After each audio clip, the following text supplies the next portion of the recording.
Insights into Entertainment, a podcast series taking a deeper look into entertainment and media.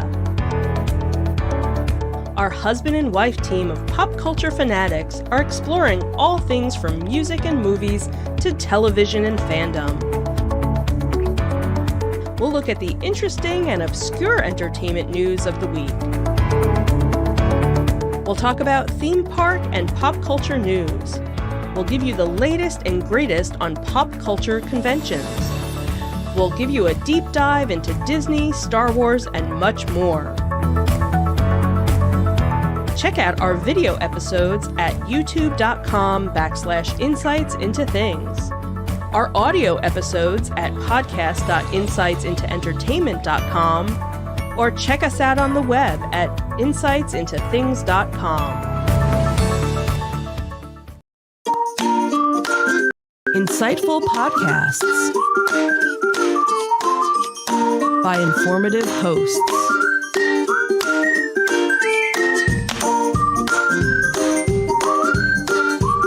Insights into Things, a podcast network.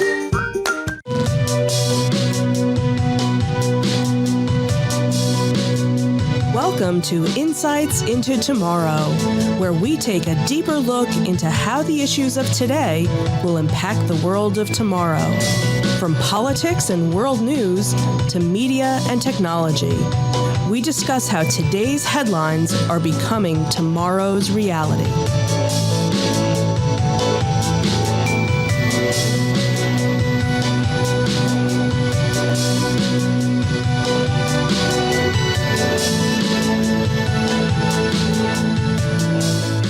Welcome to Insights into Tomorrow. This is episode 11, The Trump Legacy. I'm your host, Joseph Whalen, and my co-host, Sam Whalen. How you doing today, Sam?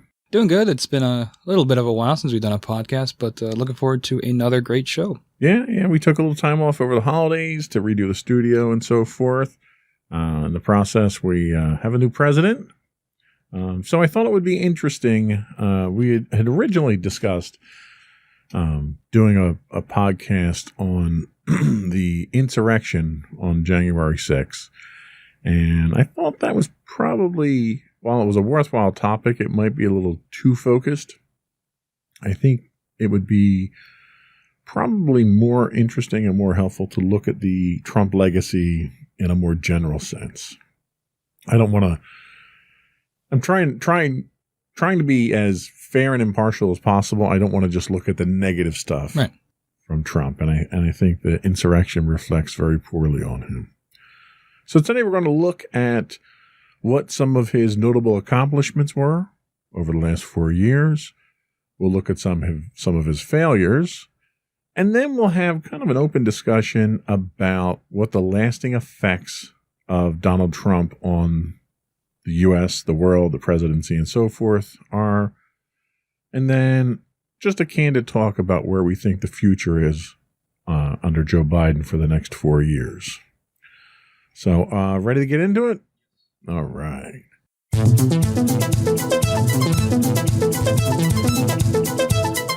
So, I wasn't even going to do the plugs because I think this is going to be a long podcast. We'll do the plugs at the end of the show. Notable accomplishments. I kind of broke these down into a couple of key ones that came out of the whitehouse.gov website prior to the changeover. And the first one, and one that I think really is probably the biggest, is the reshaping of the federal judiciary. So everyone knows that Trump appointed 3 Supreme Court justices that are life terms, but he also appointed 220 judges to lower courts, which are all lifetime appointments as well. 25% of U.S. Circuit Court judges that are in place today were Trump nominees.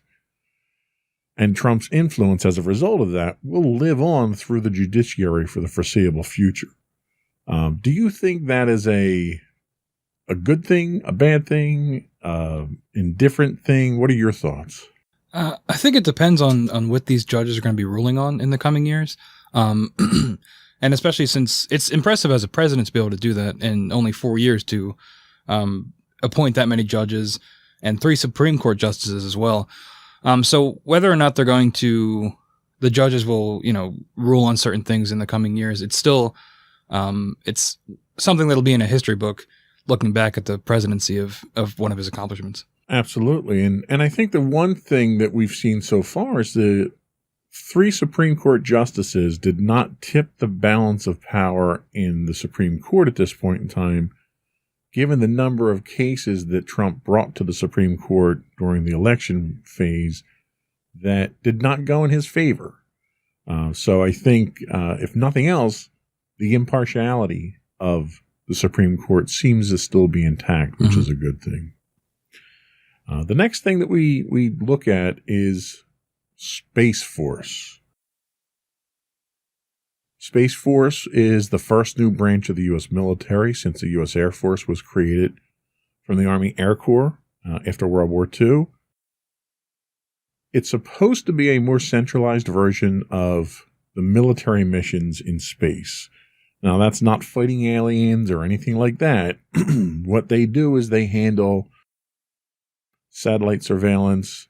They handle all the military satellites. They're responsible for the GPS system that's both civilian and military use. They're monitoring the various debris that's in space to make sure that it's not dangerous to future missions. What do you think? Do you think, I'll be honest with you. When I heard that we were creating Space Force, I couldn't help but chuckle. Mm-hmm. And I wasn't the only one, because it spawned a Steve Carell comedy series, that came out of this. What are your thoughts on Space Force? Well, I think space exploration is important. And I know over the years, the public has sort of waned away from that, and there's not as much interest as there was like in the 80s and 90s and stuff. I do think if Space Force is going to actually do something, and it's not just a dumping ground for money like a lot of other of these types of programs, they spend a lot of money, especially when it comes to the military. There's a lot of money put into that. But I think if they do monitor things like the debris around the Earth, which is getting really, it's becoming a real problem, and satellites and things like that, I think that's a good start. And maybe they'll segue into actual exploration missions in the future, hopefully. Yeah, we don't really know what direction they're going in right now. They really inherited a lot of things that the Air Force had already been doing. They're not doing exploration at this point. Yeah. That is still the domain of NASA. But, we have missions up there. You have an International Space Station up there that occasionally needs to be moved so it doesn't get hit by a refrigerator-sized piece of debris that brings it down. So that's really what they're working towards. And you also have private companies like SpaceX that are going a lot more in, they have a little bit more of a budget than NASA does for the funding.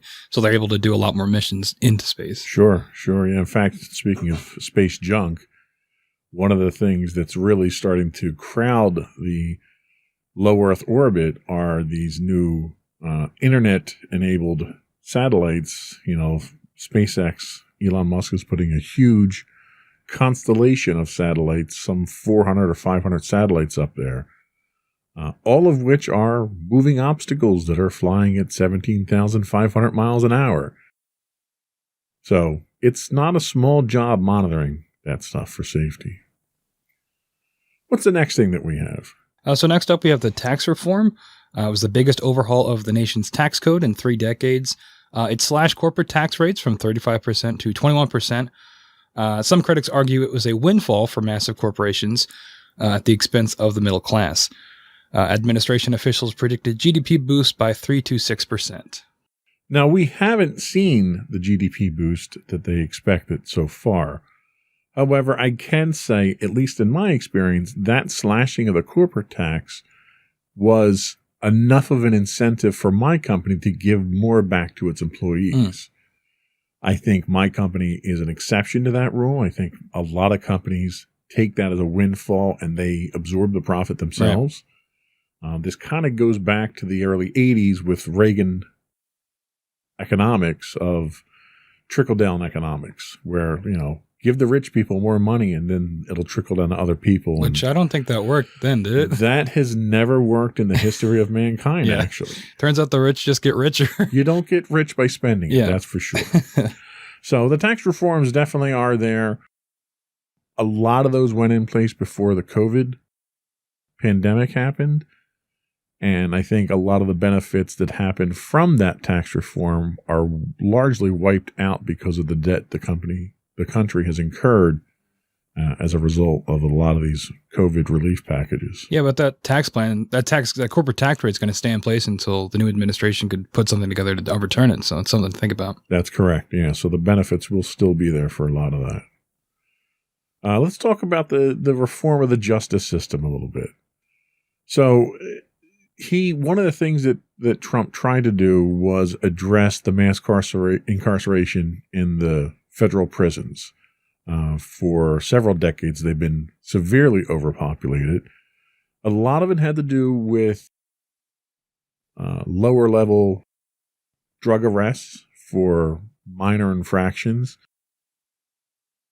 But he also overhauled the federal sentencing to reduce the minimum mandatory sentences. And that's kind of a concept that a lot of people aren't familiar with, is that the federal guidelines for sentencing for just about every crime out there, there's a minimum amount of time that you can sentence someone. And even if it's an insignificant issue, but you have to sentence someone, they have to get that minimum amount of time. And that was largely done to try to preserve fairness in the penal system itself so that you couldn't have people buying judges off and stuff like that. So one of the things that Trump did do was he reduced those minimum sentences so that even though you may be going into jail for these offenses, you're getting out sooner. He also tried to shift focus from punishment to rehabilitation and more job training opportunities. One of the problems that convicted felons have when they get out of prison is they lack the skills to get jobs and employment. As a result, they become a burden on society.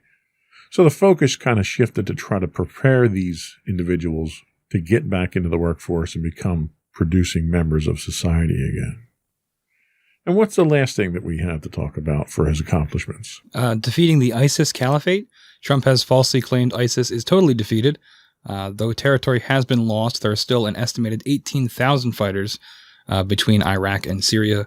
The U.S. was successful in killing ISIS leader, I'm probably going to pronounce his name wrong, Abu Bakr al-Baghdadi. I apologize if That's I actually didn't say pretty that good. right. We'll go with that. Yeah. So, yeah, I mean, it's no different than when George Bush landed on the aircraft carrier with the big giant banner and said, "Mission accomplished." Right. Progress has been made. More progress has been claimed than has been made, I think.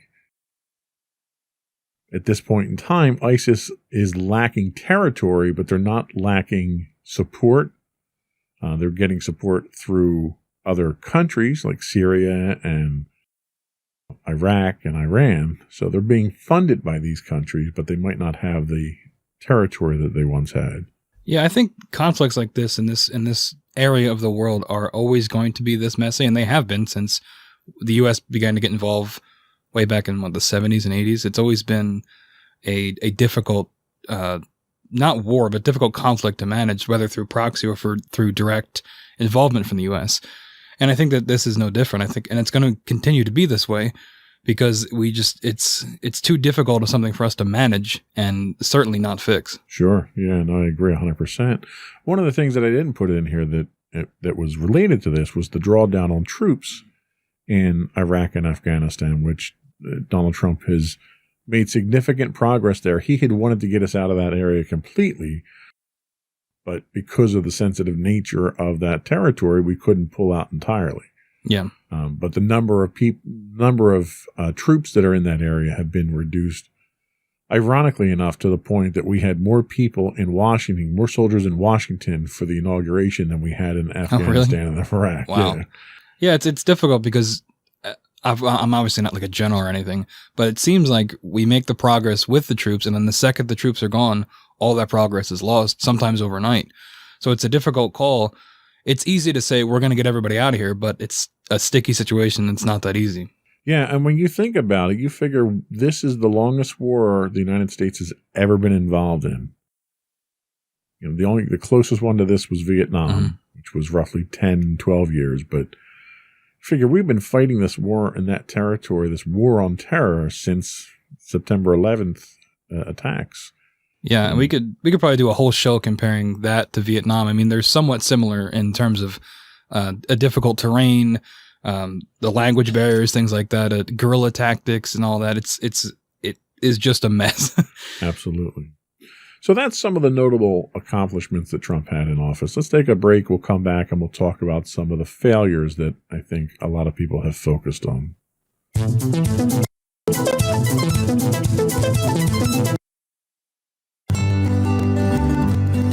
Insights into Teens, a podcast series exploring the issues and challenges of today's youth. Talking to real teens about real teen problems. Explore issues from braces to puberty, social anxiety to financial responsibility. Each week, we talk about the topics concerning today's youth. We look at how the issues affect teens, how to cope with these issues, and how parents, friends, and loved ones can help teens handle these challenges. Check out our video episodes on youtube.com/insightsintothings. Catch our audio versions on podcast.insightsintoteens.com or on the web at insightsintothings.com.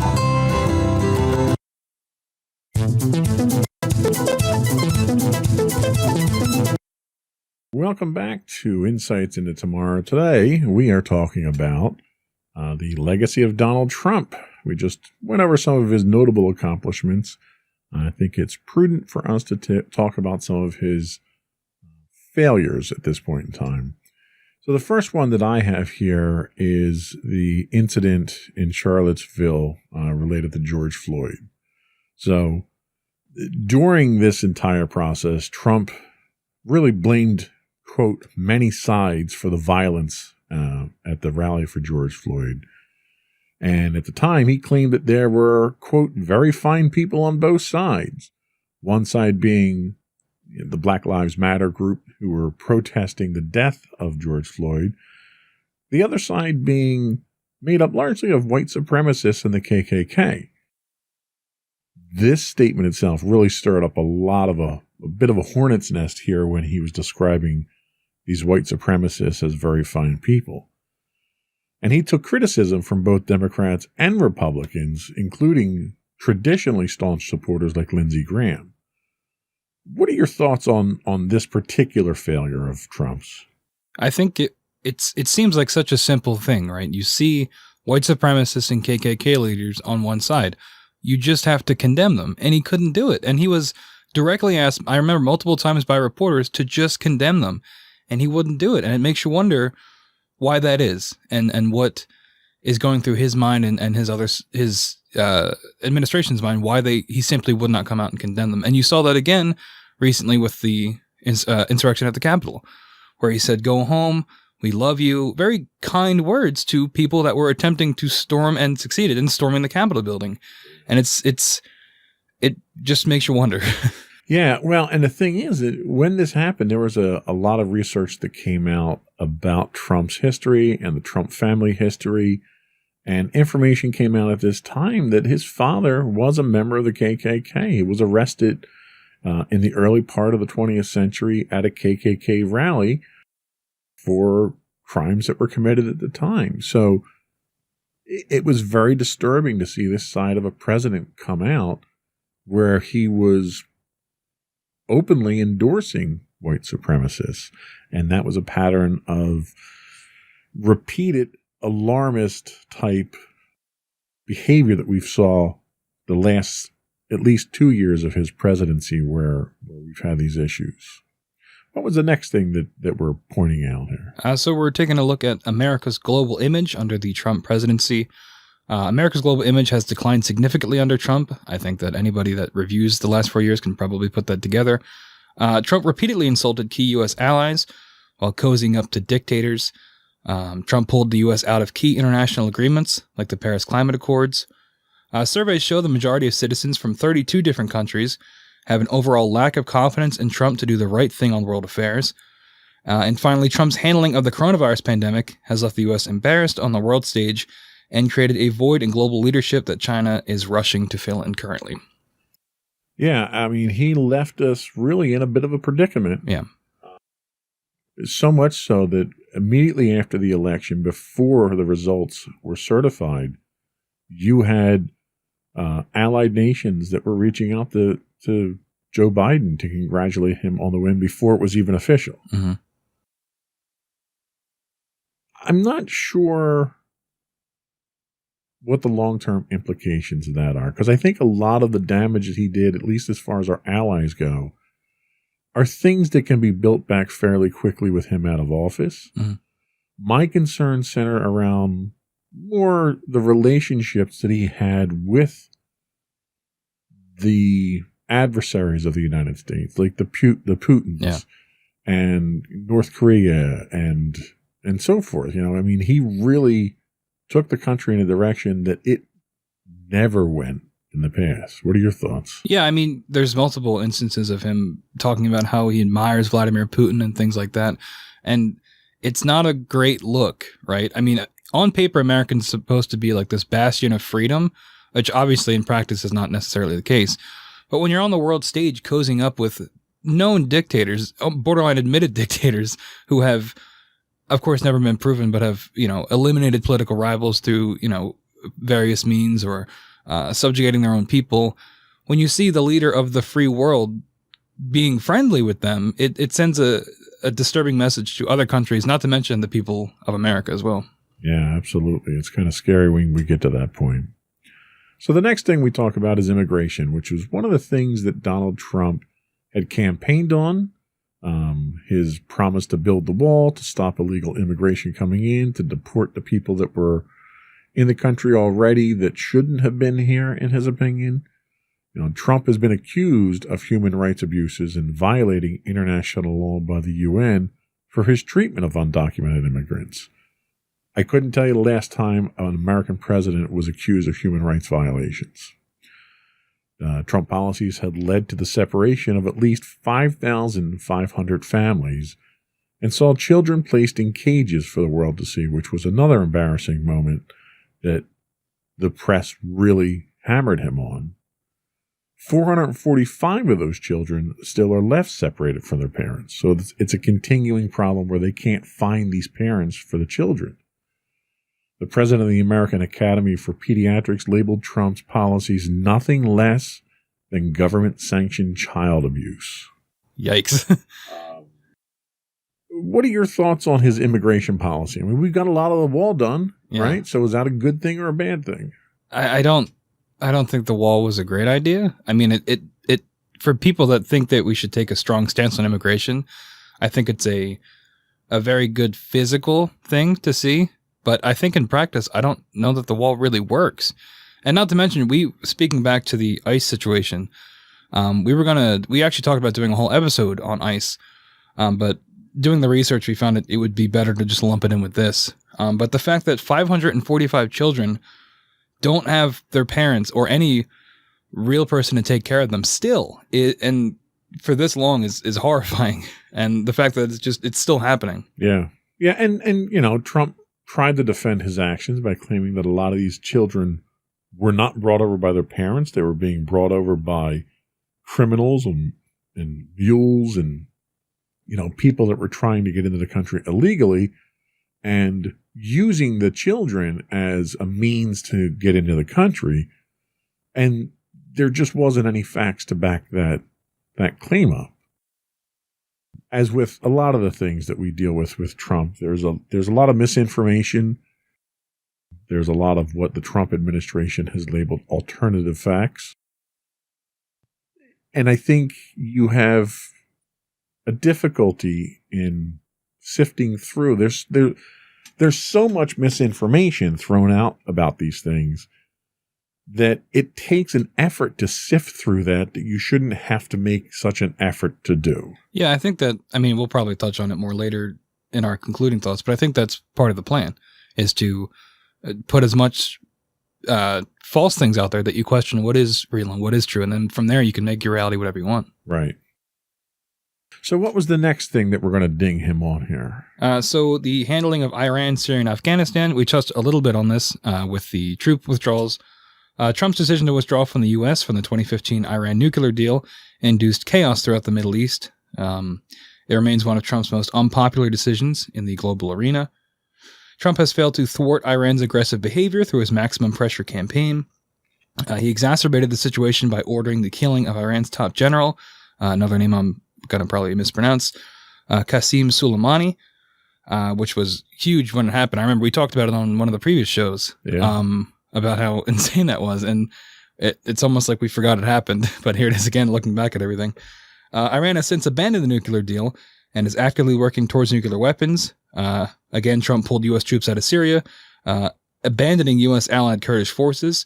I remember that was extremely controversial too, especially with, I saw a lot of veterans on Twitter like talking about that when that happened, about how that was wrong to do because you left these people hanging to dry. The withdrawal induced a humanitarian crisis in the region and the security vacuum that Russia, Iran, and accused war criminal Syrian President Bashar al-Assad benefited from. Trump started a massive pullout of U.S. troops from Afghanistan, essentially surrendering the country once again to the Taliban. And finally, Trump dismissed published reports that Russia paid bounties to Taliban-like militants to kill U.S. troops. So we're getting a little bit of the cozying up with dictators again in this section as well. And overall, it's not a great look. Yeah, no. And if you look, at the big picture of weakening our position in the Middle East by all these troop pullouts, by pulling out of the Iran nuclear deal, which is just going to incite additional chaos. It's going to rile the Israelis who won't stand for Iraq having nuclear weapons. So they're going to act unilaterally on their own if we do not maintain a coalition in the area. You're basically lighting the fuse on a powder keg. And I look at what he did and I can't fathom why you would have done that. He claims that he doesn't want America tied up in these long-term wars, but we're almost like the control rod in the nuclear reactor there. And if you pull that control rod out, the nuclear reactor is going to melt down. Yeah, it's kind of like what we talked about before. Like it's easy to say, I don't want America involved in these situations. But when you've got nuclear deals signed with these countries, that's more than just a war. There's larger implications there on both the world stage and for that local area. And it's like you said, it's lighting a fuse that I guess the new administration is going to have to deal with. Yeah, and it's a headache. I mean, not only is it weakening the U.S. position and our allies' position in the region, you're directly strengthening our adversaries' position at the same time, which makes you wonder what team Trump was really playing for at the time.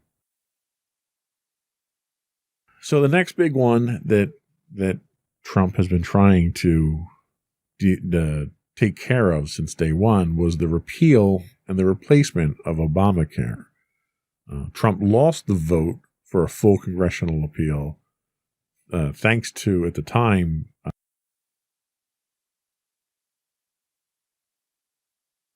Ruth Bader Ginsburg? No, Senator McCain. Oh. That was like one of the great acts of defiance that Senator McCain had against Donald Trump, was to turn that vote down. He's managed to dismantle parts of it, including the rollbacks on tax penalties for those that are not enrolled in health care. But in the meantime, he's failed to offer anything close to a replacement. He's been questioned several times on this, and his statement has been, it's ready. We're going to roll it out in a couple of weeks. A couple of weeks never got here. He never rolled out a replacement for it. The Supreme Court, as a result of that, did not allow it to be repealed because there wasn't a replacement for it. But he's weakened it significantly. And this is another problem that he's generated that the current administration, the new administration, is going to have to deal with. Yeah, I'm not sure if the Biden team has said what their plans are to deal with this, but you'd imagine they're probably just going to reinforce it and kind of build back up where it was. You have to. You have to at least put in the stuff that was pulled out at this point, because it's kind of silly to not have these in. And it's unfortunate for people because this was one of his big things when he was running for president, was that he was going to get rid of Obamacare and put something new into place. It's unfortunate that all these people that voted for him were promised that, and unfortunately simply never got it. Well, and the ultimate irony is that he didn't want to get rid of Obamacare. He wanted to get rid of Obama's legacy. And Obamacare, being a large part of that legacy, was one of the things that he targeted. Right. What's the next thing we have? So we have the twice impeachment.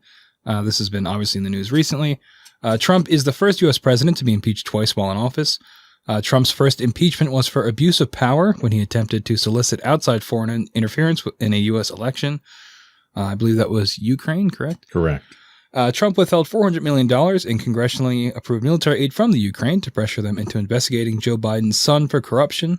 His second impeachment revolved around his attempt to incite an insurrection of his supporters when they stormed and breached the U.S. Capitol in an attempt to stop the certification of the 2020 election.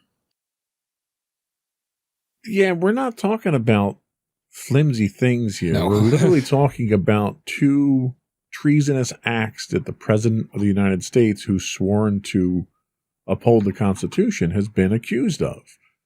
Now, the first impeachment that we had, he was not found guilty. He was not convicted of the impeachment. But that was largely because the Senate was controlled, majority of the Senate was controlled by the Republicans at the time, who, for whatever reason, whether it was fear of repercussions or what, would not go against Donald Trump despite the overwhelming evidence. You know, the large accusation in that first impeachment was that he solicited outside interference in American elections. If that wasn't enough, based on this phone call that came out, during the whole process of this, when it came out, he later, on public television, on news networks, stood in the driveway of the White House and further solicited China to interfere in the election by investigating Joe Biden's son. So you could throw out that first allegation where he was trying to hold money over the Ukraine's head. He's publicly inviting an aggressor nation to interfere with our election. How he didn't get convicted of that is really just mind-boggling. Yeah, it's stuff like that we'll touch on most likely later, but it sets a dangerous precedent for future presidents of what it means to be president and what you can do and what you can get away with. And this is another example of that. Yeah, and he, is unique in that he's the first to be impeached twice. Mm-hmm. Not sure that's something I'd want to put on my resume. It's something I've been thinking about a lot, especially with going back and looking at this legacy that will certainly come up. But like my generation and generations around my generation we're living through history for better or worse. And these are things that if I ever have kids and they go to school, the teachers are going to say, go home and ask your parents about when the Capitol was stormed and when the president was impeached twice, like things like that. And I don't know if I want to talk about that, like it's interesting to think of these events. You just see it on Twitter, you see it on the news and things like that, but it's documented history that is going to be in a book someday. Yeah. And we were there for it. And it's scary. It really is. We were also there for the COVID-19 pandemic. We're still there for it. Trump's handling of COVID-19 will likely go down as one of the biggest disasters in U.S. history. By the time he left office, over 400,000 Americans have died. Trump admittedly downplayed the virus in an interview.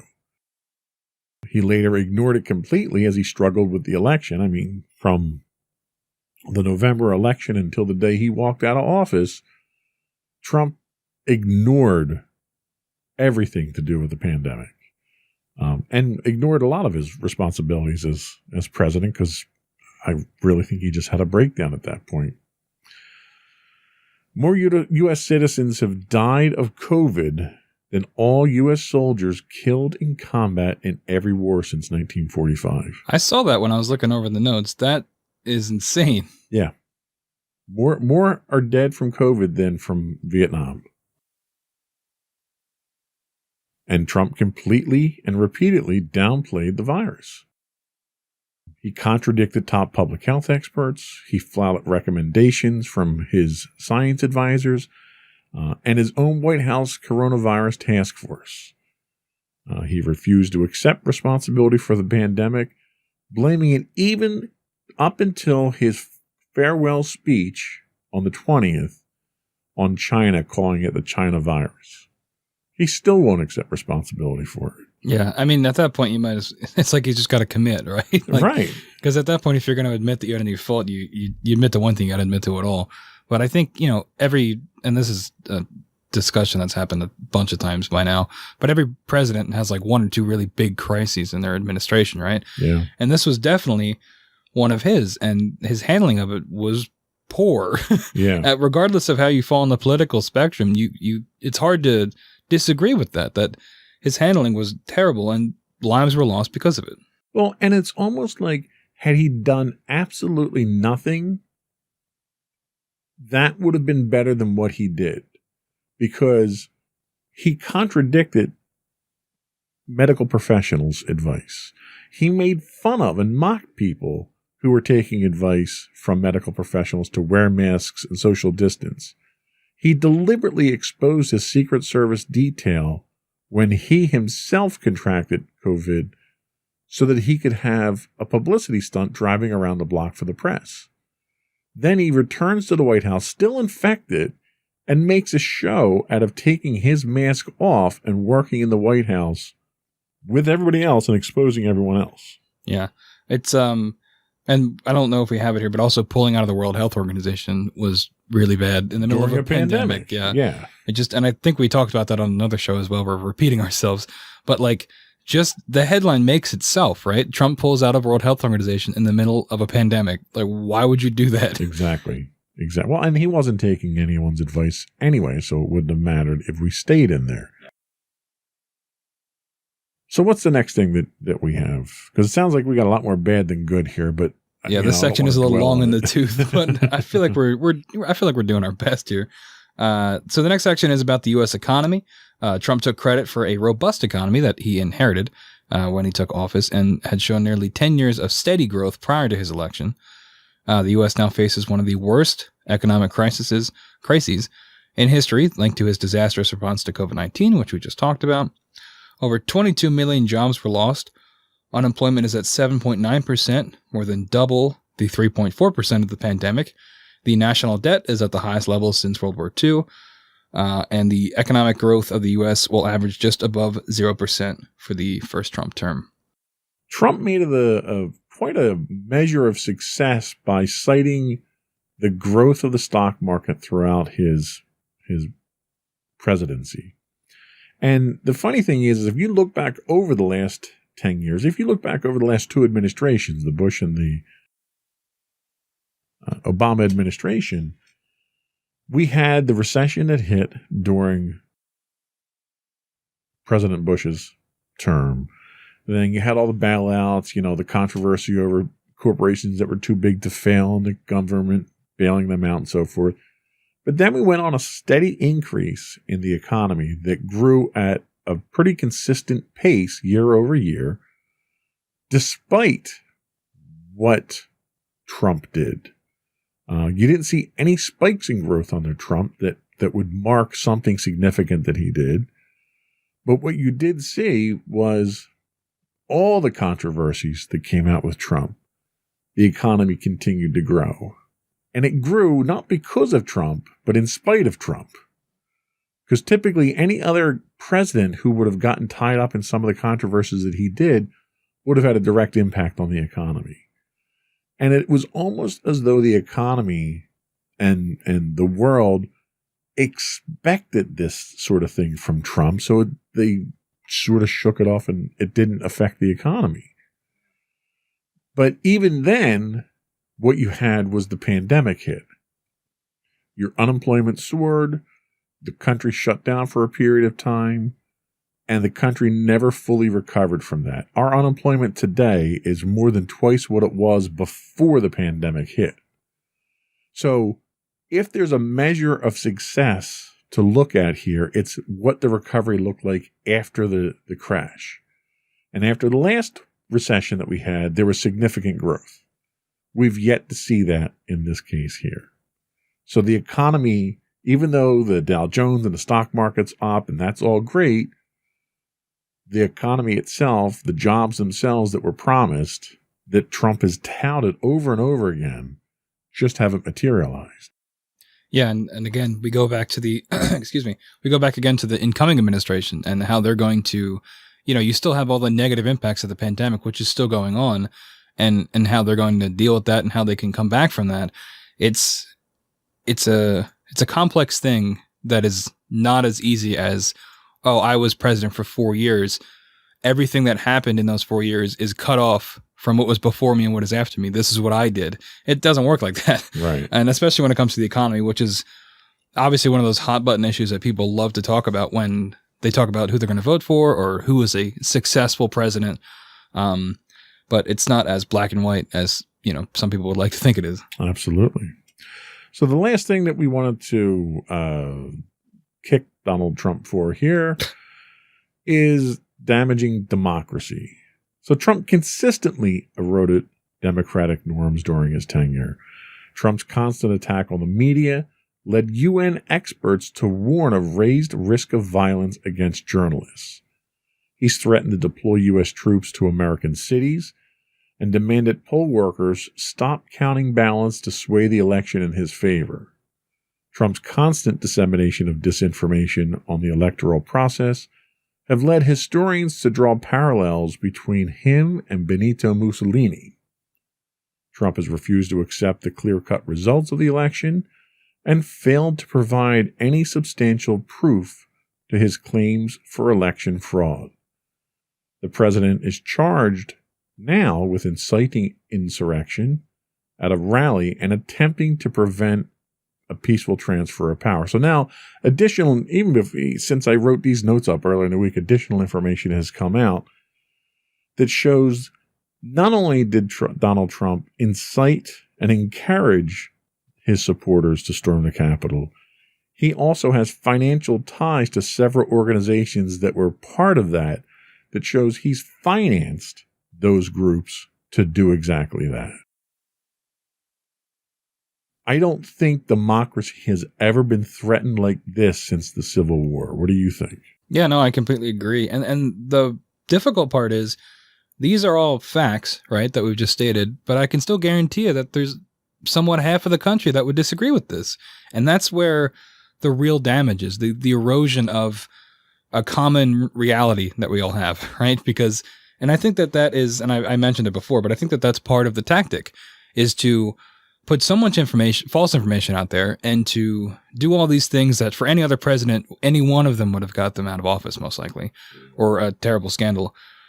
But to just keep doubling down and to keep, moving facts around, it has eroded just average people's way of thinking. And I've seen it in my own life personally, people I know, that we can't even talk about it because we don't agree on the facts and what is real and what is not. And just because I have facts, it makes me, I'm only saying that because I hate Trump, but it's not that's not what is true. And I think that is a thing that we're going to see in the coming years, is this difficulty of telling what is fact and fiction. Even if Trump is no longer in office, I think that stain is going to remain with the country for a while.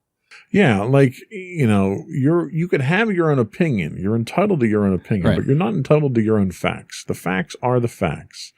And regardless of how much effort is put forth to disseminate misinformation, to skew those facts, the facts are still there. It's unfortunate that we have to go through the effort, almost like an archaeological dig, to get through all of the lies so we can get down to the facts themselves. And even then, the diehard supporters of someone like Trump still just simply refuse to accept the facts. Whether or not you choose to accept the truth doesn't make it any less true. And there are people out there that are having a very difficult time accepting that. One of the networks we stream on here, we stream on a network called Vaughn Live, and there's a lot of Trump supporters that watch that particular service. And there's been a couple of instances where people, during our replays there, have directly questioned, what are we talking about? Trump won the election in a landslide. And it makes me stop to wonder, despite all of the information that's out there, none of which points to a Trump victory, how could somebody possibly think that he won when not a shred of evidence has been produced, despite there being dozens of court cases that have been shot down by the Supreme Court, mind you, which has a majority of conservative justices that he put on the court, have shot down so many of these lawsuits that he's brought. How could people still think that he won just because that's what they want? Yeah. And I think, and it's something that I've noticed a lot too, there's a lack of accountability in that mindset where, especially when we had the insurrection at the Capitol, immediately people, the conspiracies from that side of politics, were trying to blaming on Antifa and things like that, where in reality, that's not the case. I don't think there was any evidence for that. It's a lack of accountability where it can't be me. It can't be my fault. And I think that's what you see a lot. And especially now, Trump has made himself out to be a martyr, especially with the election results. And I think that just feeds more into the cycle of a lack of accountability and, Trump can do no wrong. And, it was robbed, it was stolen from him, which none of that is true. Yeah, I agree 100%.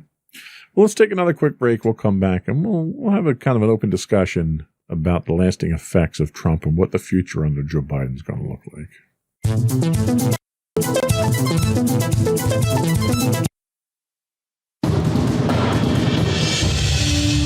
For over 7 years, the Second Sith Empire has been the premier community guild in the online game Star Wars: The Old Republic. With hundreds of friendly and helpful active members, a weekly schedule of nightly events, annual guild meet and greets, and an active community both on the web and on Discord. The Second Sith Empire is more than your typical gaming group. We're family. Join us on the Starforge server for nightly events such as operations, flashpoints, world boss hunts, Star Wars trivia, guild lottery, and much more.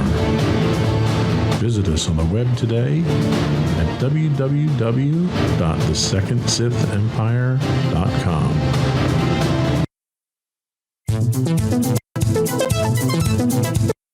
Welcome back. We are talking about the legacy of Donald Trump. And then we're going to talk about what the lasting effects of Donald Trump are on the world in general. And I'm going to throw a couple of these categories at you, and I want to get your thoughts. So the first thing that I have here I'd like to hear about is, what is the future of the judiciary and the Supreme Court thanks to Donald Trump? Well, like we've talked about, he had the 3 Supreme Court judges and what was it, 150?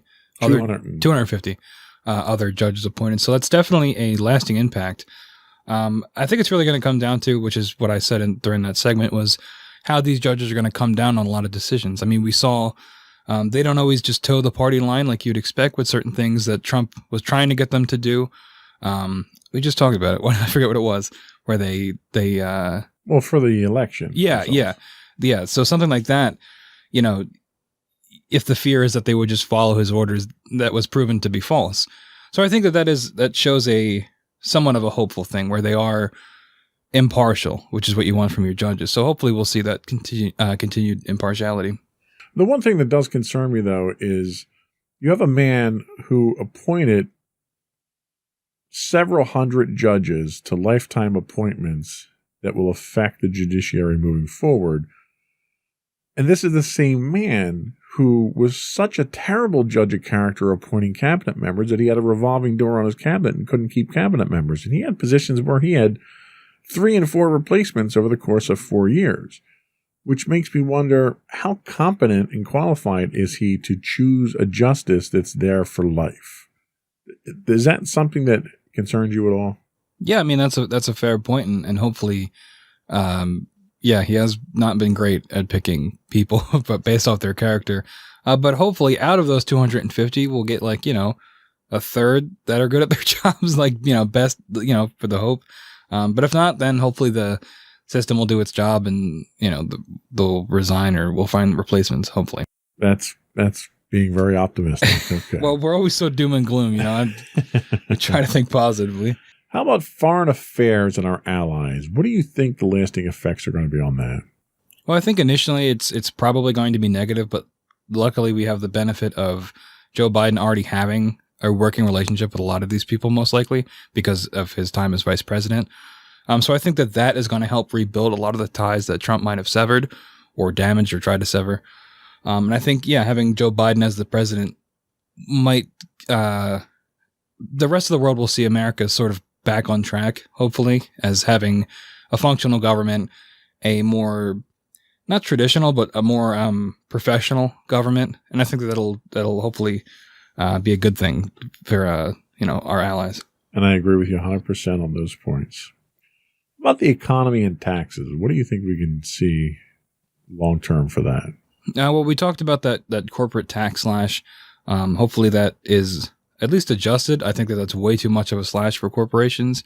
I know you had mentioned that your company, things like that get benefits, but I think big picture, I do think it negatively impacts the most amount of people. For the economy, I think it's probably going to get worse before it gets better until we get coronavirus under control, which hopefully with the new administration we will, now that they're encouraging science and vaccinations are rolling out and things like that. Hopefully, once the virus is stabilized, the economy will also in turn be. I think you're on the mark there. It's really everything still centers around Corona. Yeah. What about immigration? Can we expect long-term effects of his immigration policies? I think that also kind of ties in with foreign allies and the world's perception of America.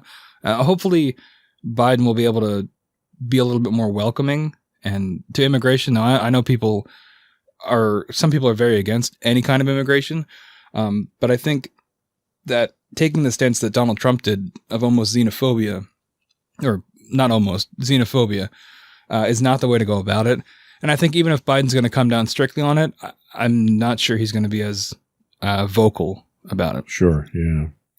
And what about, I specifically mentioned COVID here, but pandemics in general. Do you think the next pandemic, hopefully that won't be for at least another 100 years, do you think the country's going to respond differently than it did during Donald Trump's reign? I'd say most likely, especially because, looking 100 years back with the Spanish flu, people have such a, it's when you look in a history book and you see all the pictures in black and white, it's not as tangible. But with this, in our modern age, where you have, social media and things that will most likely be able to be looked back on, I think it'll be a lot more real for people. And hopefully if it's less than 100 years, people like my age or younger will be alive still and will say that, this is not a joke. And hopefully whatever administration is in power at that time will have learned from past mistakes and, be able to have some sort of pandemic task force, that's is designed for these things, especially as the world gets more and more globalized every day. Yeah, here's the hope.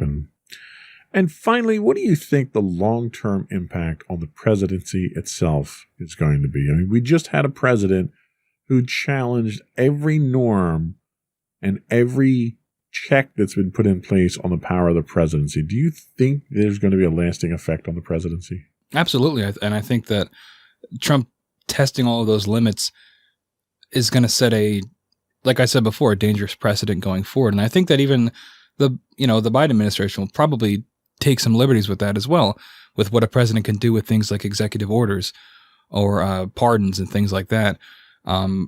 Hopefully that extended power will get reeled back, checks and balances and all over time. But I think in the immediate future, it's still going to be a little up in the air on how the presidency is viewed. Okay. So the future. All right. Let's turn our attention to the future under Joe Biden. He's got 4 years. I don't think he's going to do a second term. So he's got 4 years to accomplish what he wants. And the first thing really is to unify a nation that is more divided now than any other time in our history, save for the Civil War.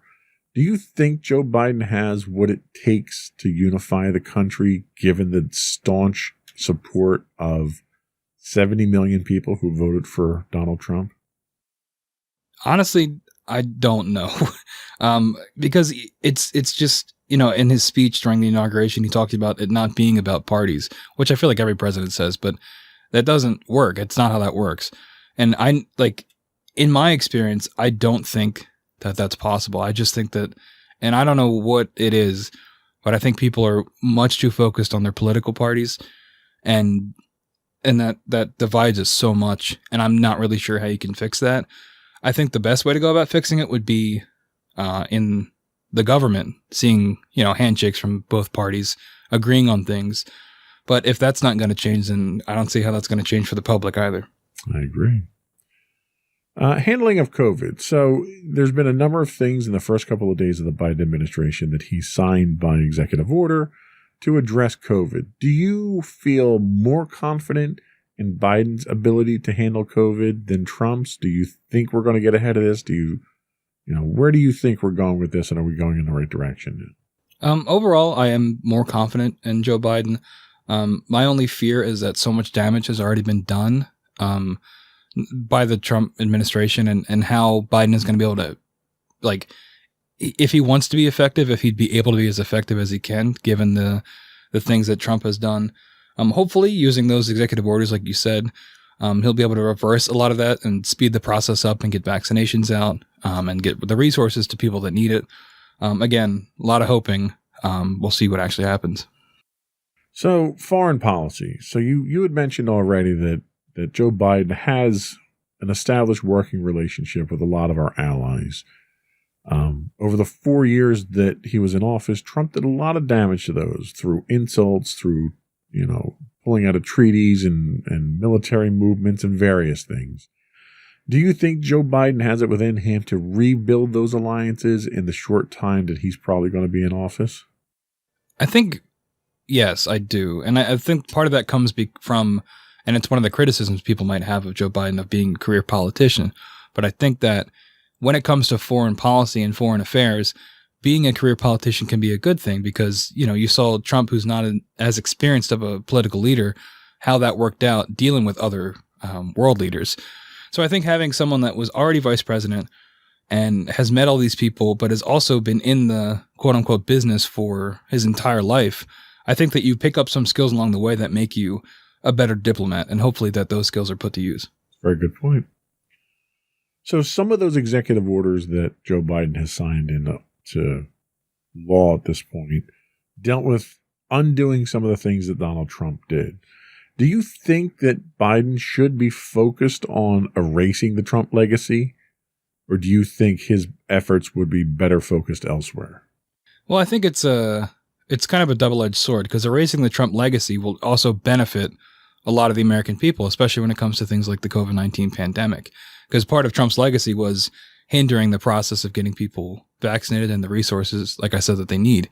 So I think in those instances where erasing Trump's legacy would benefit the American people, I think that is a good thing. But just turning it into a contest of, if I can erase this guy's name from the books of history, I don't think that's worth your time. So the last one that I wanted to talk about here is the chance of success. You mentioned that Joe Biden is a career politician. He's been in the White House, administration before as vice president. He's spent, an eternity in the Senate and the legislative branch. So he comes to us with a wealth of experience. But he's also the oldest president to take office at this point in time at 78 years old. Do you think his age is going to contribute to his ability to be successful? And do you think he'll have the support that he needs? Because right now, there's a small majority, but there is a majority of Democrats in the Senate, and there's a majority of Democrats in the House. So the Democrats really hold the power right now, at least for the next 2 years. Will that help his success? Do you think he can be successful in his platform and what he wants to do for the next 4 years? I've said it before, but I certainly hope so. I do think his age is definitely going to be one of the main points of contention for people that criticize him. I hope that in terms of his mental facilities, he seems like he's all there, and his speeches and things like that. He speaks very eloquently, except for a few stutters occasionally, which, people will harp on.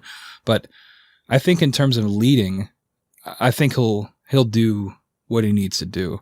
And I think the people behind him will also be extremely helpful. And, the presidency is obviously a huge burden for someone to undertake. We've seen the before and after photos of, when people come into office versus when they leave. I think despite his age, I think he'll be able to, fulfill his duties to the best of his ability. And I would tend to agree with you, largely because I think he's smart enough to turn his cabinet into an asset rather than a distraction. Mm-hmm. Much of the Trump presidency centered around controversy of cabinet members, cabinet turnover. He didn't trust his cabinet members. He didn't trust the people around him. He was more inclined to make unilateral decisions on his own rather than to trust the experts around him. And I think Joe Biden is smart enough, experienced enough, and wise enough to not fall into those same pitfalls. So I think the team that Joe Biden puts around him is really going to be what contributes to his success more than anything. So we'll take a quick break. We'll come back. We'll get any final thoughts that you have and finish up with the podcast business.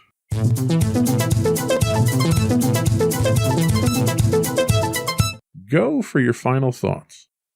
So I think looking back at the Trump legacy, one of the biggest appeals he had when he went into office was people didn't want another career politician. They wanted something different. And they got that. And it overall, I don't think was a good thing. We've broken it down into various different topics, but I think overall it had a negative impact on the country, right? And you ask yourself, I forget what president did this, but are you better off 4 years? Hang on, I'm messing this up. Are you better off now than you were 4 years ago?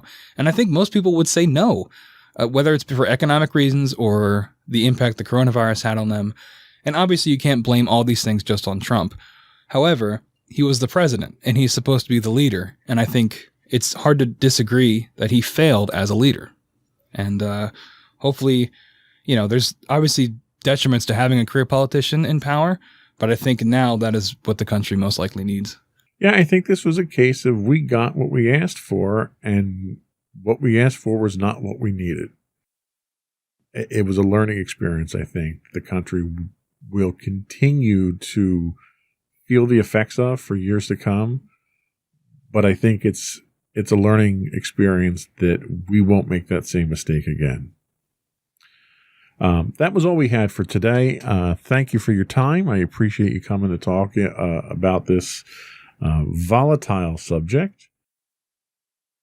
Before we go, I do want to throw the plugs out there. You can get the audio version of this podcast listed as Insights into Tomorrow. Video versions of all of our podcasts can be found if you look for Insights into Things. We are listed on Apple Podcasts, Spotify, Google, Stitcher, iHeartRadio, Amazon, Pandora, and something else that I can't remember. I really need to write all these down. Tune in? Tune in, sure. Sorry, tune in. Sorry about that. We would also invite you to reach out to us and give us your feedback. You can email us at comments@insightsintothings.com. We are on Twitter at insights_things. We are on Facebook at facebook.com/insightsintothingspodcast. On Instagram, you can find us at insightsintothings, where you can get links to all that and everything else on our website at www.insightsintothings.com. Anything else? That is it. All right. Another one in the books. Bye.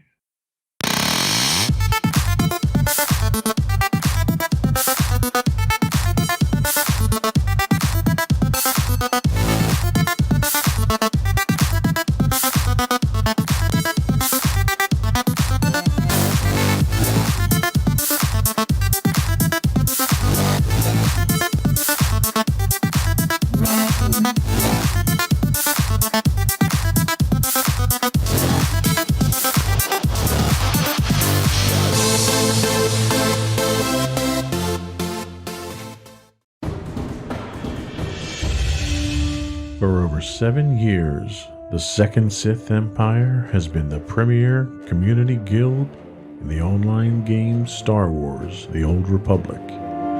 With hundreds of friendly and helpful active members, a weekly schedule of nightly events, annual guild meet and greets, and an active community both on the web and on Discord.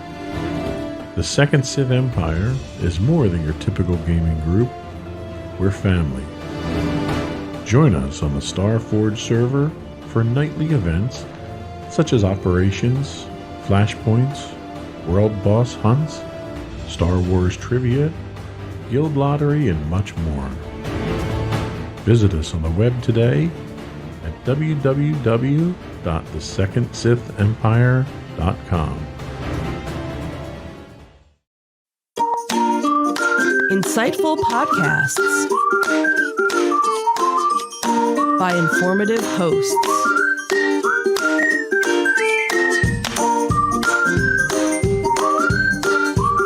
Insights into Things, a podcast network.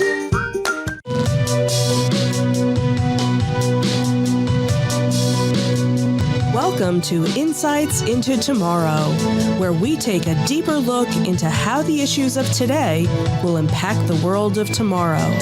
From politics and world news to media and technology, we discuss how today's headlines are becoming tomorrow's reality.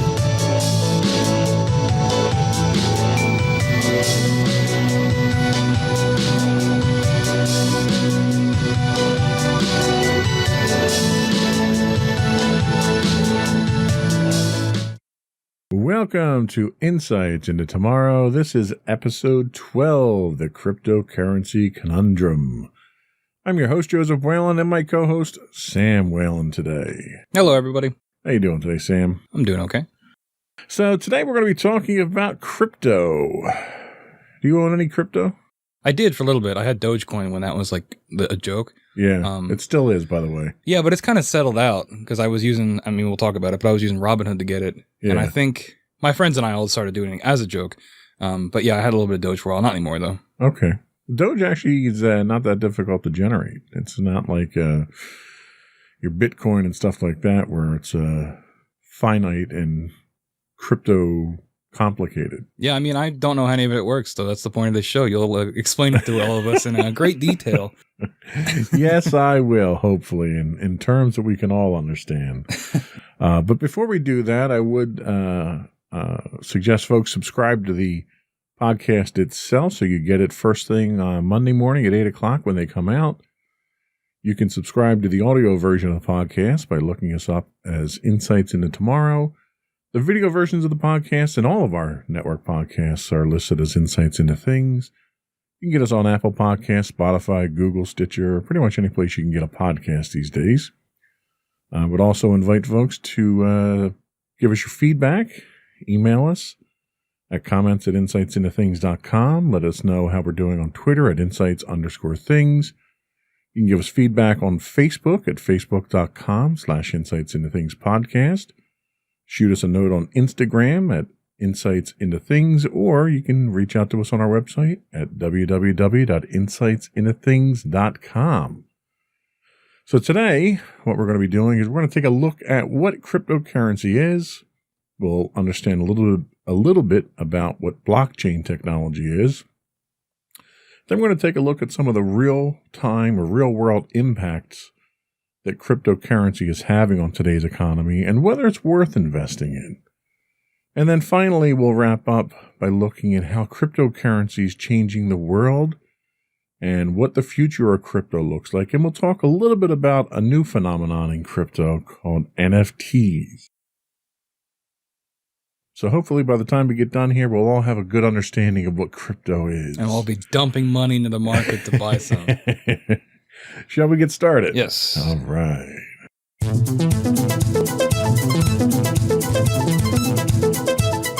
So, what is crypto? So, this definition of crypto comes from NerdWallet. Figure that was kind of a safe place to go to. So, cryptocurrency or crypto is a digital currency that can be used to buy goods and services, but uses an online ledger with strong cryptography to secure online transactions. So when you, unlike a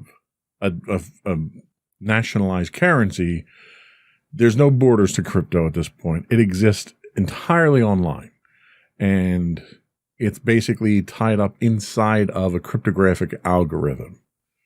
Much of the interest in these unregulated currencies is to trade for profit, with speculators at times driving prices skyward, as we've seen recently with Bitcoin.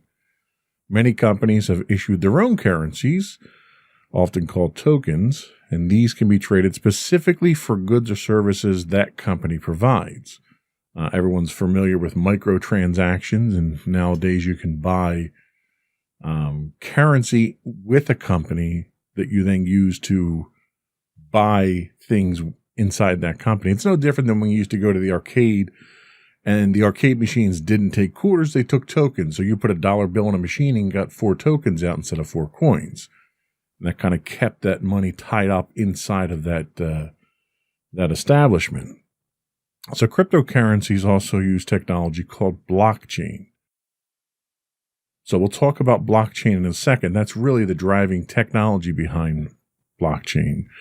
But part of the appeal of cryptocurrency is the security of it. A lot of people feel the anonymity that cryptocurrency offers is a selling point, because you can go out and make a transaction, a purchase online somewhere, and not have that traced back to you through a PayPal account or a credit card or something else. But what people don't realize is it's not as untraceable as they think it is, because there is a digital footprint. There's a digital trail that goes along with it that can be traced back to your wallet, because you have to have a digital wallet that you apply these coins to. So, with that in mind, questions, statements, inquiries? No, I think that all makes sense. I mean, my familiarity with Bitcoin is mostly from the last season of Mr. Robot, actually, which ended a while ago. But in that show, the economy basically tanks, and this one company, eCorp, comes up with eCoin, which is basically takes the place of physical money. So everybody has their eCoin wallet on their phone. So I kind of got the concept a little bit from that. I mean, it's a fictionalized portrayal, but they did their research in terms of, using Bitcoin as a replacement for physical money. Sure. And really, I mean, money is, currency itself is anything that has a value associated with it that you can trade for things. Whether it's paper money that we have, whether it's gold coins because the material that it's made from has a value associated with it, or nowadays with U.S. currency where there isn't a backing to it. There's no silver or gold backing to it. There's an intrinsic value based on the current economic state. So as a result, the dollar goes up and down depending on what our trade state is and other factors in the world. Cryptocurrency is the same sort of scenario, but it's affected by things very differently. Like one of the things that we're seeing nowadays is Bitcoin is soaring right now. And one of the reasons it took a recent jump was Tesla, Elon Musk's company, decided that they're going to take Bitcoin payment for cars, and they invested more than $1 billion to acquire Bitcoin. Well, anytime a commodity is purchased in volumes like that, the cost of it goes up just because of the perceived value of it at that point. So you have speculative investment like that that's causing a rise in value. Yeah, that happened with, we talked about Dogecoin earlier too. Elon Musk would make a tweet about Dogecoin and it would shoot up 20 cents or something like that. Sure. So and you get that with regular stocks too, but with crypto, it's even more volatile like that. Well, and Elon Musk is a great person to pick on because he's the type of person who stock in Tesla goes up significantly, and then he tweets and says, "Oh, well, that's overvalued," and then the stock plummets. Mm-hmm. And when you're the second richest man in the world, you can stand to lose $40 billion and it doesn't really put a dent in your bank account, but your other investors can't afford that kind of recklessness and that volatility in a stock that they're investing in. And we'll talk later about the investment angle of Bitcoin and cryptocurrency, but we're going to find that's the same type of thing with crypto. So the technology that it is based on is blockchain. Now, this information comes from another website, Investopedia.com.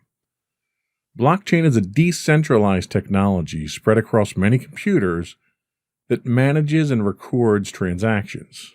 Blockchain is a specific type of database.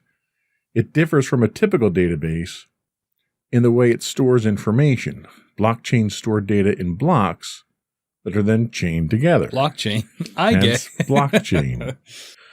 Once a block is filled with data, it's chained onto the previous block, which makes the data chained together in a chronological order. So one of the problems that you have with this is that as you continue to mine coin in a blockchain, the blockchain gets larger and larger and larger, which requires more storage capacity, it requires more bandwidth to handle, it requires more computing power as it gets progressively larger. Different types of information can be stored on a blockchain, but the most common use so far has been as a ledger for these transactions. In Bitcoin's case, blockchain is used in a decentralized way so that no single person or group has control. Rather, all users collectively retain control. So when you're going to mine Bitcoin, you download whatever the current version of that blockchain is. The entire thing. And as you're churning through it and you fill up the block itself, you're sending that data back out to this collection of computers. So when we're talking about downloading it, is this like terabytes, petabytes? I don't know, how big does it get? I don't know what the last count was, but you're talking a massive amount of data right now. Like it would take, I think I was looking at numbers earlier, and it took 8 hours or so over a gigabit line to download the current one. Once you have it, though, you get incremental updates to it. But that's just a sign of how large this is. And the larger it is, the more computations have to be done. So the problem a lot of people are running into is that in order to mine Bitcoin now, people are using very sophisticated hardware. In fact, NVIDIA just came out with their latest line of video cards, and they cryptographically crippled them through a driver update so they couldn't be used for blockchain, because what's happening is you're actually burning more energy in computational power and cooling to run these machines than you're generating in actual funds. So it's environmentally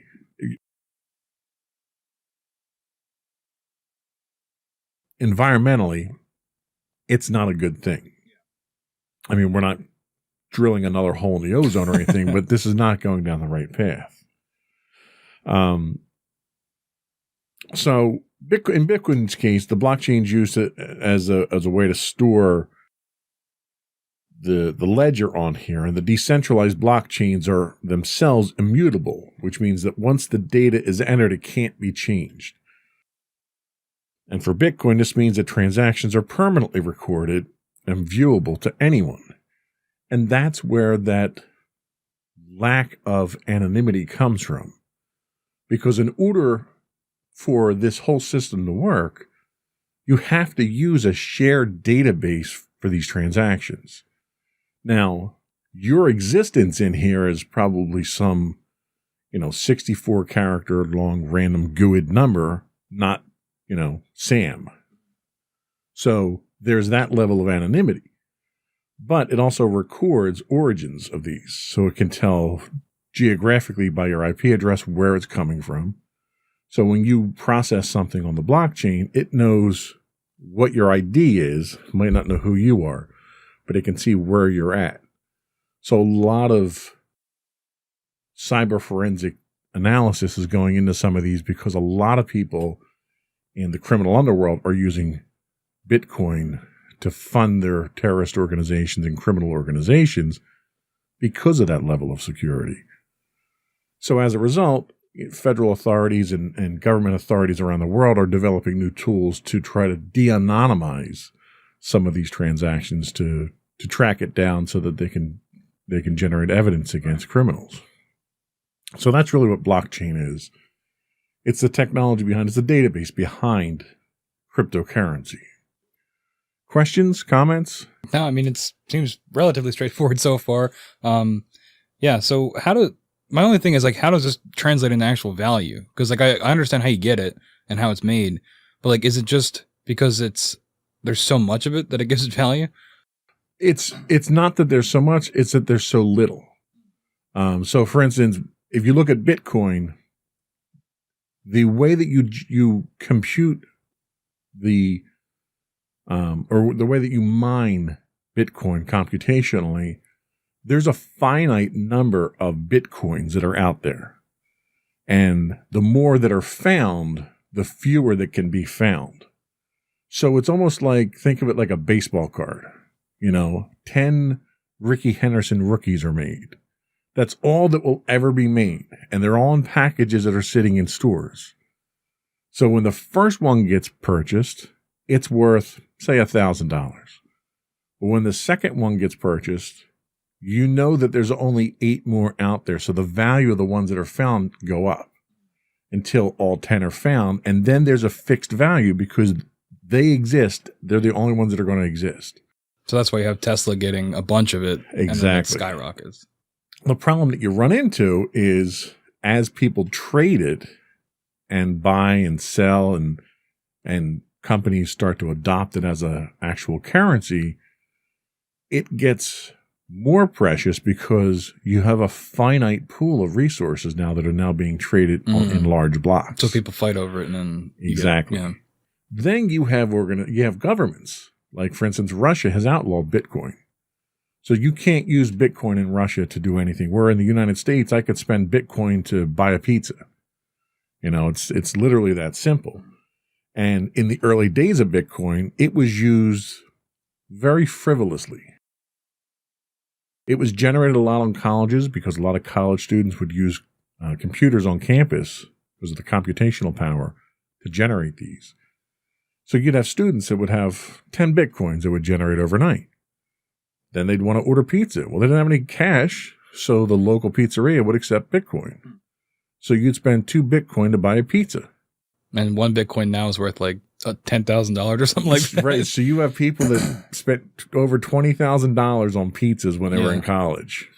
So that's why the volatility of it kind of makes for opportunities, but it also makes for misuse of the currency as well. So we're going to take a quick break and we'll come back and we'll talk about what the impact of cryptocurrency is on today's society.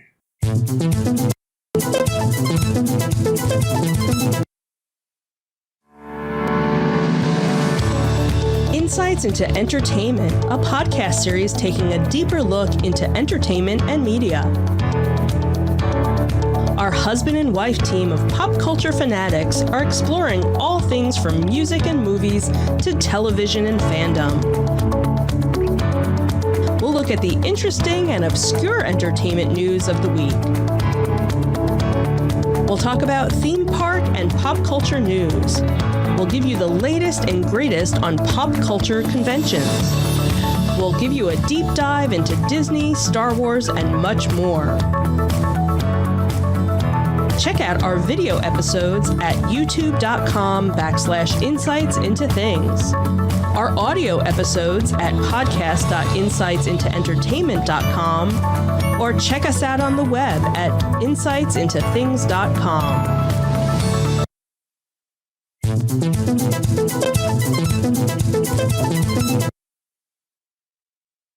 Today on Insights into Tomorrow, I find the button on the board to actually hit the right scene. Today we're talking about cryptocurrency, and we're going to talk a little bit about the impact of cryptocurrency on today's economy. So we've talked about Bitcoin, we've talked about Dogecoin a little bit. There's actually more than 6,700 different cryptocurrencies that are traded publicly today. And this is according to coinmarketcap.com. Cryptocurrencies continue to proliferate, raising money through initial coin offerings. You've heard of IPOs, initial public offerings for stocks. ICOs are what crypto coins actually use to generate their funds. The total value of all cryptocurrencies as of February 18th, 2021 was more than $1.6 trillion according to CoinMarketCap. And the total value of all Bitcoins, the most popular digital currency, was pegged at about $969 billion. Now, you can't have that much market cap and not have a huge influence over the economy. I mean, I can't, it's hard for me to imagine another segment of the economy other than like Apple, that's $1 trillion company, that has that kind of influence over it. So just that value alone gives you a footprint and a place at the table that countries, I mean, that's more value than most countries in the world actually have as far as value goes. What are your thoughts on that? I mean, that's an astounding amount of wealth. And like going back to the pizza analogy from earlier, like to think that it's come from that, you know, using it to get a pizza to $969 billion in what, 20 years? Yeah, not even that. Yeah, less than that. It's just interesting, and stocks in general, or the market, how that works, it all kind of mystifies me. It seems like it's gambling with extra steps, and like how things get value, and in this case, how things can skyrocket in value over time. It fascinates me, but it's not something I have any idea how to get involved in. Well, and that's one of the things, that's one of the real distinguishing factors between a cryptocurrency and a stock. A stock is a piece of something. It's a piece of a company.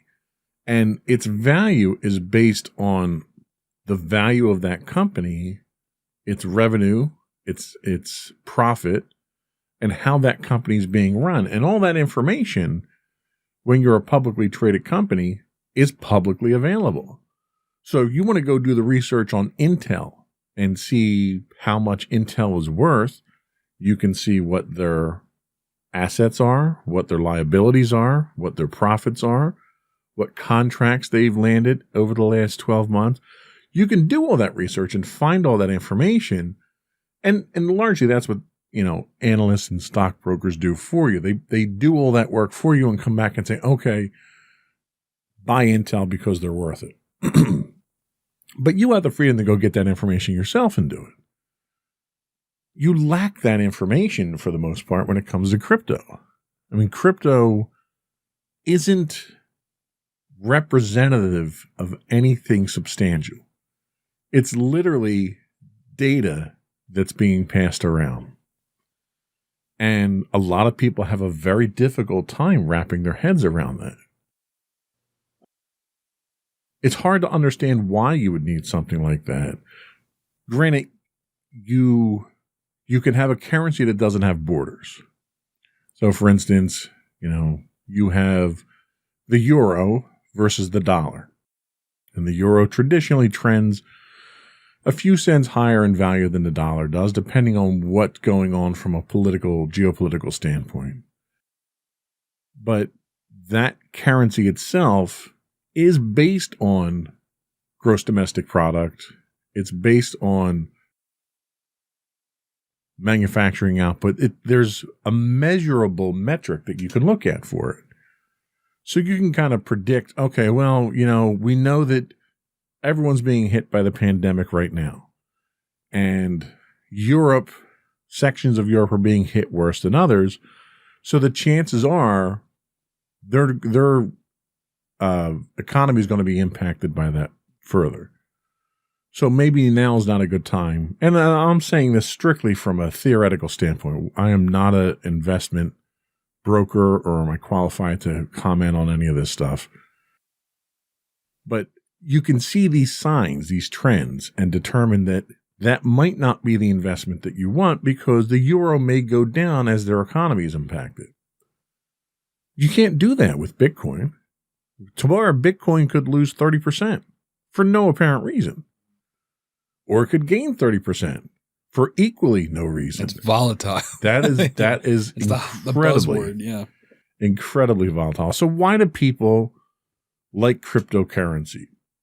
Why don't you tell us, why people, what the appeal of cryptocurrency is? Yeah, so supporters see cryptocurrency, things like Bitcoin, as a currency of the future, and they're racing to buy them now before they become more valuable, which we've already seen that with going from buying pizzas to being worth, $900 some billion. Some supporters like the fact that crypto removes central banks from managing the money supply, since over time these banks tend to reduce the value of money through inflation, so Bitcoin can't be inflated the way normal money can.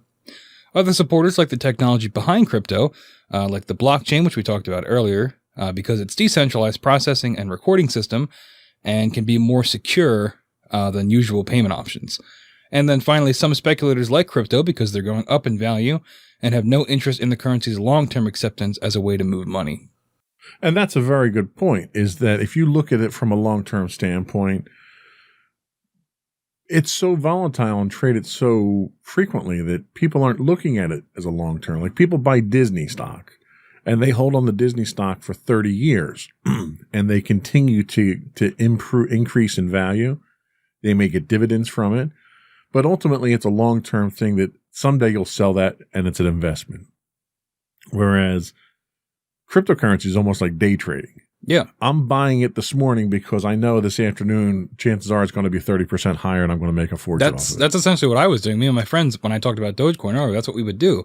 We bought it, and then for like a week straight, we would check every day to see what the value was. And you could set, in the app we were using, you could set, I think it was called a limit order. So like if Dogecoin went up to 80 cents, you can have it sell then. Right. So like if we thought Elon Musk was going to tweet about it and it would make it go up in value, which happened, a lot of people made a lot of money when Dogecoin, when that phenomenon was happening. Sure. It's kind of stabled out now, but it was like day trading. And Robinhood, I know, got a lot of flack for that because so much money was being dumped in that they couldn't keep up with it. And I think that finding came out a couple of days ago, where the way Robinhood works is when you go into, and for those that don't know, Robinhood is an app where you can, trade stocks and trade crypto.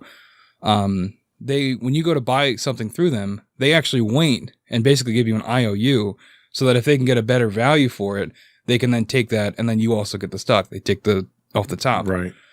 But when the things with Dogecoin was happening, so many people were buying in, and with GameStop as well, the GameStop stock situation, they didn't have enough money to keep up. So it's like, when the trend hits the whole world and everybody's doing it like day trading, it can cripple something like Robinhood that's just, the app to the middleman almost. Yeah, their business model was not capable of keeping up with that. But one of the other things about crypto that we talk about here is that it doesn't use a centralized bank, which means it can't be influenced by governments or government regulation. So you look at how some of the economy works in the United States, and you've got the Federal Trade Commission that makes sure that there's no insider trading and that things are done on the up and up. You have the Federal Reserve that sets interest rates. So with a traditional economy, you have a lot of outside influence. It's not just the market value. A lot of it is the government trying to control the money. Part of that's inflation. When the economy is bad, the government puts more currency into circulation, which devalues the currency but increases spending. And with a cryptocurrency, they don't have that control, which is one of the reasons why Russia had banned Bitcoin, because Bitcoin could really come in and take over an economy because the government has no control over it. So a lot of governments don't understand crypto yet, and those that do and have kind of a good understanding of it are kind of afraid of it, and with good reason. Yeah. One of the other things that we talk about here is the encryption associated with it. Well, that encryption allows you to hide transactions. So right now we've got a big push in the United States where the federal government wants to have access to encrypted data on your phone, in your email, through your social media, because they claim that without that, then they can't do their job from a law enforcement perspective. So the federal government wants access to your encrypted information on your phone. So if they get a warrant for a search warrant, they can execute it, where they can't do that now. Well, they'll never be able to do that with cryptocurrency. They can't go to a manufacturer like Apple or Google and say, put a backdoor in, or we're going to put you out of business. There's no central authority for Bitcoin. So they can't exercise that control. And as a result, it's very appealing to a lot of people who want to do international transactions. You know, when we do transactions with a company overseas, there's a conversion rate that happens. And that conversion makes money for someone. Some money broker somewhere skims off the top, like you talked about with Robinhood. With Bitcoin, it's traded at face value. Nobody skims off the top. Nobody makes a profit off of it. And generally, when no one's making a profit off of a transaction, people have a problem with that. Yeah. So you can't have that man in the middle who's doing things. But again, cryptocurrencies are speculative. There's nothing tangible about a cryptocurrency that says, okay, well, I see that Tesla put out 20% more cars this year than they had forecast, so their value is going to go up. There's nothing like that with crypto. It's literally just made up as it goes along. And that's something that scares off investors. So what you get is a completely different class of investors that go after cryptocurrencies. As an investor myself, I'm very risk averse. You know, I will invest money in a guaranteed 8% return any day over the possibility of a 15% return with a 50% chance of loss. That's just the way I am. I'll always go for the sure thing. I mean, like, I've been investing a little bit. Like, I don't, as I've made clear by this show, I don't really understand how a lot of this stuff works. So I've been using Robinhood, and they got in trouble for kind of gamifying it. But I like that personally because it makes it a lot easier to understand. And the way I've been trading it is, it is like gambling, where if you're putting money in, like, you have to be okay to lose it if you mess something up, or like you're okay having it sit there for a long time. Cause you know, a lot of stocks are, like you talked about with the Disney example, a long-term thing. So I haven't been doing it enough to understand how I do it. But at least with the crypto stuff, I was doing it daily, trying to get like just the smallest amount of value out of it. Where it's not a set 8%, you know, a guaranteed 8% return like you were talking about. So it is weird seeing the comparison of, you know, play it safe long term, but with crypto, it's play it now and hope for the best. Absolutely. So I guess the real overriding question is, are cryptocurrencies a good investment? So like we said, cryptocurrencies may go up in value, but many investors see them as more speculations and not real investments. And the reason for that is that just like real currencies, cryptocurrencies generate no cash flow. So for you to profit, someone has to pay more for the currency than you did, which is called the greater fool principle. Yeah, I love that one. That's a funny name. And it's a legitimate theory for investing. But if you contrast that to a well-managed business, which increases its value over time by growing the profitability and cash flow of an operation, experts note that cryptocurrencies such as Bitcoin may not be that safe. And some notable voices in the investment community have advised would-be investors to steer clear of them. Because it's gambling. Yeah, it's just gambling. You hit the nail on the head. You're probably better off going to Vegas and betting, you know, $5,000 on black at the roulette than you aren't putting it in to cryptocurrency. Of a particular note, Warren Buffett compared Bitcoin to paper checks, saying, quote, it's a very effective way of transmitting money, and you can do it anonymously and all that. A check is a way of transmitting money too. Are checks worth a lot of money just because they can transmit money? And I think that really boils it down, because in order to do anything with Bitcoin, you either have to generate them through very complex, very costly computational efforts, or you need to buy them. So if you invest the money to buy them, you've paid somebody money for money. Really. Yeah. And you're paying that conversion rate. Mm-hmm. If you generate it, then you're paying the money to actually, it's not free. Like a lot of people think that, and that's part of the problem is that people think that, oh, well, cryptocurrency, I can generate that, I can quote unquote mine that on my computer. Well, I already own the computer, so it's costing me nothing. If I can mine 3 Bitcoin, that's a fortune. Well, you're not mining for nothing. You're paying the electric bill. You're paying to cool it because it generates so much heat to do these computations. People have actually turned mining computers into heaters for their homes. Oh, wow. What they've done is they build a computer with 5 or 6 graphic processor units, high-grade graphics processor units, and they channel that heat into their house, and that's how they heat their house. That's insane. I saw one person who lived out in Colorado or something like that, and he actually funneled the heat from his cryptocurrency computer to a chicken coop, and that heats the chicken coop outside. Well, there you go.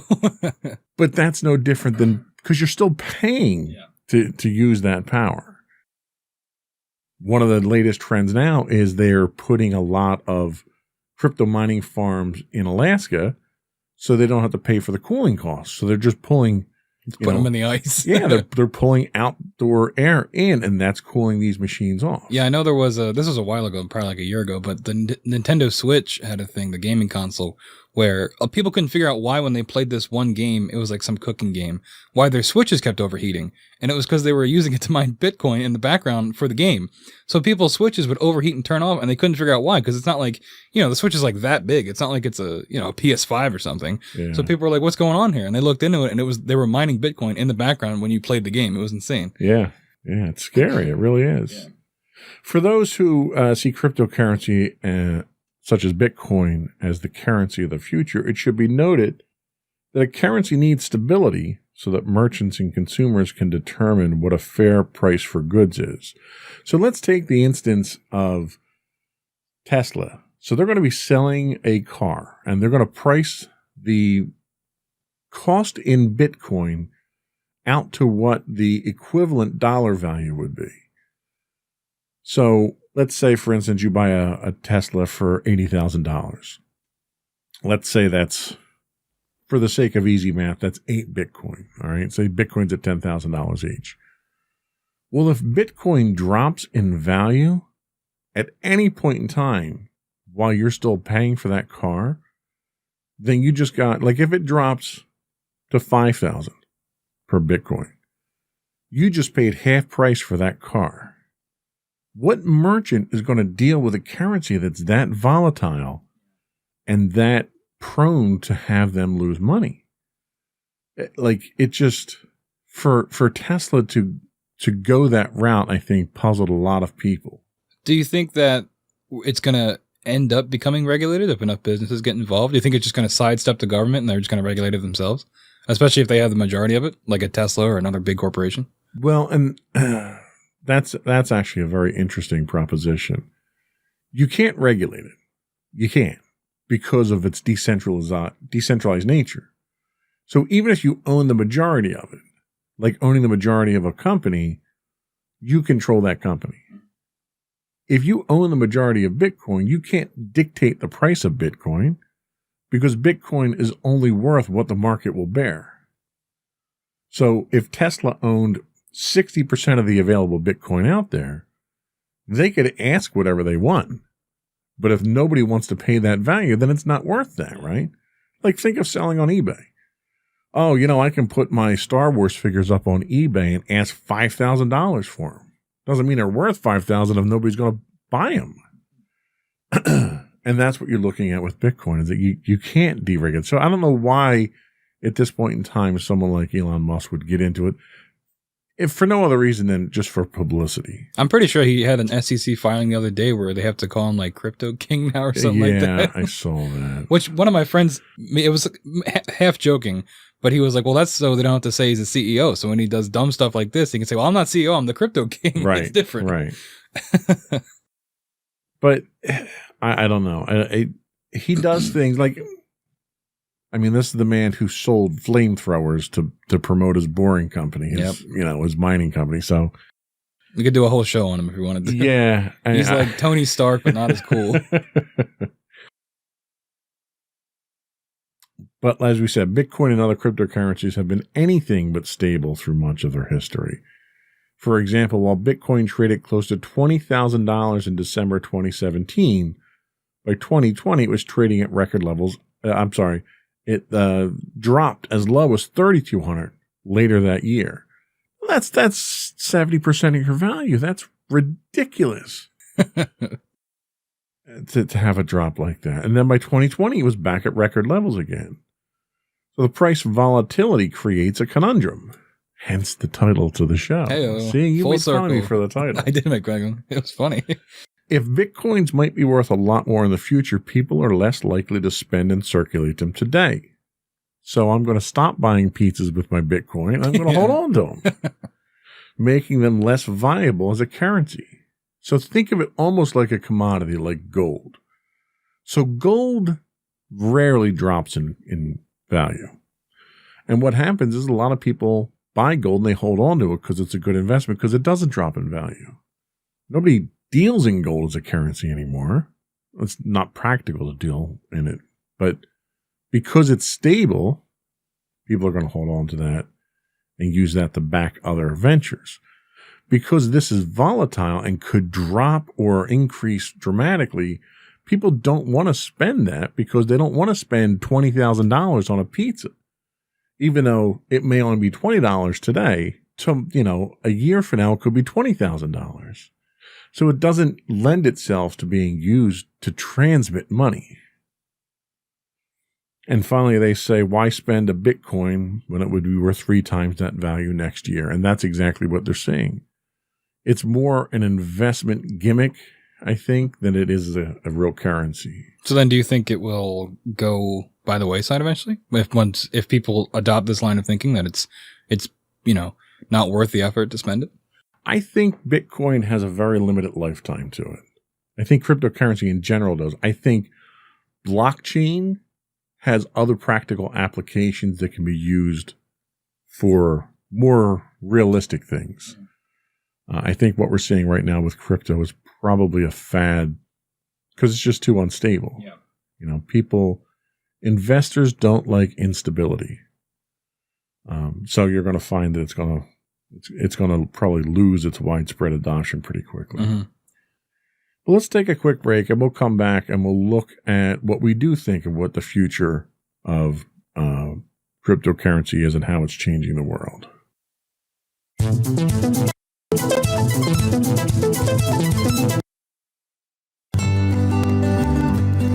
Insights into Teens, a podcast series exploring the issues and challenges of today's youth.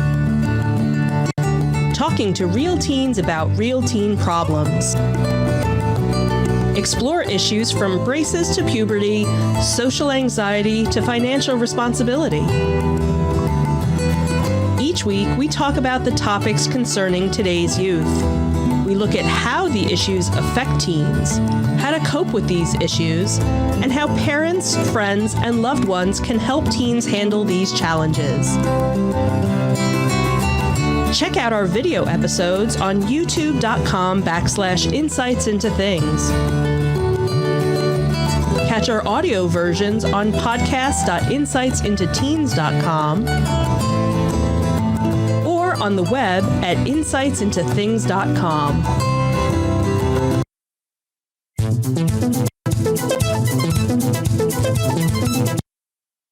Welcome back to Insights into Tomorrow. We're talking cryptocurrency. And as we said earlier, cryptocurrency is not new. It's been around since roughly 2009 when Bitcoin was first created. But in recent years, it started to have a more significant impact on the world. Cryptocurrency has done this by changing the way various industries operate and opening up new opportunities for individuals and businesses alike. The creation of cryptocurrency also introduced blockchain technology to the world, which is, I think, the most significant contribution that we get from crypto. According to Statista, revenues from the technology are expected to reach more than $39 billion by 2025, From these figures, it's clear that cryptocurrencies and the technology that surround them are having a major impact. Here are some of the examples of how cryptocurrencies change in the world. Why don't you tell us about these? Sure. So alternative international financial transactions, which we kind of talked about earlier with it being a borderless currency. Businesses are always keen to find a way to complete international transactions in the most secure way possible. So cryptocurrency-based solutions like Ripple can help with this. Ripple operates on an open source platform, and it enables the seamless transfer of both cryptocurrencies like Bitcoin and Litecoin and fiat money like USD and yen. I don't know what fiat money is. Fiat money is national currency. Oh, okay. I didn't realize that was a term for it. And then finally, the main process of Ripple is payment, settlement, and remittance that is similar to the traditional SWIFT system, which is used by financial institutions. What is the SWIFT system also? Well, SWIFT system we're not going to go into today. Okay. That's a lot more complicated. Okay. Yeah, we'll get an economist next time to break that down for us. Yes. Second, more options for secure online payments. Cryptocurrencies and blockchain technology can make it easier for people to make online payments. Blockchain wallets store private and public keys that enable payments to be made securely and quickly. Also, many sites in various industries accept cryptocurrencies as a safe way for people to send and deposit money. So, for example, online gambling sites that accept cryptocurrencies are popular among young adults and in general with players due to the added security that is provided. The worldwide online payment system PayPal has also recently announced it is going to start allowing customers to buy, sell, and hold cryptocurrencies in its online wallets. PayPal was Elon Musk, right? He invented that? I believe that's where he started. So yeah, another Elon, he's back. Another mention of him. Revolutionizing supply chains. So Bitcoin, the global economy, is reliant on secure and efficient supply chains. This makes supply chain security a major concern. The blockchain technology that enables the use of crypto can also be used to improve the security of supply chains thanks to its transparency and decentralized nature. Certain currencies like Walton Chain and VeChain, or VeChain, are specifically aimed at improving the safety and speed of supply chain operation. Providing a platform for creatives, it can often be difficult for professionals like musicians to sell content without interference from middlemen like producers. So they can use crypto like XRP to allow them to sell content directly to consumers. This is because consumers can access the content and pay for it using a real-world payment solution. That's an interesting note. I never thought of that, of how it can be used to actually help people that might be, scammed by a producer or something like that. Changing the way NGOs deal with money, non-governmental organizations, NGOs, engage with crypto as a way of getting currency to underprivileged areas of the world. During the current crisis, the Red Cross in Italy has also started accepting Bitcoin donations from people in order to boost its fund and help it provide the support that people need. So using it for more humanitarian efforts. Sure. And the other thing we kind of have to make note of here is that we talk a lot about Bitcoin because that's in the news a lot. And Bitcoin's a form of crypto, but it's obviously not the only version. Crypto in general can be used for other different things depending on how it's generated. Like, for instance, we talked how Bitcoin has a finite number of Bitcoins that you can ever get out of the blockchain. But other currencies like Dogecoin, it's unlimited. So you can continue to generate Dogecoin, which is why the value never really soars, because there's an infinite amount of it out there. But it's also a legitimate form of currency because it is digitally signed through a very strong encryption. So something like that, you can easily use that to do electronic transactions back and forth online, or to transfer large sums of money, or, things like that, where you want to have secure, borderless transactions. That's not to say that Bitcoin's the best crypto for that, but crypto can be used for these things. It does away with that decentralized bank. It does away with these conversions. It does away with the regulations that you get bogged down in. One example, which is probably not a good example, is North Korea. Okay, so North Korea is under all kinds of sanctions. They can't trade, tea at this point in time without having some kind of sanction slapped on them. But they can trade crypto because it's unregulated. Yeah. There's no way to stop that. I didn't even think of that. Now, that's a bad example of that, but the good example of that is if you're in a oppressive third world regime. that you're trying to fight for the freedom of the people there and the government is oppressing you.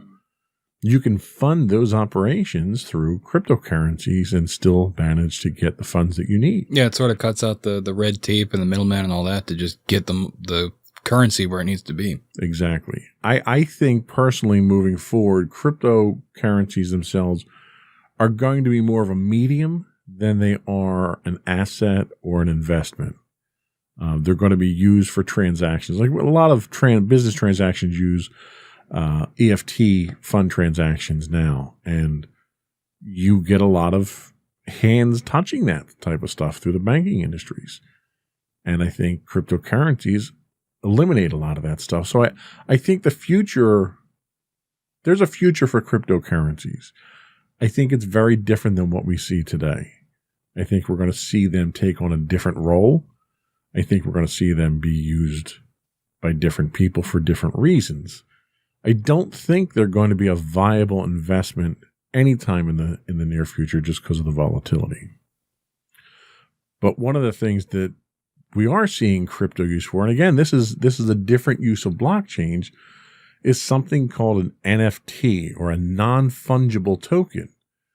And these are a type of cryptocurrency created on smart contract platforms such as Ethereum.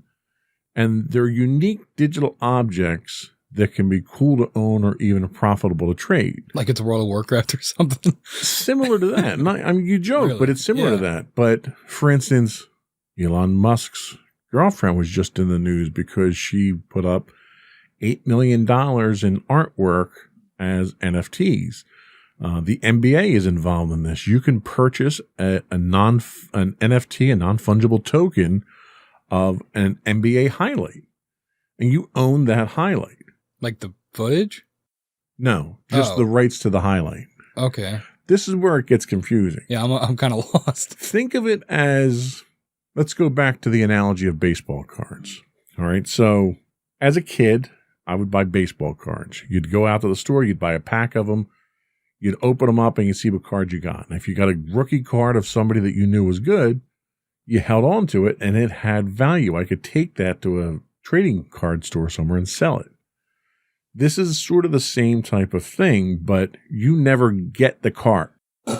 So, for instance, you pay for an NFT, and that NFT happens to be for, I say Ricky Henderson because that's the only valuable baseball card I ever owned. So, you pay for a token, a digital token for Ricky Henderson's rookie card. And that card stays in the store in the window, and everyone can come by and they can look at that and they can gawk at it and they can ooh and ah and everything, but nobody can have it. They can just see it. You own it. Now you can trade it to someone else. You can sell it to someone else. You can sell that right to it, but you never actually own it. That sounds lame. Why would you want to do that? Especially if it's like Grimes' artwork. Wouldn't you want to hang artwork like in your house? You just have a thing that says you own the artwork. You don't own the art. Well, and that's like, you can have copies of it, but you own the right to that item itself. So no one else can own the right to it. It seems like a pyramid scheme or something. And that's how it's been described. You own by the a lot idea of of art. That's how it's been described. So what is fungible and non-fungible? You're asking me. Yes. Oh, well, conveniently enough, we have a very well-produced show notes. Cryptocurrencies can be fungible, meaning all the currency's unit, i.e. tokens, are the same and equal, like grains of rice or dollars. Non-fungible tokens are the opposite. Every cryptocurrency unit or token is unique and cannot be replicated. This, quote, non-fungible property can be used for many things, even certain types of currencies. But the current NFT craze is mostly fueled by digital art and collectibles, kind of like we talked about.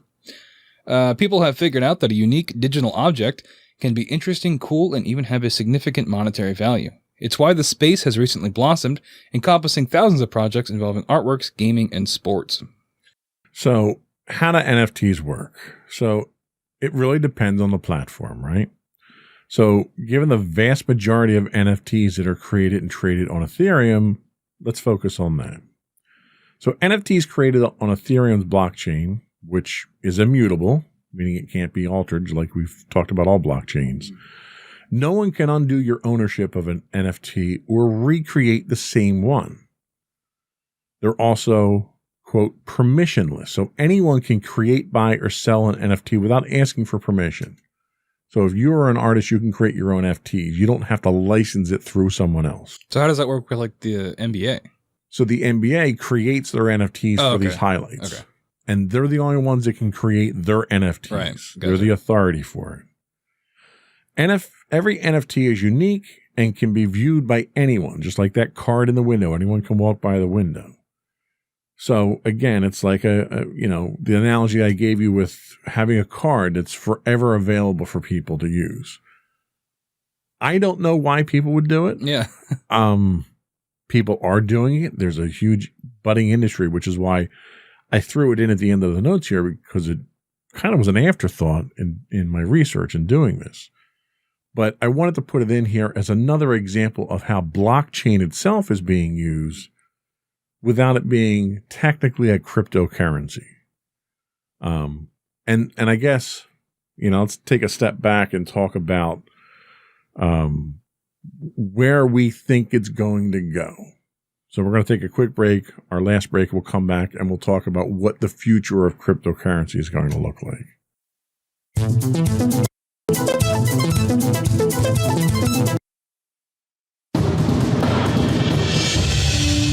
For over 7 years, the Second Sith Empire has been the premier community guild in the online game Star Wars: The Old Republic. With hundreds of friendly and helpful active members, a weekly schedule of nightly events, annual guild meet and greets, and an active community both on the web and on Discord. The Second Sith Empire is more than your typical gaming group. We're family. Join us on the Starforge server for nightly events such as operations, flashpoints, world boss hunts, Star Wars trivia, guild lottery, and much more. Visit us on the web today at www.thesecondsithempire.com.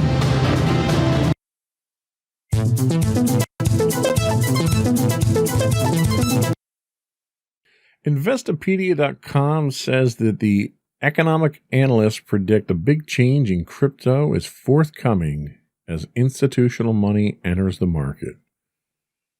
There's the possibility of crypto will be floated on the NASDAQ, which would further add credibility to blockchain and its uses as an alternative to conventional currencies.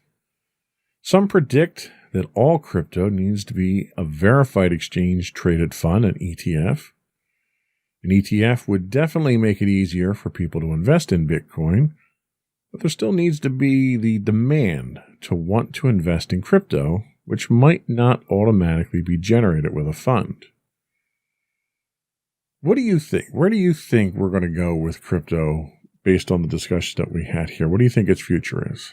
Well, I didn't know a whole lot about it going in, and I've definitely learned a lot today. So I said I'd probably agree with a lot of what you're saying, is that it seems like it's the blockchain element of it seems like it's useful and can be used for lots of other things. But breaking it down in terms of the actual reasons to invest in it, and there not really being that many, and the volatility of it too, I think unless there's a change in that and how that works, which I don't know how you do that, it seems like, the best thing we're getting out of this is the blockchain technology. Right. Yeah, and Investopedia looks specifically at the outlook for Bitcoin, and they say the future outlook for Bitcoin is it's subject to much debate, which we kind of agreed on here. While the financial media is proliferated by so-called crypto evangelists, Harvard University professor of economics and public policy Kenneth Rogoff suggests the, quote, overwhelming sentiment among crypto advocates is that the total market capitalization of cryptocurrencies could explode over the next 5 years, rising to $5 to $10 trillion, which is, astronomical. The historic volatility of the asset class is no reason to panic, he says. Still, he tempered his optimism with that of the crypto evangelist's view of Bitcoin as digital gold, calling it, quote, nutty. Yeah, that's the official economist term. That is the official term, yeah. stating its long-term value is more likely to be $100 than $100,000. Rogoff argues that unlike physical gold, Bitcoin's use is limited to transactions, which makes it more vulnerable to a bubble-like collapse. Additionally, the cryptocurrency's energy-intensive verification process is vastly less efficient than systems that rely on a trusted central authority like a central bank. And I think that's really a great place to make that distinction, is that the value or the viability of a Bitcoin is in its computational authority, whereas the value of a traditional currency or stock is in its institutional authority. And being decentralized with no institutional authority, you have to rely on that encryption to know what the value is and to know that it's a legitimate transaction. What are your thoughts on that? I mean, it makes a lot of sense, right? I mean, even this guy that we just quoted, he starts off with towards the more optimistic side, saying, it could be trillions of dollars in the next couple of years. But then once he thinks about it, it seems like he tempers it, being like, well, it's also very volatile. And, he'd say the word bubble. And that kind of got me thinking of, like, maybe this is a bubble. Maybe it has the chance to collapse. And especially with it being like so nebulous too, that it might even lend itself further to a collapse. Like, .com and things like that back in, what was it, the 90s, right? When that happened? Late 90s, yeah. Yeah. So maybe, I hope that doesn't happen, because it seems like it's interesting technology. I hope that it doesn't completely collapse. And if it does collapse, maybe it can come back in some way. But yeah, it just seems like overall it's better to just be safe than sorry. Sure. Yeah. I think, we both agree that there's probably a lot more scrutiny to be paid to this. Bitcoin's main benefits of decentralization, and transaction anonymity have also made it a favored currency for a host of illegal activities, including money laundering, drug peddling, smuggling, and weapons procurement. This has attracted the attention of powerful regulatory and other government agencies, such as the Financial Crimes Enforcement Network, the SEC, and even the FBI and Department of Homeland Security. In March of 2013, when this was an infant state here, the Financial Crimes Enforcement Network issued rules that defined virtual currency exchanges and administrators as money service businesses, bringing them within the jurisdiction of government regulation. In May of that year, the Department of Homeland Security froze an account of Mt. Gox, the largest Bitcoin exchange at the time, that was held at Wells Fargo, alleging that it broke anti-money laundering laws. New York's Department of Financial Services issued subpoenas to 22 emerging payment companies, many of which handled Bitcoin, asking about their measures to prevent money laundering and ensure consumer protection. So these are very real cases out there that the government, fearing what you can do with this cryptocurrency, and they're fearing it under the guise of illegal activity, which is legitimate, but their fear goes a lot deeper than just illegal activity. Their fear goes to a lack of control, a lack of regulation. I mean, the federal government does not like things it can't regulate. Yeah, and it seems like they're most likely going to use the crime angle to get their foot in the door, right, for increased regulation. And they're doing the same exact thing with encryption on your personal phones. And even the encryption on your phones, they're taking it even a step further, and they're hammering home this whole idea of child pornography and child exploitation. And that's why, let's do it for the children. Think of the children, yeah. Right. And that's really what they're hammering home to try to crack your encryption.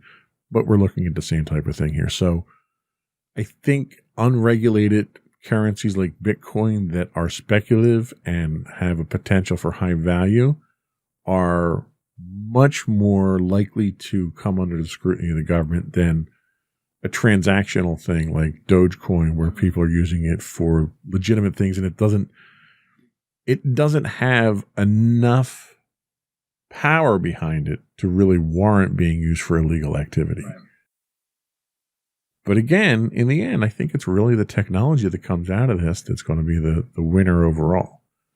I think cryptocurrencies, I don't think they're going to go away anytime soon, but they're not changing the economy anytime soon. Governments just aren't going to allow it. Yeah, it seems like it would be that simple, right? They could just say no. Yeah. So what are your final thoughts on cryptocurrency? Well, I definitely learned a lot about it today. That was kind of nice. And I hope that our viewers learned something too, if they were as clueless as I was. But yeah, I mean, it seems like it's not as future proof as, some of the jokes about it might make it seem like. But blockchain seems like it could be used for a lot of really good things, and hopefully good things. And I'm curious to see where governments take it in the next 5 to 10 years. If we do end up getting, that $1 trillion level that economist was talking about, how governments are going to respond to that, and how they're going to take it seriously, or, try to outlaw it or ban it, and, around the world, and how that's going to affect it. All that is interesting to me. So yeah, it's just a matter of, see where it goes. Yeah, and I agree. I think a wait and see attitude is probably the best. I think we should not let Elon Musk, people of Elon Musk's nature, lead the charge on this. Between selling flamethrowers and launching his Sportster into space for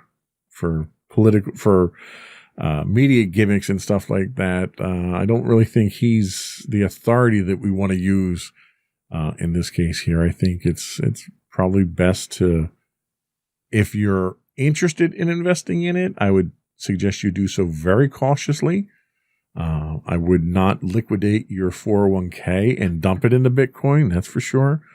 But it's speculative. There's a chance that you could make some money off of it today.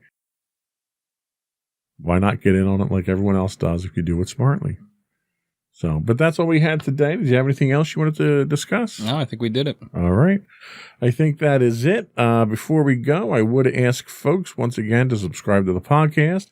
Audio versions can be found as Insights into Tomorrow, video versions as Insights into Things.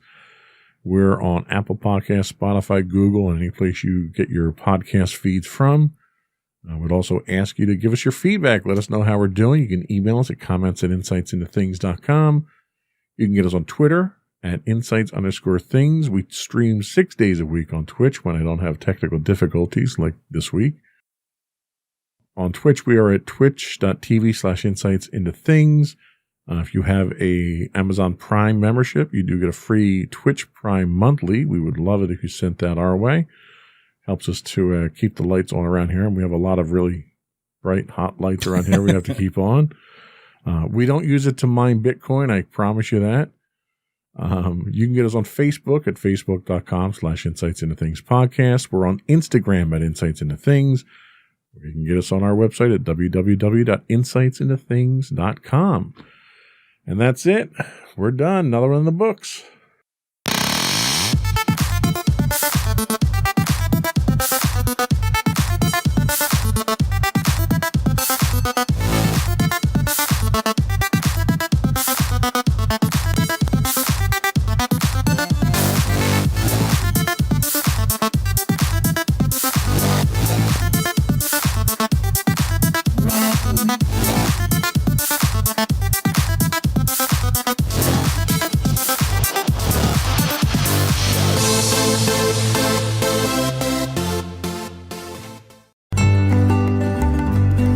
Insights into Teens, a podcast series exploring the issues and challenges of today's youth. Talking to real teens about real teen problems. Explore issues from braces to puberty, social anxiety to financial responsibility. Each week, we talk about the topics concerning today's youth. We look at how the issues affect teens, how to cope with these issues, and how parents, friends, and loved ones can help teens handle these challenges. Check out our video episodes on youtube.com/insightsintothings. Catch our audio versions on podcast.insightsintoteens.com or on the web at insightsintothings.com. Insightful podcasts by informative hosts.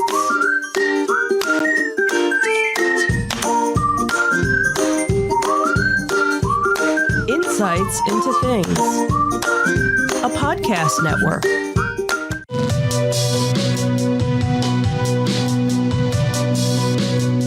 Welcome to Insights into Tomorrow, where we take a deeper look into how the issues of today will impact the world of tomorrow. From politics and world news to media and technology, we discuss how today's headlines are becoming tomorrow's reality.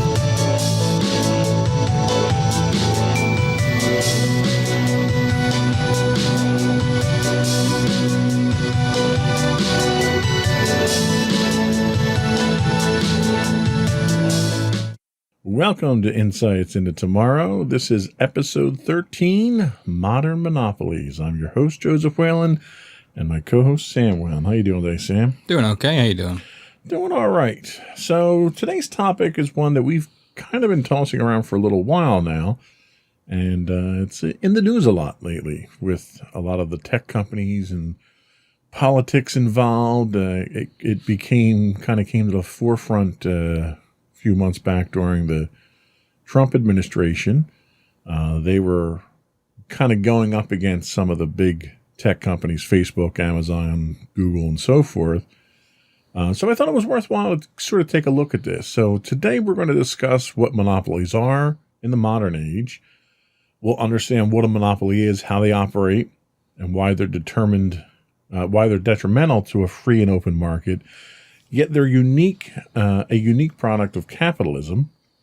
We'll take a brief look at the history of monopolies in America and how they've been handled before, and we'll look at the future of what today's monopolies and the complications inherent in regulating them are. Ready to get started? Yep. All right.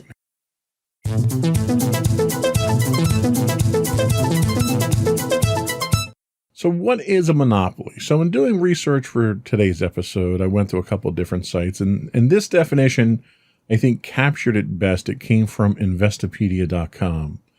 They say a monopoly refers to when a company and its product offerings dominate a sector or industry.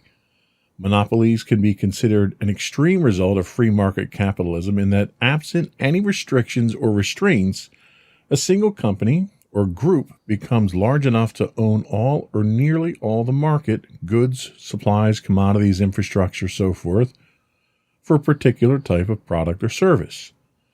The term monopoly is often used to describe an entity that has total or near control of a market. Natural monopolies can exist where there are high barriers to entry, a company has a patent on their products, or is allowed by governments to provide essential services. So based on that definition, let me ask you real quick, do you think we have modern monopolies that fit this bill? Yeah, definitely. I mean, I don't think it takes that long to figure it out. There's like 3 drugstores. That's the first one that came to mind for me. Like if you think about it, Rite Aid, Walgreens, and CVS. That's just an example. Airlines too. Like if you just, I don't know, I feel like if you just think about it, there's pretty clear examples of at least a handful. Sure, yeah. So in understanding a monopoly is characterized by the absence of competition, which can lead to high costs for consumers, inferior products and services, and corrupt behavior. A company that dominates a business sector or industry can use that dominance to its advantage and at the expense of others. So taking your example of the drugstores, if there are 3 drugstores that control all the pharmaceuticals to consumers, is that really a monopoly if there's 3 of them? I think it's a monopoly if by there being 3 and they're being so established that it eliminates the ability for other new drugstores to rise up. I think that's where you get into the monopoly territory if they're creating that barrier of entry. So it's in that case, it's a monopoly of 3 where they're colluding to prevent competition at that point in time, essentially. Yeah, potentially, yeah. They also say that it can create artificial scarcities, fix prices, and circumvent natural laws of supply and demand, which I think is exactly where your pharmacy scenario falls into place. It can impede new entrants into the field, discriminate and inhibit experimentation on or new product development, while the public, robbed of the recourse of using a competitor, is at its mercy.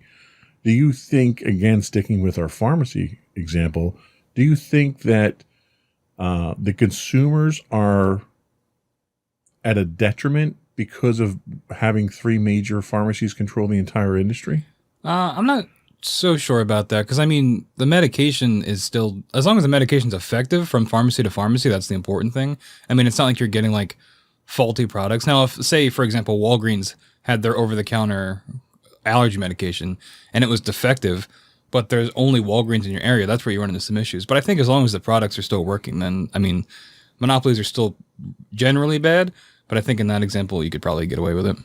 Well, how about an example where you've got three pharmacies and they all decide that instead of selling your allergy medicine to you at 20% over cost, with a 20% margin, they're going to up it to 50%. They're all going to sell for 50%. So there's no one in the market that the consumer can go to get it at that reduced price. Do you think that would be monopolistic? Yeah, definitely. Because at that point, they're using their hold on the industry to screw over the customer, which is where you get into like the definition of monopolies. Exactly. Yeah. So they go on to say that a monopolized market often becomes an unfair, unequal, and inefficient market. Mergers and acquisitions among companies in the same business are highly regulated and researched for this reason. Firms are typically forced to divest assets if federal authorities believe proposed mergers or a takeover will violate anti-monopoly laws. We just had a major takeover very recently among the cellular carriers. Oh, yeah. Where T-Mobile bought out Sprint. So we had four major competitors in the market. T-Mobile bought out Sprint to become the number 2 in consumer size at that point in time, and to reduce the market down from 4 to 3. At the same time, one of the contingencies associated with that was the emergence of another network that would come out eventually, which it hasn't come out yet. I think it's Dish is going to be running this particular network, but they're going to be using the services of the existing networks. So it's almost like it was a fictional way of putting a fourth competitor into the market. Mm-hmm. Like a puppet competitor almost. Exactly. So in that instance, do you think the T-Mobile merger with Sprint will be good or bad for consumers? I think about this with mobile companies especially. Like there's whole regions of the country where you can only get one mobile service provider. And I think by merging like that, it's going to make that problem even worse. So say I know in this area it's kind of like that with T-Mobile. If you're forced to have T-Mobile and now Sprint, but the coverage is poor and you don't have any other option, I think that's definitely an issue. Yeah. It's because you're forced to have an inferior product just due to the monopoly. Right. And there's no incentive for them to improve their product because there's no competition. Right. And what are you going to do? Move? Exactly. You're not going to move because you're a cellular carrier. Exactly. So they say monopolies typically have an unfair advantage over their competition since they're either the only provider of a product or control most of the market share or customers for their product. Although monopolies might differ from industry to industry, they tend to share similar characteristics. Why don't you tell us what these characteristics are? Sure. So the first one is the high barrier of entry, which we kind of talked about already. This is when competitors are not able to enter the market, and the monopoly can easily prevent competition from developing their foothold in an industry by acquiring that competition. Sort of like we talked about with the mobile company where they put, I guess not really, because they kind of let them use their own services. The second example is the single seller. There's only one seller in the market, meaning the company becomes the same as the industry it serves. The third is price maker. The company that operates the monopoly decides the price of the product that it will sell without any competition, keeping their prices in check. As a result of this, monopolies can raise prices whenever they want. And finally, the economy of scale. A monopoly often can produce at a lower cost than smaller companies. Monopolies can buy huge quantities of inventory, for example, usually at a volume discount. As a result of this, monopoly can lower its prices so much that smaller competitors can survive. Think like Walmart. Essentially, monopolies can engage in price wars due to their scale of their manufacturing and distribution networks, such as warehousing and shipping. That can be done at lower cost than any of the competitors in the industry. I guess that'd be Amazon too, both those companies. Yeah. So it's interesting because some of these same practices they talk about here that are considered to be monopolistic are also ones that are generally used in business for efficiency reasons. For instance, here in New Jersey, we have a lot of cranberry producers in the state. And one of the things that you have is everyone's heard of Ocean Spray, right? Mm-hmm. You buy Ocean Spray cranberry juice off the shelves and whatnot. Ocean Spray is actually a cooperative. And what they do is they partner with a number of independent farmers to pool their resources. And it's not just cranberries, obviously, it's many other things. But they pool their resources together and sell as one single entity so they can get advantages in the economy to scale by supplying all their entities at the same time for a bulk cost. They're sort of fixing their prices by not competing against each other. They all agree upon a certain price that they sell at. But somehow the cooperatives aren't targeted for monopolies, even though they take on some of the same characteristics of a monopoly. This has happened traditionally in the past with a lot of food industries have done this. A lot of your fast food places, when they go through franchising, they do sort of the same thing. You buy a franchise of a pizza place, Papa John's or I can't think of another Dunkin' Donuts. That would not be pizza, but sure, we'll use that as a franchise. Yeah. That's the first thing when I think franchise. But yeah, that's another good example of you have a whole bunch of people that buy the stores, buy the franchise where they have the rights, but they also get all their supplies that way. So instead of, mom and pop down the street going out and buying flour to make donuts, they put their purchase into the corporation, and the corporation buys it for 500 bakers at one time and can get a discount on it. So that's another thing where cooperatives can be targeted as monopolies, but they're not in today's society. So the next thing that we talk about is what's called a natural monopoly. So a natural monopoly can develop when a company becomes a monopoly due to high fixed or startup costs in an industry. This happens a lot with utilities, internet, electricity, telephone.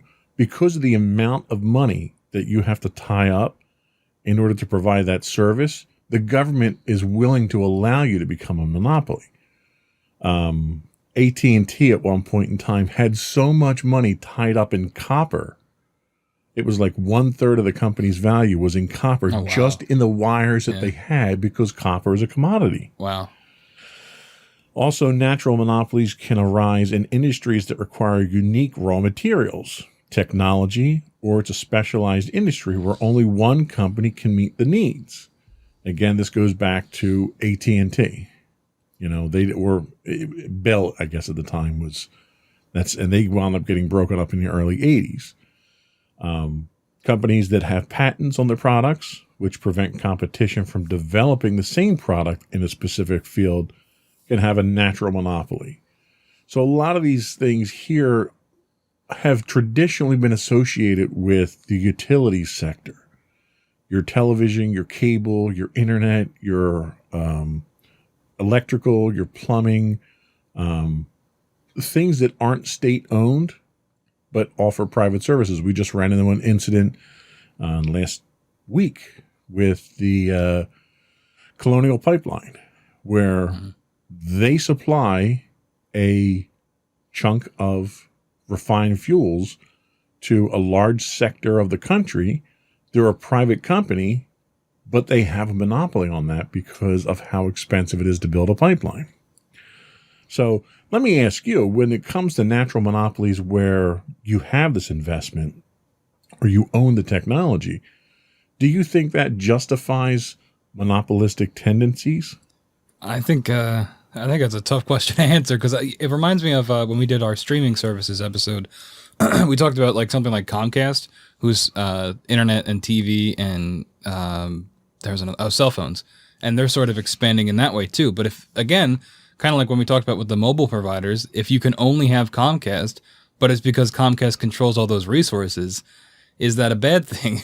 I think it becomes a bad thing when you go back to the inferior product thing. If your product's bad, but you have this obligation to provide the service because you have all the resources, then I think you also have an obligation to make the product at least usable consistently. Well, and to add to that is, if the government is going to allow you to be a natural monopoly because of that technology or that investment, then there's a certain right that the government has to... we didn't check the shop beforehand, everybody. No, we didn't. Just lean a lot that way. There's a certain obligation the government has to regulate you at that point in time as an industry. Do you think that expectation of government regulation, because a lot of the cable companies are trying to get away from government regulation, do you think that expectation that government should have the right to do that when they grant you a monopoly is realistic? I think maybe not realistic, not in these days, because these companies have so much power. I think it's idealistic that, ultimately at the end of the day, the government is going to have the say in what needs to be regulated and what doesn't. But I think we're seeing so often that the companies have so much power that the government just chooses not to do anything. Yeah, I think which we'll get into more later. Yeah, I think you're absolutely right on that one. So there's public monopolies that are set up by the government to provide essential services, such as the U.S. Postal Service, although the U.S. Postal Service is getting a run for its money these days with private parcel companies like UPS and FedEx. Utilities, which we talked about already.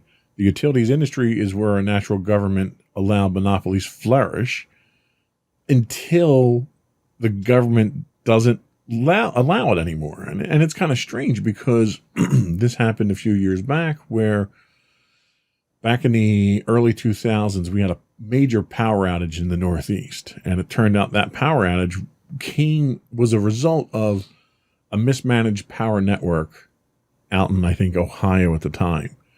And it's a privately owned company. They weren't under any kind of monopolistic regulations or anything.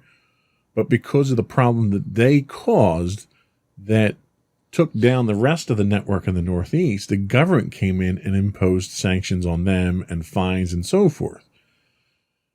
Do you think that's a way or an efficient way for the government to sort of allow monopolies to happen, but penalize them if they don't adhere to some level of standard? I mean, yeah. And I mean, that's a pretty extreme example. If you cause, the Northeast to have a blackout, I think you deserve to get punished for some reason. But I think you said it was a privately owned company. It wasn't like, yeah. So if it was, I don't know. I think if it was a larger company, they might not be as harsh. If it's the small independent company, they can easily point the finger and blame them. But if it was something like General Electric or something, they might be a little bit hesitant to punish them as harshly, I think. Right. No, I can see that. So the monopolies in these instances are allowed because the suppliers incur large costs of producing power or water or providing these services to each household. And it's considered more efficient for there to be a sole provider for these services. Do you think it's more efficient for you to have a sole cable provider? Or do you think competition in the cable market would be better for the consumers? Because right now, cable is not considered a public utility. And there's a lot of push to have it considered that way as far as protections and regulation go.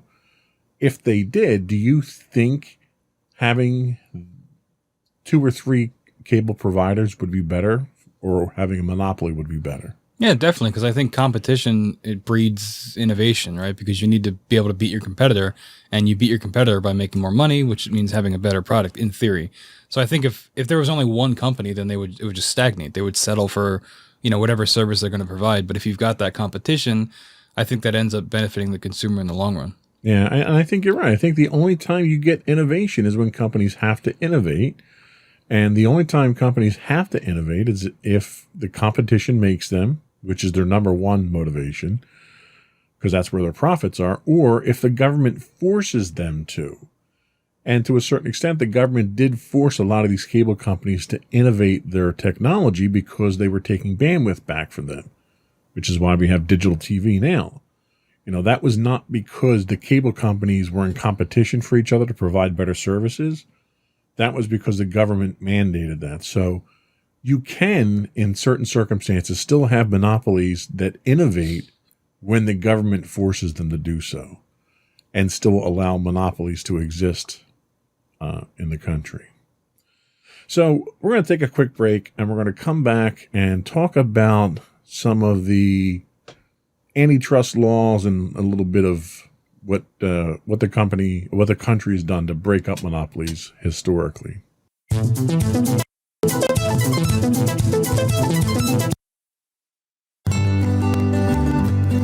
Insights into Teens, a podcast series exploring the issues and challenges of today's youth. Talking to real teens about real teen problems. Explore issues from braces to puberty, social anxiety to financial responsibility. Each week, we talk about the topics concerning today's youth. We look at how the issues affect teens, how to cope with these issues, and how parents, friends, and loved ones can help teens handle these challenges. Check out our video episodes on youtube.com/insightsintothings. Catch our audio versions on podcast.insightsintoteens.com or on the web at insightsintothings.com.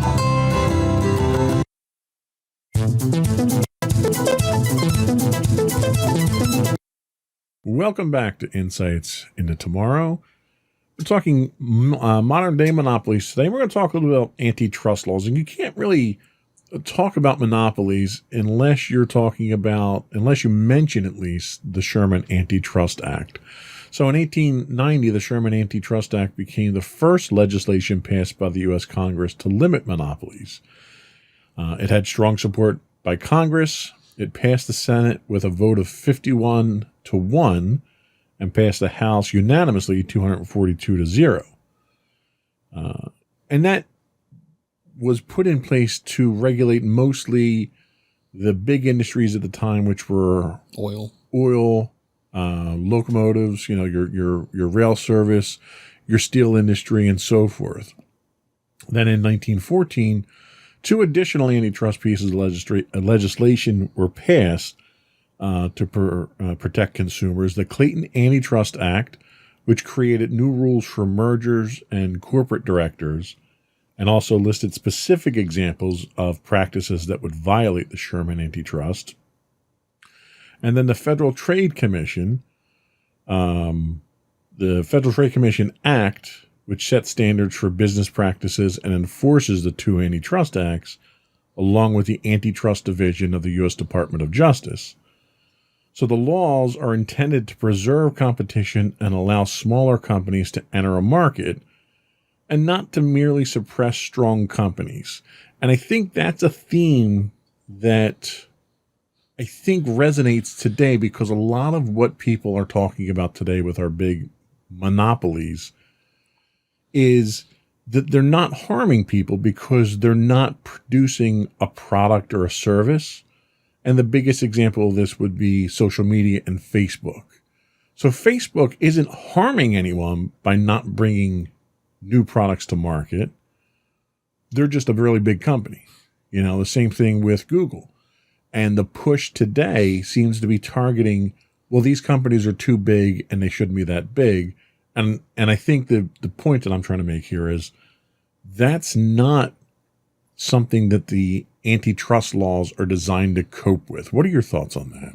Yeah, definitely. I think it's these are obviously laws that were made in before 1900, so they definitely need to be updated. But I think it's kind of what comes with technology, right? It's you've got to make new laws. You've got to adapt the way you think about it, because while they're not making a product, these companies have data on everybody. And when you have things like information leaks and the companies aren't necessarily held accountable, like Facebook has them all the time, where people's personal data gets leaked. And I think that is a huge problem that should be, more harshly punished.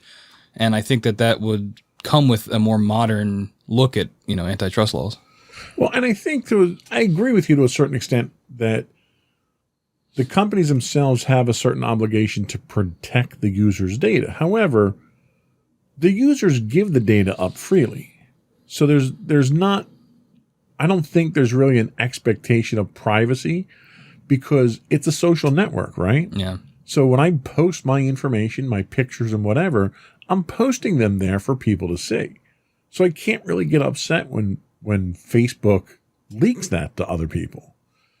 The other problem that you run into is that the modern laws that we have penalties that are insignificant to the size of these companies now, which I think is where some of the argument comes in that these companies are too big. You know, you might get a couple $100,000 fine for a data breach. That's like nothing. When you're a multi-billion-dollar company, that's, essentially you lost that money in the cushions of the couch. Yeah, the time it took to draft the document to charge you've already made $1 billion. Right. So there's really very little incentive to do anything other than continue business as is and just pay the fines because you're still monumentally profitable. So I think there needs to be a fundamental shift in what the penalties look like in order for the penalties to have any meaning whatsoever. So in talking about breaking up monopolies, the Sherman Antitrust Act was targeted at companies like Standard Oil and even the American Tobacco Company, which didn't break up the companies. It broke up Standard Oil, but what it did was it pushed more public awareness. In 1994, the U.S. government accused Microsoft of using a significant market share in the PC operating system business to prevent competition and maintain a monopoly. Now, this is significant because I think it's really the first modern monopoly with high-tech industry that we kind of see come across the government's crosshairs. Yeah, they broke up the bell companies, the phone companies and stuff like that, but I think that was less significant from a technological standpoint because it was really legacy technology. But here you have Microsoft, who is at the forefront of computer technology, but they're also internationally acclaimed for this technology. And you have the United States that's trying to set precedent here. And I think, if anything, that's where we kind of look back to see what's going to guide our principles moving forward. What do you think about that? Yeah, definitely. I mean, I think I've said it on this show before. Again, not a lawyer, but, the law is about precedent, right? So something like this case here, sets the precedent for technology companies going forward of how their versions of monopolies, are viewed in courts. And I think that, having Microsoft be this big example in 1994 is extremely important, just to have something to look back at, especially, I don't think anybody could have imagined what technology is like now compared to what it was in 1994, but it's much larger and much more in the forefront of just our daily conversations. Yeah, and essentially what happened is in 98, you had a federal district judge rule that Microsoft needed to be broken into technology companies. But that was a decision that was later reversed. There were compromises that happened. There were fines that happened. Microsoft ultimately agreed to have a government overseer become part of the company to make sure that the company wasn't engaging in monopolistic activities. Microsoft in the 80s and 90s was brutal. They had a philosophy of, well, let's not compete with others. Let's just destroy the competition. And they did. They were very effective at it. Yeah, I think there's an episode. I don't know if you've ever watched the CNN series. It's just called the 70s or the 80s. It's one of those. There's a whole episode on like the Apple-Microsoft war. It's really interesting. Yeah, and it's funny because Microsoft destroyed Apple to the point that Apple was roughly 3 months away from going bankrupt. And Bill Gates, in a very famous appearance, shows up at the Apple Worldwide Developer Conference via video, and Steve Jobs was still alive at the time and announced that Microsoft is investing in Apple, and they booed Bill Gates for saving the company. All the people that were in the crowd booed when they heard about that. And the funny thing is, the only reason Microsoft did that was not so that they could make profit off of Apple. It was so that they could maintain the appearance of having competition. That's all it was. And the government fell for it. Yeah, the government fell for it. So, I mean, a lot of times it's really just about, jumping through the flaming hoops and making people believe the right thing. Yeah, and like not even in terms of government, but just in terms of public opinion too. You have you get that with video game consoles too. I know it's not nearly on the same level, but if you maintain that rivalry between two companies, it makes it look even better than that you're not a monopoly because, I'm an Apple fan, I'm a Microsoft fan, but in reality, it's the same company. Like, not really, but if they bailed out your company, they still owe them a debt in some way. Sure. Well, and you look at, let's stick with technology, you look at microprocessors. So you've got Intel and you've got AMD. And AMD has always been sort of the redheaded stepchild to Intel, where they were the rebels, they were the underdogs. Their processors were for like the elite group of gamers or overclockers or whatever.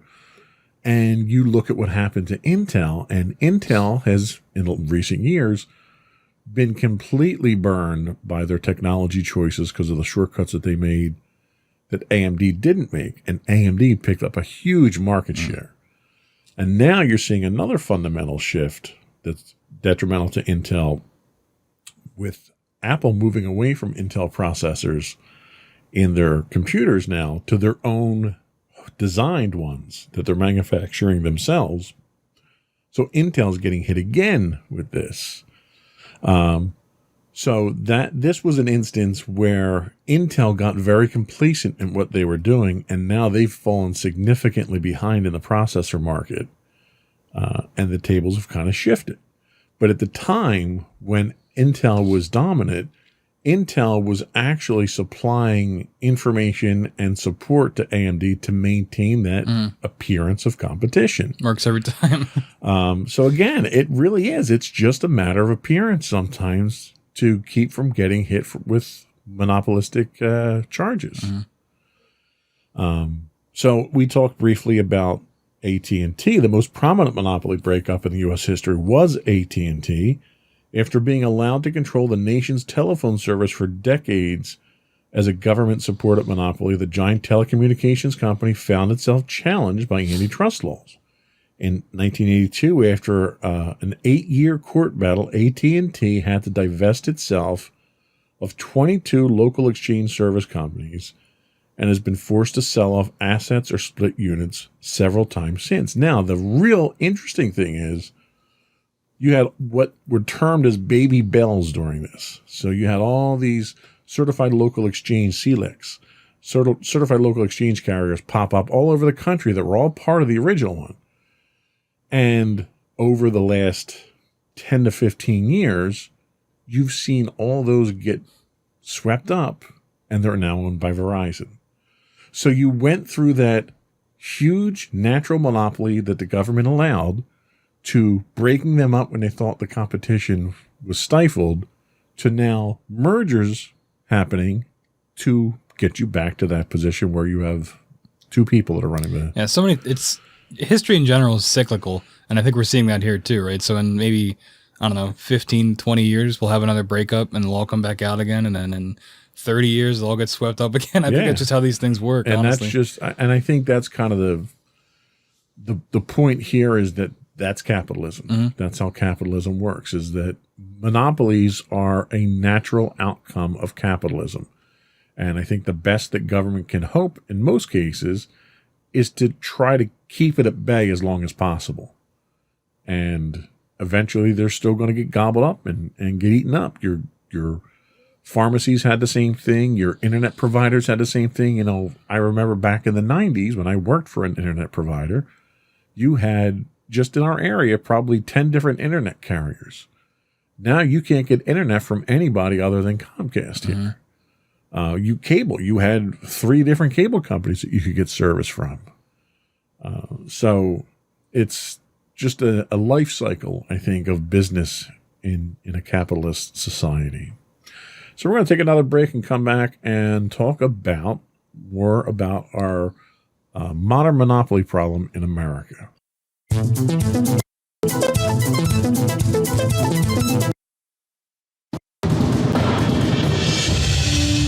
For over 7 years, the Second Sith Empire has been the premier community guild in the online game Star Wars: The Old Republic. With hundreds of friendly and helpful active members, a weekly schedule of nightly events, annual guild meet and greets, and an active community both on the web and on Discord. The Second Sith Empire is more than your typical gaming group. We're family. Join us on the Starforge server for nightly events such as operations, flashpoints, world boss hunts, Star Wars trivia, guild lottery, and much more. Visit us on the web today at www.thesecondsithempire.com.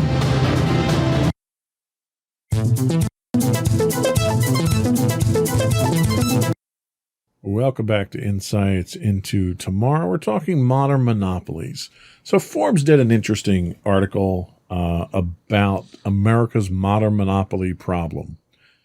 They said without realizing it, we become a nation of monopolies. A large and growing part of our economy is owned by a handful of companies that face little competition. They have no incentive to deliver better products or to get more efficient. They simply rake in cash from people who have no choice but to hand it over. This would be impossible if we had true capitalism. Even if we admit some businesses are natural monopolies, most aren't. Most of them found some non-capitalistic flaw to exploit. In theory, this problem should have solved itself as technology and consumer preferences change, yet it hasn't. Axios outlined a problem in a recent article on farm bankruptcies. Why don't you tell us about what they found? Sure. So 3 companies control about 80% of mobile telecoms. 3 have 95% of credit cards. 4 have 70% of airline flights within the United States. Google handles 60% of all searches online. In agriculture, 4 companies control 66% of U.S. hogs slaughtered in 2015, 85% of the steer, and half of the chickens, according to the Department of Agriculture. And finally, just 4 companies control 85% of U.S. corn seed sales. That's up from 60% in 2000, so there was some consolidation there. And 75% of soybean seed, a jump from about half, according to the Agriculture Department. That's pretty staggering, and that's not even talking big tech, where a lot of our focus is today. I mean, we're talking telecoms, credit cards, airlines, search, which we'll get to, and agriculture. I mean, our agriculture is really tied up to that few companies. I mean, I find that alarming at best. What's your thoughts on that? Yeah, you go back to your ocean spray example where it's one company, but it's made up of smaller farms. I guess that's probably similar. That's to what's probably happening. would be in this, yeah. Yeah, so it's if you want to have a successful farm, you have to join up with this company, basically is what you're getting at. And that is a monopoly, but if the independent farms are getting their proper cut, it's not as bad as it could be, right? Where they're just being exploited for their product. Right. I mean, I don't know. It's like this big company you just become a part of, I suppose, if you want to have a farm. I don't know. Yeah, well, and one of the things that they talk about a couple different outcomes that we get from this. One is being having a gummed up economy. Some economists say the concentration of market power is gumming up the economy and largely to blame for decades of flat wages and weak productivity growth. They say gumming up the economy is a good way to describe it because we're getting competition itself is an economic lubricant. And the machines work more efficiently when the parts are moving freely. We get more output from the same input or the same output with less input. Take away the competition and it all begins to grind together, kind of like a internal combustion engine that you don't keep the oil changed in. Eventually, friction brings it to a halt, and sometimes a fiery one. Normally, companies grow their profits by delivering better products at lower prices than their competitors. It's a dynamic process with competitors constantly dropping out and new ones appearing. This has been described as what's called creative destruction, which sounds harsh, but is absolutely necessary for economic growth. Today, the creative destruction isn't happening. And as companies refuse to die and monopolies refuse to improve, we struggle to generate even mild economic growth. And I think we're seeing that across our entire economy at this point in time. What are your thoughts on that? Yeah, definitely. I mean, we just read off all those examples of all those companies that own everything, right? So I think especially when you get to the point where you're too big of a company to fail and it refuses to die, just like that article said, when you're at that level where you control over half of, some kind of domestic product, it's going to be difficult for you to fail, even if you wanted to. And then you end up getting the stagnation that we're seeing today. Absolutely, yeah. They also talk about uncreative destruction. Creative destruction means companies go out of business and workers lose their jobs. Maybe a few competitors will hire them eventually, but they suffer in the meantime. Politicians try to help, but finding the right balance is hard.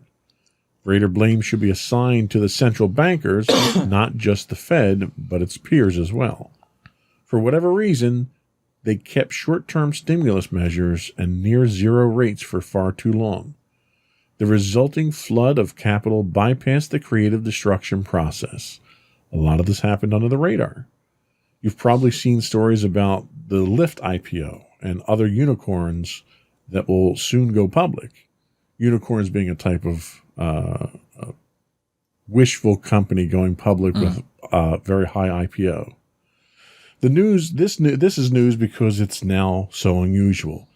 The number of listed companies is shrinking because A, cheap capital lets them stay private longer, and B, the founders and venture capitalists often exit by selling to a larger cash flush competitor instead of going public.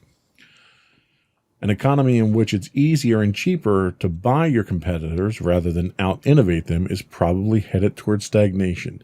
And that's the problem that we had. We saw all through the 1800s, competition was being bought up constantly. The railroads, the consolidation in the auto industry in the early half of the 20th century. Anytime that you see competition just being eaten up by buying them out, you're not innovating at all when you buy. You just have companies that are so large they can buy out anybody that's competing with them. Facebook is doing the same exact thing now. Facebook has bought up 4 or 5 major competitors, all in different sectors of what they do, but they're buying their way to success. And that stifles innovation. What are your thoughts on that? Yeah, definitely. I mean, we talked earlier about that barrier to entry, right? That's one of the biggest things when you're looking at these monopolies. And if you're a small startup trying to compete with somebody like Facebook and they just offer you a blank check to just buy you out, it's hard to say no to that, especially if you know that you have no real hope of competing with them. And I think that the more they just, when Facebook buys you out, they then also get more powerful because they have your workforce or your resources or whatever you had to offer, and they have less competition, so they only get more powerful. It's a win-win in the worst kind of way, I think, especially for consumers and the economy. Yeah, and part of the problem that you have is because of this, you have companies that shouldn't be in business are getting bought out, and the technology they have is inferior technology, but you have larger companies buying them not because of the technology so they can integrate it into their own. They're buying their users. So you may have a company, I don't want to say Quibi, but a company like Quibi that spent all this money up front on advertising and we'll say technology, although it's not that revolutionary. But their whole goal was to basically get a whole bunch of people on the platform and then sell it. And in their case, they failed. In their case, they projected something like 70 million people signing on with this 1.5 billion budget or something that they had. They wound up getting 70,000 people actually subscribing to it, and they went out of business. That's the exception to the rule, whereas that should be the natural order of how business works. Especially with capitalism. If you're not a good business, you should just fail. Absolutely. But, instead you have companies that they garner this large following, and it could be because of certain people that might be on your service. One of the things that Twitter ran into was that when they banned Donald Trump around the time of the January 6th insurrection, their user base dropped off significantly because all of his supporters stopped using the service. That cult following is enough to start your own social network, bring all those people on board, and then sell those users. Even if the social network itself is outdated, the technology is 90 years old, they're selling eyes at that point in time. And that's generally not how business is done, because in most cases, traditionally, the consumer isn't the product. Yeah. The product is something you produce. Mm-hmm. But in the case of technology and social media today, the consumer is the product because that's where people are making money with all your information. So it kind of breaks the rules, and that's why we kind of have an upset balance here. So we're going to take our last break here, and we're going to come back and look at the future of regulating monopolies and why tech might be different.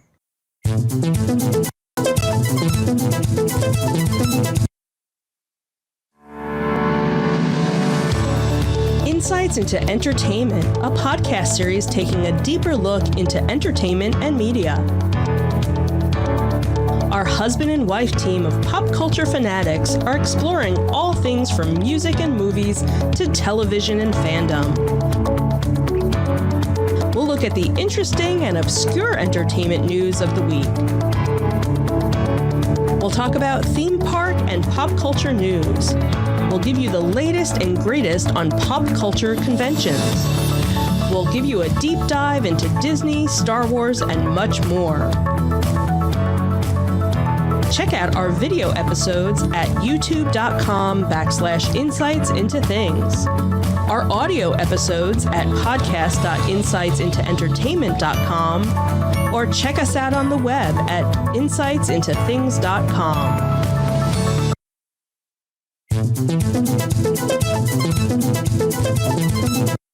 Welcome back to Insights Into Tomorrow. We're talking monopolies, and we're going to talk about how to regulate today's monopolies in tomorrow's market. So when the global financial crisis slowly subsided in the spring of 2010, tech giants Google, Apple, Facebook, and Amazon, known collectively as GAFA. I've never heard that before. I haven't either. I didn't write the article, though. So. They were collectively valued at just under 450 billion euros by market cap. These companies were drivers of innovation that pointed the way forward, enterprises at the center of a flourishing technological ecosystem with a creative and technology-driven vision. Over the past decade, the transformation of society's relationship to those companies is unprecedented. We use the products of these companies to manage almost our entire professional and private lives. And during the coronavirus crisis, the value of the tech giants have increased even more. So when we put together the idea of the show, these were really the companies that we're talking about for today's modern monopolies. How do you feel about, first of all, let me ask, do you use their products? I think that's probably the most important question to ask anybody. Yeah, I mean, it's kind of hard not to, right? At least like Google and Amazon, even if you don't buy things from Amazon, Amazon still controls a lot of web traffic too for their searches. So you're using them either way. But yeah, I don't think I have any Apple products anymore. I did though for a while. I was an iPhone user. I have a Facebook and Instagram account. I don't really use, but I still look at them. So they're getting, my eyes either way. And then Google, I use all their products and services. So yeah, I'm pretty far in. Yeah, and I think one of the biggest things to keep in mind here is that these companies don't just influence the American economy. These are global companies that have a major impact on the world. So looking at the monopolies of tomorrow, I think we have to ask ourselves probably a few questions and kind of come to terms with a few things. Like, one is how we handle the U.S. monopolies today will dictate Europe's future and even to a certain extent the rest of the world, don't you think? Yeah, absolutely. I mean, I think that in our modern age, it's a global economy. It's not as isolationist as it used to be with things like Standard Oil and things like that. Yeah, and I think the other thing is that even though, it's hard to envision, but the technological revolution isn't over. We're kind of still in the early phases of it. And I think one of the issues that we run into is that we don't make the rules as fast as the technology grows. Would you agree with that? Yeah, I mean, just in the last, I don't know, 5-6 years, you had Snapchat show up, which blew up again and became another staple in the social media icon, on your phone that a lot of people use and is now a publicly traded company. So I think that we're definitely going to see it again. TikTok as well, also huge. Yeah. So I think that, every couple of years, it's, just how these things work. You'll get a whole new social media app or something along those lines.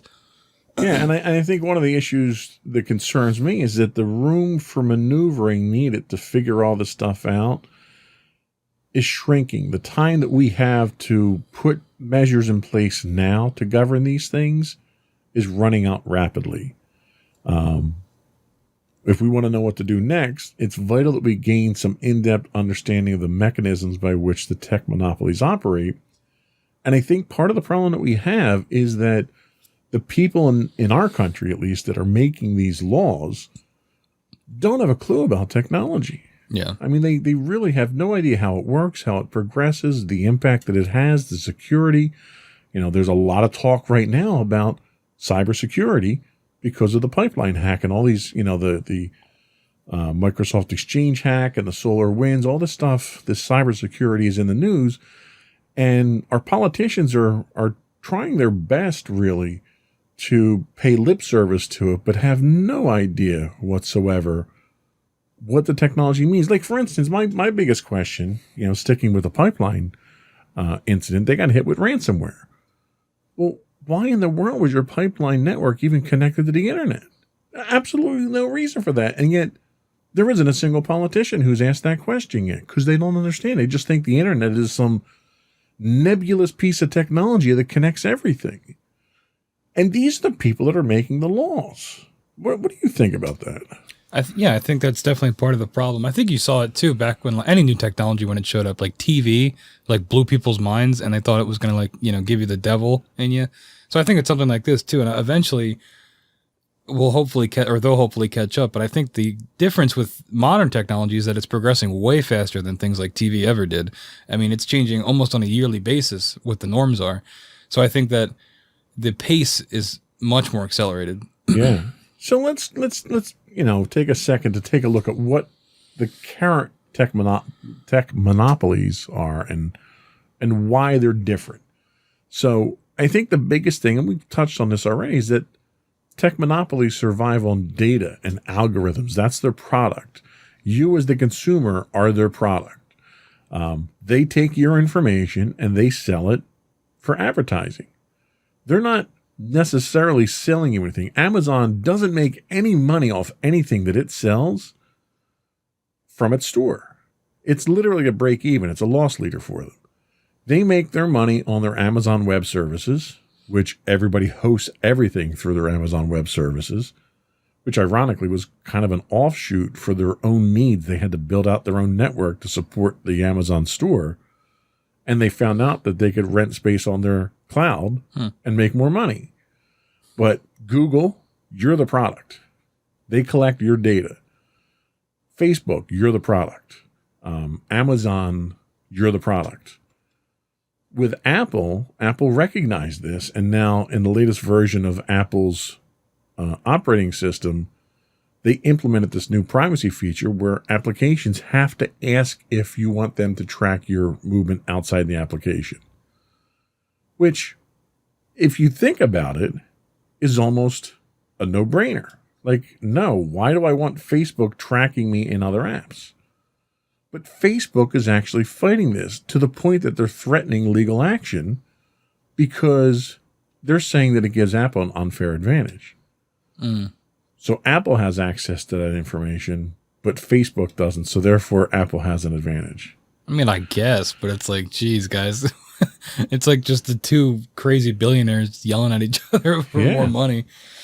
If you look at the companies in the 20th centuries, their wealth came from factories and machines and qualified employees and the stuff that they made that consumers purchased. So it was much easier to say, okay, well, you're not innovating cars fast enough. You're not innovating refrigerators or whatever it happened to be because you had an actual defined product. How do you tell when you're not innovating services enough if the consumer's the product? Like what's the answer to that question? I mean, then we get into a question of privacy, right? Because the only way to innovate that is to become more intrusive in people's lives and to collect more data on them. And then that's a whole nother can of worms of where you draw that line of if it's just, you're purely just a product at that point and the human element is completely removed. Absolutely. So over the past decade, the big tech companies have built a huge competitive advantage because they control the operating systems and the search engines and the browsers and all the cloud infrastructure. They also own the shopping marketplaces, the communications platforms, the networked household appliances, and the app stores. To return to our picture of the 20th century, tech monopolies not only have factories and machines, they also increasingly own the entire infrastructure of the value creation chain, including all the businesses and all the communication channels to the customer, which, being that ingrained and essentially owning control of the economy, makes it almost impossible to regulate them. Don't you agree? Yeah, I mean, it's almost like it's too late. It reminds me of, and this is sort of related, but movies. There was a big Paramount decision like the 30s because they owned distribution, production, and exhibition, which was like movie theaters. Right. And that's what this reminds me of. They're owning every single step of the chain, which is a monopoly. But in this instance, they're way too powerful to be stopped at this point. Right. And, the capital that the big tech companies suck out of the system using this mechanism is fed straight back in undermining the competition or accessing new areas of business. Vendors on Amazon's marketplace are just as dependent on the goodwill of the platform as media companies are on Google and Facebook. This goodwill can only be acquired by consistently providing access to all content and data, thus continuing to feed the monopoly and making it more efficient. So even for competition to work, they have to cooperate with the big tech and provide the big tech exactly what they need to give the big tech the authority in the first competition place. In quotes there a little bit. Exactly.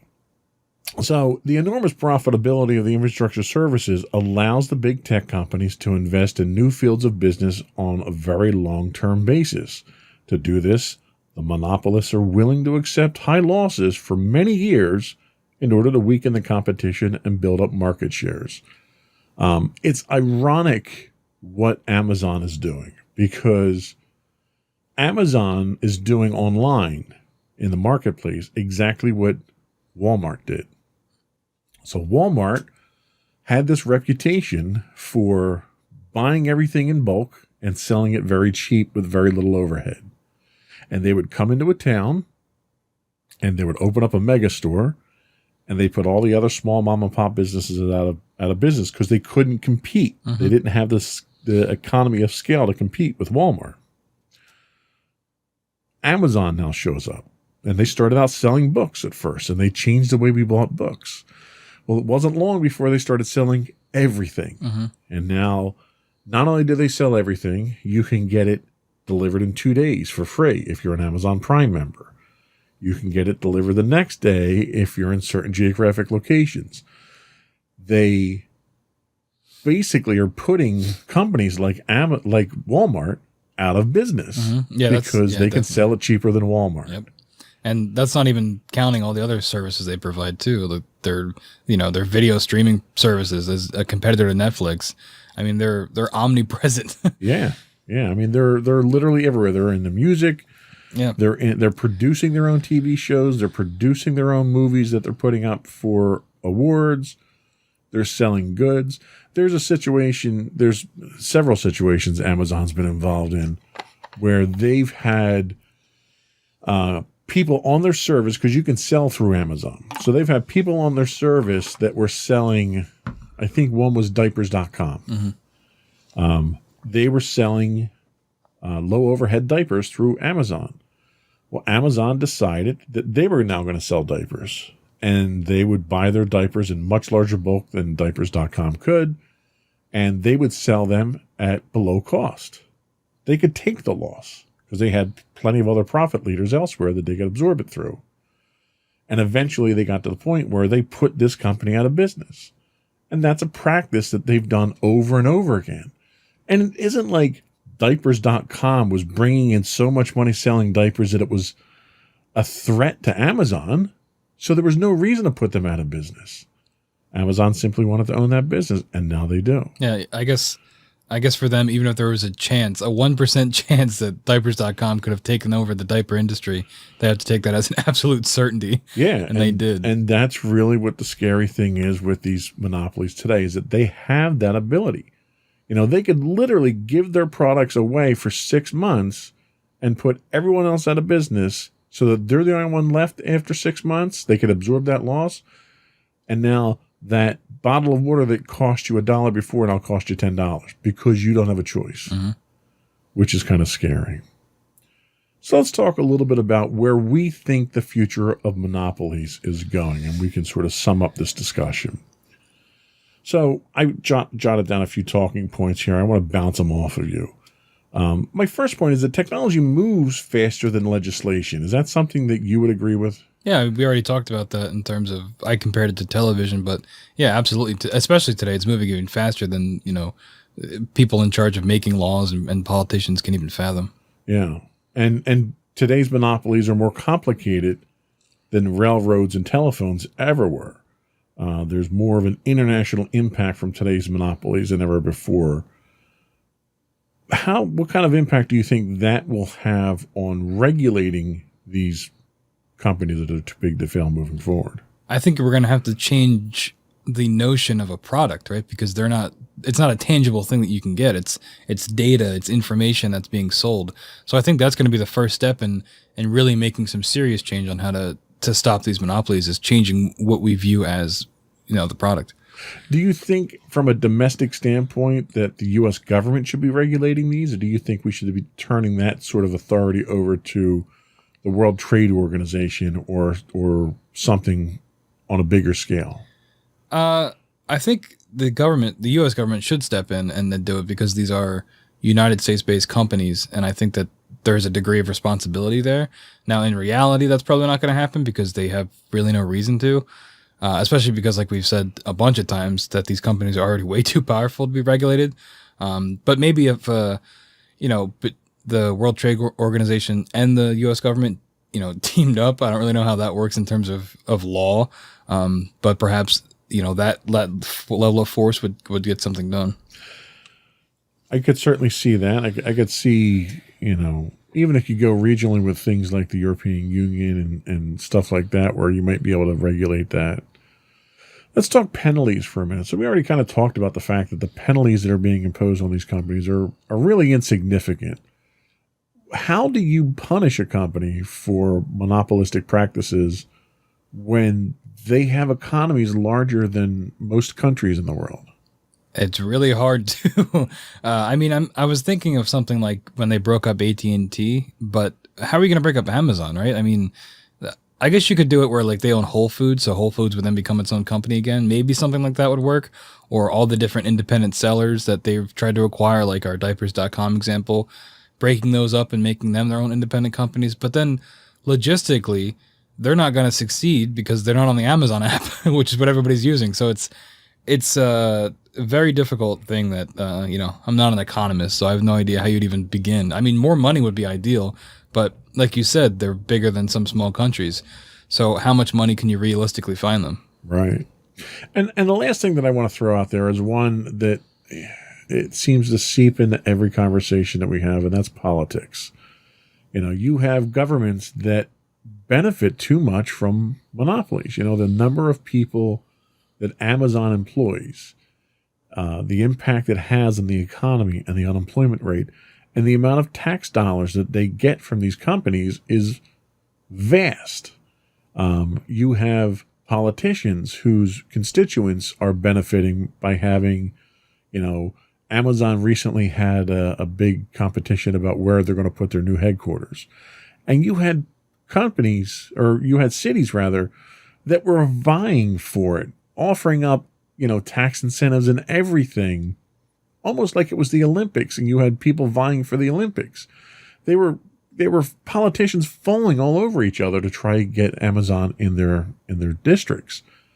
When you have that kind of power, that you have politicians that are catering to you, And mind you, we talk about corrupt politicians and the fact that the United States has the best politicians money can buy all the time here.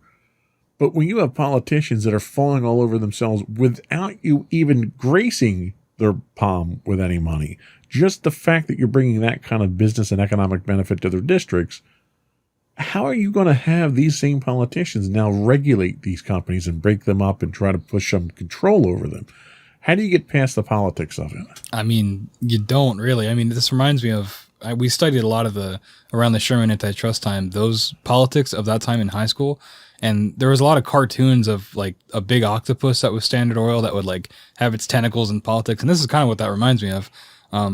Except that I think today, while everybody knows about Amazon's, like how poorly they treat their workers and things like that, and the accidents that have happened on the company lines, I still think Amazon is still viewed publicly very positively because of their convenience, right? So I think that that's going to be a major step too, because the politicians associated with Amazon aren't like as nefarious as they were when they were associated with Standard Oil. So it's a matter of public perception of even having the pressure on the politicians in the first place to make the change. I think you're right. I mean, I'm a Amazon user. Yeah. I'm a Google user. I'm a Apple user. I don't use Facebook. The show's on Facebook, but I don't manage that. I don't log into Facebook. And the problem that I have is I know these companies are problems, but I still use them, and I will continue to use them. They're not evil enough for me to not. Facebook is evil enough. Facebook to me is a cesspool, so I won't use Facebook. But these other companies provide benefit to me. And I don't personally feel the detriment that's associated with them. So it's very hard for me to even advocate breaking them up or cracking down on them or whatever. So unfortunately, I don't have any answers myself. Yeah, it's an interesting moral question, right? And I think we get that with a lot of industries. If you really look into them, they're all evil in their own ways. Right. But it's a matter of your daily life. And what's one person going to do that? If one person were to stop using this product, realistically, how many products would they have to stop using? Yeah. You have to stop using the internet probably if you wanted to stop benefiting Amazon. That's true. You cannot buy Amazon products, but you're still going to benefit them in some way. It goes back to their omnipresence. Yeah, you're absolutely right. I think this is probably one of the first episodes that we've done where our future look didn't really have a path forward. I don't think either of us have an answer on how to solve this moving forward. It's WALL-E. They're going to become by and large. We're going to have to fly off the planet because all the Amazon boxes are stacked up in the cities. There you go. So I think that's kind of all we can add to this discussion today. I think that was all we had today. Did you have anything else you wanted to add? Nope. Well, thank you for listening, folks. Before we go, I would invite folks to subscribe to the podcast. You can get video versions of the podcast if you look for Insights into Things. That will give you video episodes of all of our shows.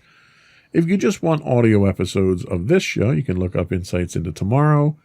We're available on Apple Podcasts, Spotify, Google, Stitcher, iHeartRadio, Amazon, Google. Whoops. Yes, all those evil people. Yeah. I would also encourage folks to contact us. You can give us some suggestions on what topics you'd like us to discuss, any feedback on the performance that we've done. You can email us at comments@insightsintothings.com. We're on Twitter at insights_things. We stream 5 days a week, this week 6 days a week on Twitch at twitch.tv/insightsintothings. If you are an Amazon Prime subscriber, you do get a free Twitch Prime monthly subscription. We'd appreciate it if you threw that our way. On Facebook, we are facebook.com. Should have plugged the shows in the beginning. Yes, we are part of the problem. I understand that. We have no other, that's another byproduct of the monopolies. We have no other way to get our products out there without using them. But on Facebook, you can get us at facebook.com/insightsintothingspodcast. And on Instagram, we are at Insights Into Things, or you can go to our website at www.insightsintothings.com for links to all of those things. Anything else before we go? Any closing thoughts? No, I think that's it. All right. The world is owned by the monopolies. It's a good game, too. You should try playing it. That's all for this week, this month, or whenever we do another one. Any closing words? No, we'll see you next time, folks. That's it. Another one in the books. Goodbye.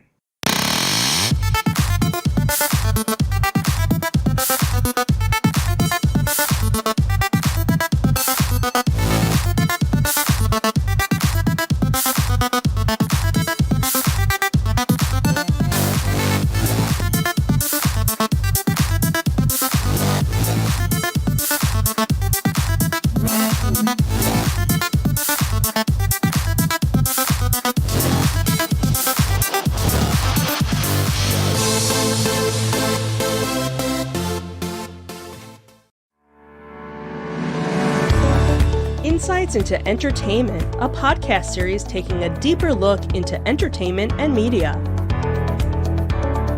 Our husband and wife team of pop culture fanatics are exploring all things from music and movies to television and fandom. We'll look at the interesting and obscure entertainment news of the week. We'll talk about theme park and pop culture news. We'll give you the latest and greatest on pop culture conventions. We'll give you a deep dive into Disney, Star Wars, and much more. Check out our video episodes at youtube.com/insightsintothings. Our audio episodes at podcast.insightsintoentertainment.com, or check us out on the web at insightsintothings.com. Insightful podcasts by informative hosts.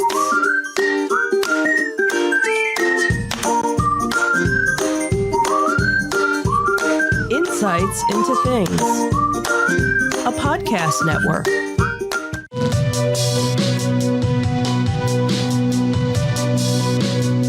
Welcome to Insights into Tomorrow, where we take a deeper look into how the issues of today will impact the world of tomorrow. From politics and world news to media and technology, we discuss how today's headlines are becoming tomorrow's reality.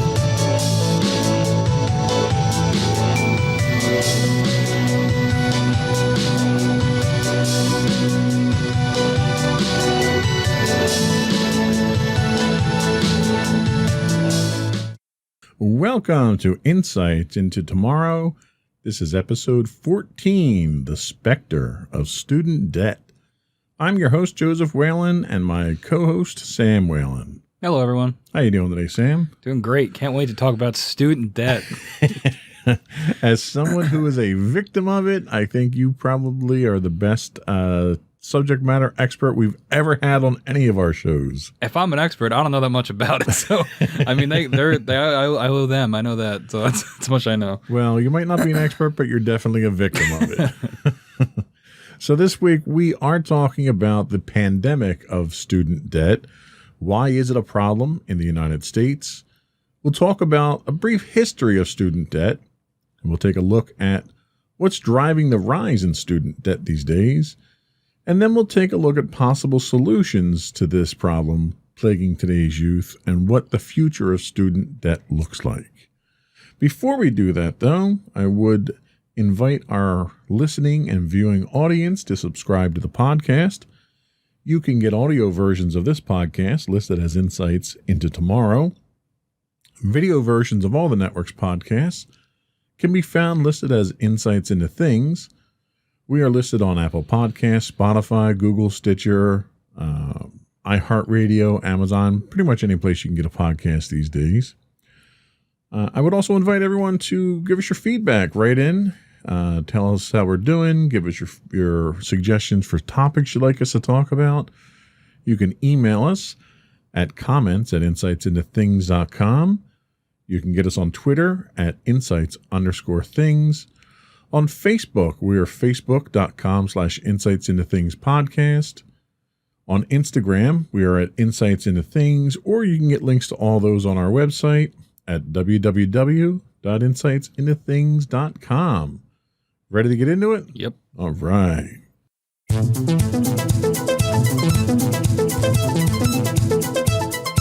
So what is student debt? There is a ton of research out there, or a ton of information, I should say, out there that I came across in doing the research for today's show. Most of what we're going to talk about today comes from firstrepublic.com. They say student debt plays a significant role in the lives of many Americans. The cost associated with higher education continues to increase year over year, and for many, this translates to a heavier reliance on loans to bridge the gap. Consequently, outstanding U.S. student loan debt reached $1.7 trillion at the end of 2020, according to the Federal Reserve, which is an all-time high. To put that into perspective, that's roughly the GDP ranking of Canada, the 10th highest ranked country in the world by GDP. How does, that number to me is just astronomical. Mm-hmm. What's the impact of that number to you? Yeah, I mean, it's just like you said, once you get past, honestly, 100, it's hard for me to fathom that number. But when we talk about trillions, it's like when you look at the national debt too. It's just, these numbers are astronomical. You can't even wrap your head around them, let alone the notion of being able to pay that off, which is just, it seems impossible. Yeah, but the thought that if we wanted to pay off the national student debt right now, that's more money than Canada can generate in a year. Yeah. I mean, that's just, it's ridiculous. It's a great way to intro the topic too, framing it in that, how big of a beast it is. You know? Yeah, I mean, it seems, when you talk in numbers that size, it seems kind of insurmountable, really. So we have a couple other student loan debt statistics. The national average per student is about $39,000. The states with the highest student loan debt, number one coming in is Washington, D.C. Their average student loan debt is $54,400 a year. Just below that is Maryland with $42,700. Age groups with the most student loan debt are 18 to 29-year-olds. 34% of that age group have student loan debt, which makes sense because they're people either going into college or coming out of it. More than half of college-educated adults have student loan debt. That's 65% of people. 6% of borrowers who owe more than $100,000 in student loan debt, including the 2% owing more than $200,000, account for a third of all outstanding student loan debt. So a lot of people owing a lot of money. The vast majority of those borrowers who owe more than $100,000 took out loans for graduate school. Loans associated with grad school account for about 50% of the outstanding student loan debt. The other half belongs to the 75% of borrowers who took out loans for 2 or 4-year degrees. And then finally, the U.S. student debt has increased by more than 100% over the past 10 years. So we're looking at, the numbers are only getting higher, and that's why we have the highest in 2020 with $1.7 trillion. And that's another, alarming statistic, to have anything go up 100% over the course of 10 years. Yeah. Has the quality of your education increased at the same proportional rate? I don't know. That's a good question. I mean, I've only been in college for 3 years now. I'm going into my senior year. But that large amount of increase, it seems impossible that there would be a reflection in education that would meet that as well. Yeah. And the business side of me looks at this and wants to say, all right, what's the cost benefit analysis? If I'm paying 100% more over the last 10 years, is the salary that I'm taking when I come out of that college raising 100% more? And statistically, it's not. Salaries are not keeping pace with the current economic scale. Yeah. So you're paying all this much more for an education, but you're not getting the compensation on the back end of that to justify that cost. So there's a massive loss of investment here. How long do you think you're going to be in debt with college debt? I mean, judging by what I'm seeing now with my bills and things for the years, I'm probably in that average, $40K range for what I'm going to owe back. The bigger question is, I'm going into a field that hopefully I'll find a job quickly. I'm planning on going into the radio field, anything like that. So hopefully I'll find a job and they'll just garner my wages. That's going to be my plan essentially.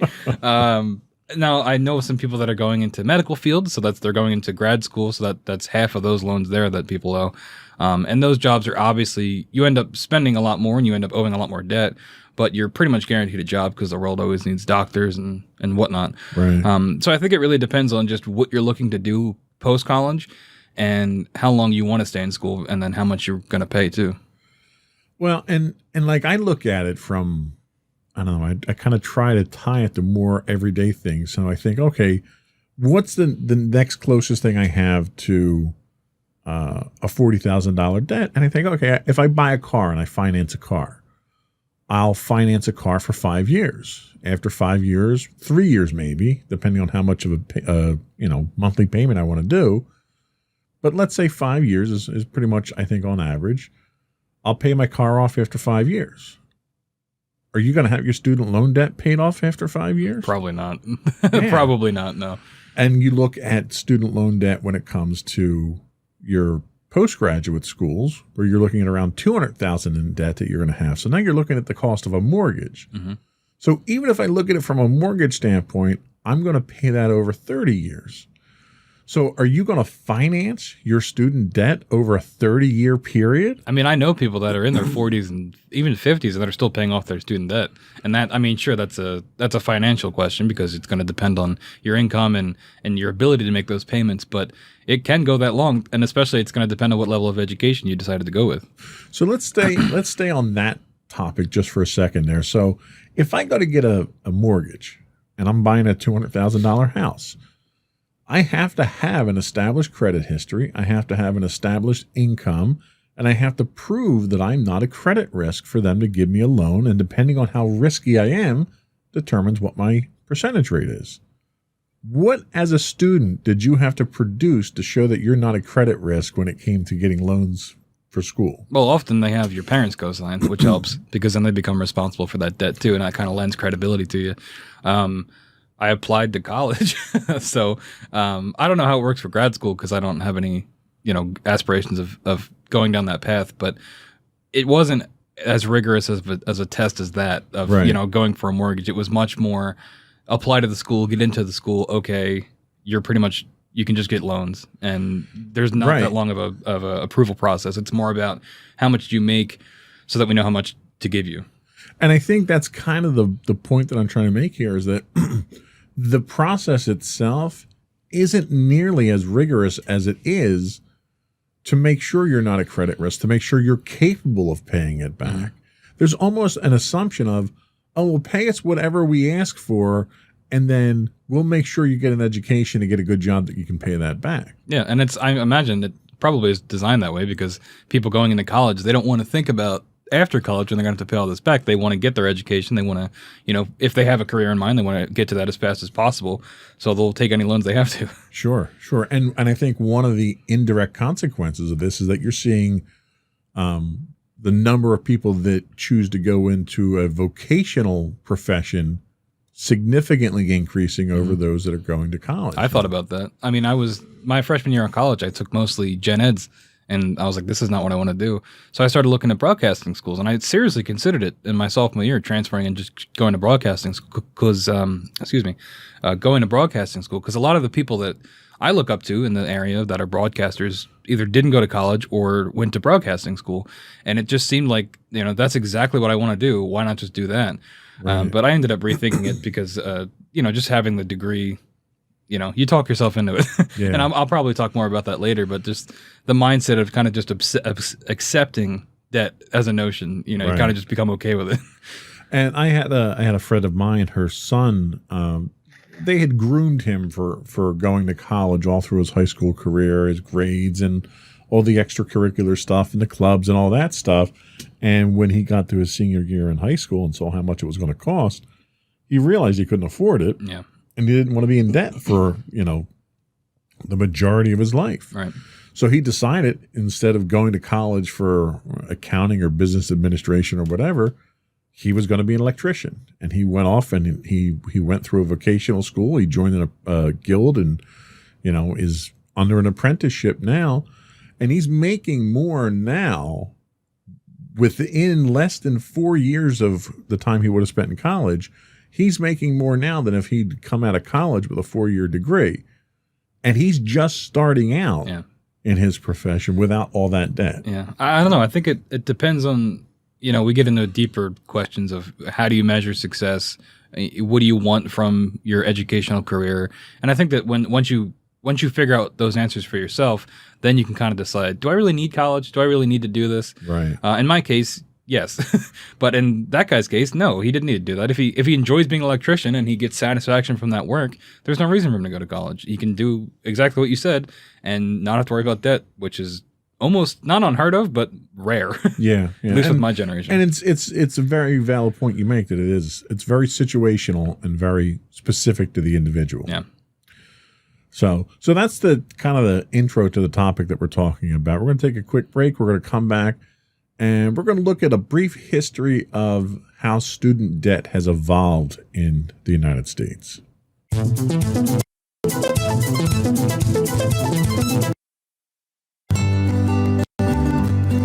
Insights into Teens, a podcast series exploring the issues and challenges of today's youth. Talking to real teens about real teen problems. Explore issues from braces to puberty, social anxiety to financial responsibility. Each week, we talk about the topics concerning today's youth. We look at how the issues affect teens, how to cope with these issues, and how parents, friends, and loved ones can help teens handle these challenges. Check out our video episodes on youtube.com/insightsintothings. Catch our audio versions on podcast.insightsintoteens.com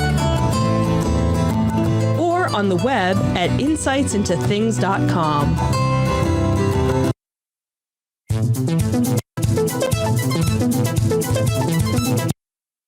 Welcome back to Insights into Tomorrow. We're talking student debt today. So let's just take a quick brief history of what student debt has looked like in the United States. Student debt really didn't come into being until around 1840. The first student loans in the U.S. were offered exclusively to students at Harvard in 1840. Public student loans didn't arise until the 20th century. So it's kind of a whole new concept as far as taking loans to go to college. And, the instance of people going to college didn't really increase too much until around the 1940s. So in the 2 decades prior to the institution of federally guaranteed student loans, the U.S. experienced a significant increase in college attendance, thanks in part to the GI Bill in 1944. So fulfilling the need for affordable higher education, the GI Bill subsidized, or in some cases completely covered, the cost of college education for nearly half the Americans returning from World War II. We jump forward to 1972, and the HEA was amended to ensure, the HEA being something that was up top there that I didn't talk about. The Higher Education Act of 1965. Sorry. Everybody knows it. It's one of the big bills. Yeah. If you're listening to this show, you should already know that. So the Higher Education Act was amended to ensure that education programs whose students were receiving financial assistance and student loans did not discriminate based on gender. I'm sure they didn't discriminate based on anything else. It's an evolving process, okay? So by 76, 77, all undergraduate students became eligible for Pell Grants. Together, these two popular programs further increased college attendance rates by providing financial assistance to individuals who previously could not obtain it. So the focus so far at that point was not controlling student debt, not controlling the cost of education. It was making education more available to those who wouldn't be able to do it because of discriminatory practices or financial difficulties and stuff like that. So up until the 1970s, mid to late 70s, the drive really was to enable students at that point. Yeah, so looking into the 80s now, these are when things sort of start to turn sour. 1986, parents and students had incurred nearly $10 billion in federal student loans, which is funny now that we're up to $1.7 trillion. Yeah, $10 billion is a drop in the bucket, right? Then considered then an outrageous amount. That same year, more than 1/4 of student borrowers owed more than $10,000 in student loan debt. Adjusting for inflation, that's about $21,000 today. So this is sort of where you start to see that this is sort of getting out of hand. And into the 1990s, student loan debt begins to skyrocket. In 1993, the average debt of a bachelor's degree was approximately $9,000, and within just 5 years, it was $15,000, and by 2003, it was almost $20,000, coming in at $17,500. And then finally into the 2000s, today the average loan debt, which we already mentioned, is roughly $30,000. Though one recent study by the Fidelity Investments puts that figure closer to $35,000. Approximately 20% of U.S. households currently owe student loan debt, as do 40% of people younger than 35, which is kind of wild. Almost half of people younger than 35 owe student debt. This means an increase of nearly 200% of overall student loan debt over the last 20 years. 200% in just 20 years. As of 2012, total student debt has surpassed $1 trillion. And that's astronomical. It really is, just that growth rate. Now, my first question there is, what's driving that cost increase? Is it the cost of education? Is it the financing side of things? Where would you pin the blame there? I mean, I don't really understand economics, but it seems like if more people are going to be able to get an education, then from a business standpoint, because colleges are businesses, then their market base is wider, right? So they can drive up that cost. And especially once college becomes a social norm where you're just expected to go to college, essentially, then that ensures their business model even more, because people want to go to college. They can charge whatever they want. Well, yes, to a certain extent, I agree with the principle of economies of scale here. So back in the 1870s, when, maybe 2% of the population went to college educations should therefore have been exceedingly expensive. But now when you have such a large percentage of people that are, think of the Ford Model T, okay? So prior to mass production of automobiles, they were very specialized, very hand-built, very unique. A couple of them rolled off the plant per month. So as a result, they were very expensive to cover your overhead. Well, when the Model T comes around and you're rolling hundreds of these off the assembly line per day, you can now produce them, thanks to economies of scale, you can produce them much cheaper and then distribute that overhead cost across many more customers. And I would have thought that same model would have translated into your education system, where the more students you have, the lower that tuition rate should be, logically. That'd be nice. It doesn't seem like it went that way, though. I don't know. I don't really have an answer for that. I guess because as the debt numbers increase, too, does that allow for, are the higher tuitions not really questioned because it just happens so quickly over time? I don't know. It would be nice if that logic applied, where if the more people went to college, the cheaper it was. But it seems like it's the opposite. It does. And then I have to take a look at what's the cost of college. What has gone up so dramatically for a college education? Is it technological advancements? Is it the cost of campuses? Is it property related? Like, what has happened in the last 20 years at your local college that would make it so much more expensive to go? I'm not sure. I mean, if they're dealing with more money, maybe they just feel the need to spend more money on things that maybe they don't necessarily need, new facilities that might look nice and might provide for people that use them, but do we really need them? Or large structures, like parking garages and things like that. Are these things necessary? And maybe they're just spending that money because they have it, and that encourages the need for more money to keep doing that. I don't know. It's a self-fulfilling prophecy. That makes a lot of sense. And I also have to look at these colleges that are very athletically driven. Mm-hmm. All your Big Ten colleges and your Ivy League colleges, where you're bringing in a significant income from the sports and athletics that are happening at your college. Why isn't that going into lowering the cost of tuition for your students? Yeah.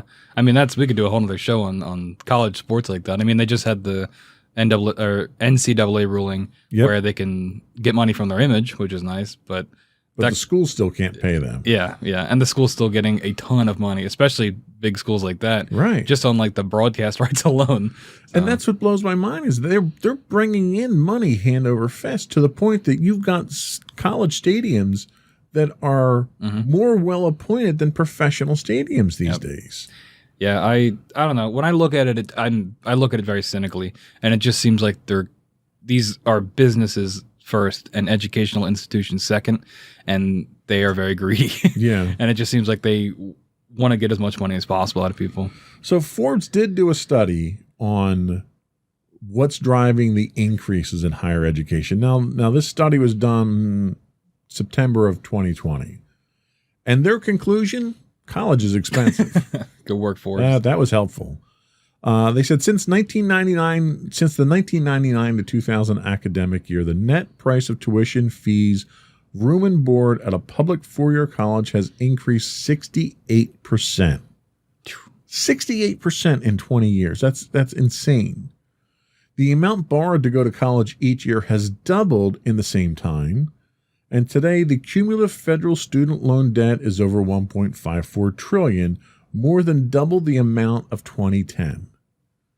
That's insane. They say that much of the focus around student debt is around rising tuition, and for good reason. As states disinvested in higher education, tuition increased across the country. Published tuition at public four-year colleges rose by 36% from 2008 to 2018, and in many states, tuition rose even more. Today, most student funding from states is 8.7% less than it was before the Great Recession, which should be a warning sign given the current economic situation. So there's a good driving force there that we're not talking your Ivy League schools. We're talking your state-sponsored schools. In New Jersey, we're talking your Rowans, your Rutgers, ones that get funding from the state. The state has now cut back because of economic concerns. Yeah, I mean, that makes sense. States cut the funding, so the colleges have to raise tuition. Now, do they have to raise it by 68% in 10 years? I don't know. Well, not when you're only cutting it by 8.7%. Yeah, exactly. How do you justify that? Yeah. So many have proposed making public college tuition free, which I don't think I'd argue with that. But that alone won't address student debt going forward because tuition isn't the only driver of student debt. The total cost of college also includes living expenses like textbooks and room and board, regardless if a student lives on campus or not. Living costs actually are more expensive than the sticker price of tuition. In fact, tuition and fees only make up 48% of the total cost of college at a public four-year college. At public two-year colleges, it's even smaller. It's an even smaller share at 29%, with living costs almost making up 2/3 of the cost to attend. So you were living on campus your first year. How did that go down? That's something that we didn't even talk about. Like, you're taking out your college loans, but you're also like renting an apartment basically. And, I only did it for 1 year. It just wasn't for me. And I live close enough to campus that it's not really necessary. And it was very expensive living on campus, at least. I mean, there's options, where you can like just get an apartment off campus that I think those might be cheaper, especially if you have roommates, you split that cost. But yeah, a lot of that cost is coming from living there because it is a secondary apartment rental essentially. And it's really great for some people. You're living on campus. Where I was in the heart of campus. So you can get pretty much anywhere quickly. So there's a convenience factor. There's a social factor because if you have a lot of friends on campus or you're part of a fraternity or a sorority, you have easy access to that or any clubs you're on campus. So there's definitely benefits. It's just, is it worth, again, it's a personal decision. Is it worth the, in my opinion, very high cost that room and board is going to run you? Yeah, that's a very good point. Now, when you stopped living on campus, did your costs go down significantly? Yeah, it did. By these kind of percentage numbers? Yeah, roughly. I don't remember exactly. Like I would have to look at my actual bill because you can see all that. But yeah, definitely there was a decent chunk that was taken out because I was no longer living on campus. That's a very good point. So they say that covering tuition alone won't eliminate the need for many students to borrow money. Many of the existing, quote, free college proposals would continue the Pell Grant program and allow low-income students to use the grant to cover living costs, which would help low-income students. So a lot of the financial support that's out there now would still continue, even though eliminating tuition fees isn't going to be the end-all, be-all, but there are still other methods out there to assist students. Yeah, that's another thing. I was looking at my bill recently, like I mentioned, and it goes tuition, and then it just says fees, and that's like a third of the cost. It's like, what are fees? And, you know, I'm sure you can, if you ask, they'll break it down for you. But it's strange seeing, all right, I understand what tuition is. I'm paying you to go to the school. What are fees and where are they going? And it's Right. like, that's where you get into why is this costing so much? And it really makes you wonder, especially if they're fees for things that you aren't using. Well, and, you know, you get that sort of thing on utility bills and stuff Yeah. like that, where, you know, they try to hide all the costs. Yep. But when you're talking $1.5 billion, you need to kind of be a little more Yeah. upfront with these. So what other factors are there that we have to weigh in?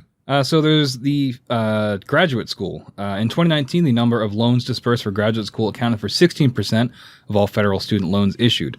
While they were a small number of loans, they actually accounted for 41% of the dollars dispersed. That's because of the amount graduate students borrow, because graduate school is really expensive, no matter what level you're going for. While many often talk about borrowers with six-figure student debt, that's not undergraduates. According to federal data, the average debt for a bachelor's degree is about $27K. We've talked about that before. That's because they're cheaper, but also there are strict federal limits on undergraduate borrowing. The same federal data shows that there is only one degree level where the median bar exceeds six figures, and that's for your doctorate, so for law or medical school. On top of all of this, another driver of the rise in student loan debt is the sheer number of people going to college, kind of like we were talking about. There's just more access to it. So because of that, the borrowing has also increased. Undergraduate enrollment has increased by more than 3.5 million students since 2000, and more people are going to graduate school as a result of that. From 2000 to 2018, enrollment for graduate school increased by 41%. The rise in cumulative debt looks astounding, but it's also important to consider all pieces of context that contribute to that increase. If people really want to eliminate student debt, it will mean finding a way to cover graduate school as well, in addition to the expensive living costs. And no plan exists to ensure that all students can enroll at Harvard at free of charge. So it comes down to idealism, right? You would like these things to be free, but it's in the real world, that's just not going to happen.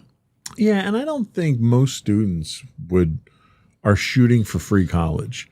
I think the vast majority of students who carry student debt loan at this point in time are just looking for reasonable cost. Mm-hmm.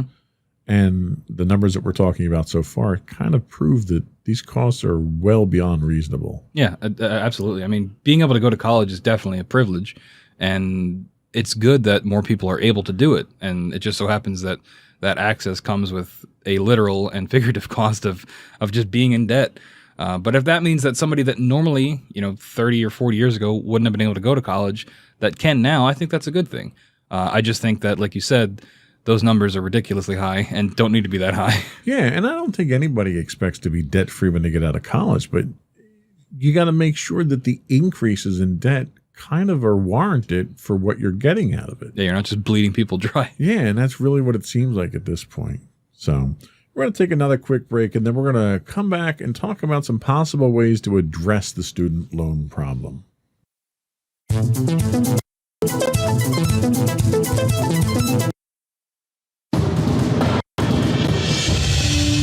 For over 7 years, the Second Sith Empire has been the premier community guild in the online game Star Wars: The Old Republic. With hundreds of friendly and helpful active members, a weekly schedule of nightly events, annual guild meet and greets, and an active community both on the web and on Discord. The Second Sith Empire is more than your typical gaming group. We're family. Join us on the Starforge server for nightly events such as operations, flashpoints, world boss hunts, Star Wars trivia, guild lottery, and much more. Visit us on the web today at www.thesecondsithempire.com.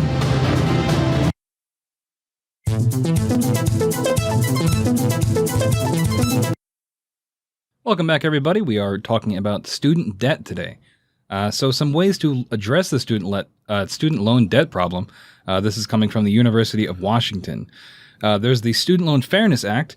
The Student Loan Fairness Act proposes to tie interest rates to the Federal Reserve discount window rate. I don't know what that means. I'm not an economist, but that sounds like it might be a good thing. Student loan borrowers are currently paying 9 times higher than the banks are able to borrow for. These rates would apply to federal subsidized Stafford loans. The Student Loan Fairness Act would offer borrowers the 10-10 loan repayment plan, which limits the payment on student loans to 10% of discretionary income. This is already offered with the income-based repayment, which I think I mentioned earlier when I was joking that they're just going to take from my wages. One of the big differences is that the proposed 10-10 repayment also offers a maximum capitalization of 10% of interest over the loan that was taken out. This means that your loan balance will never surpass your original balance plus 10%.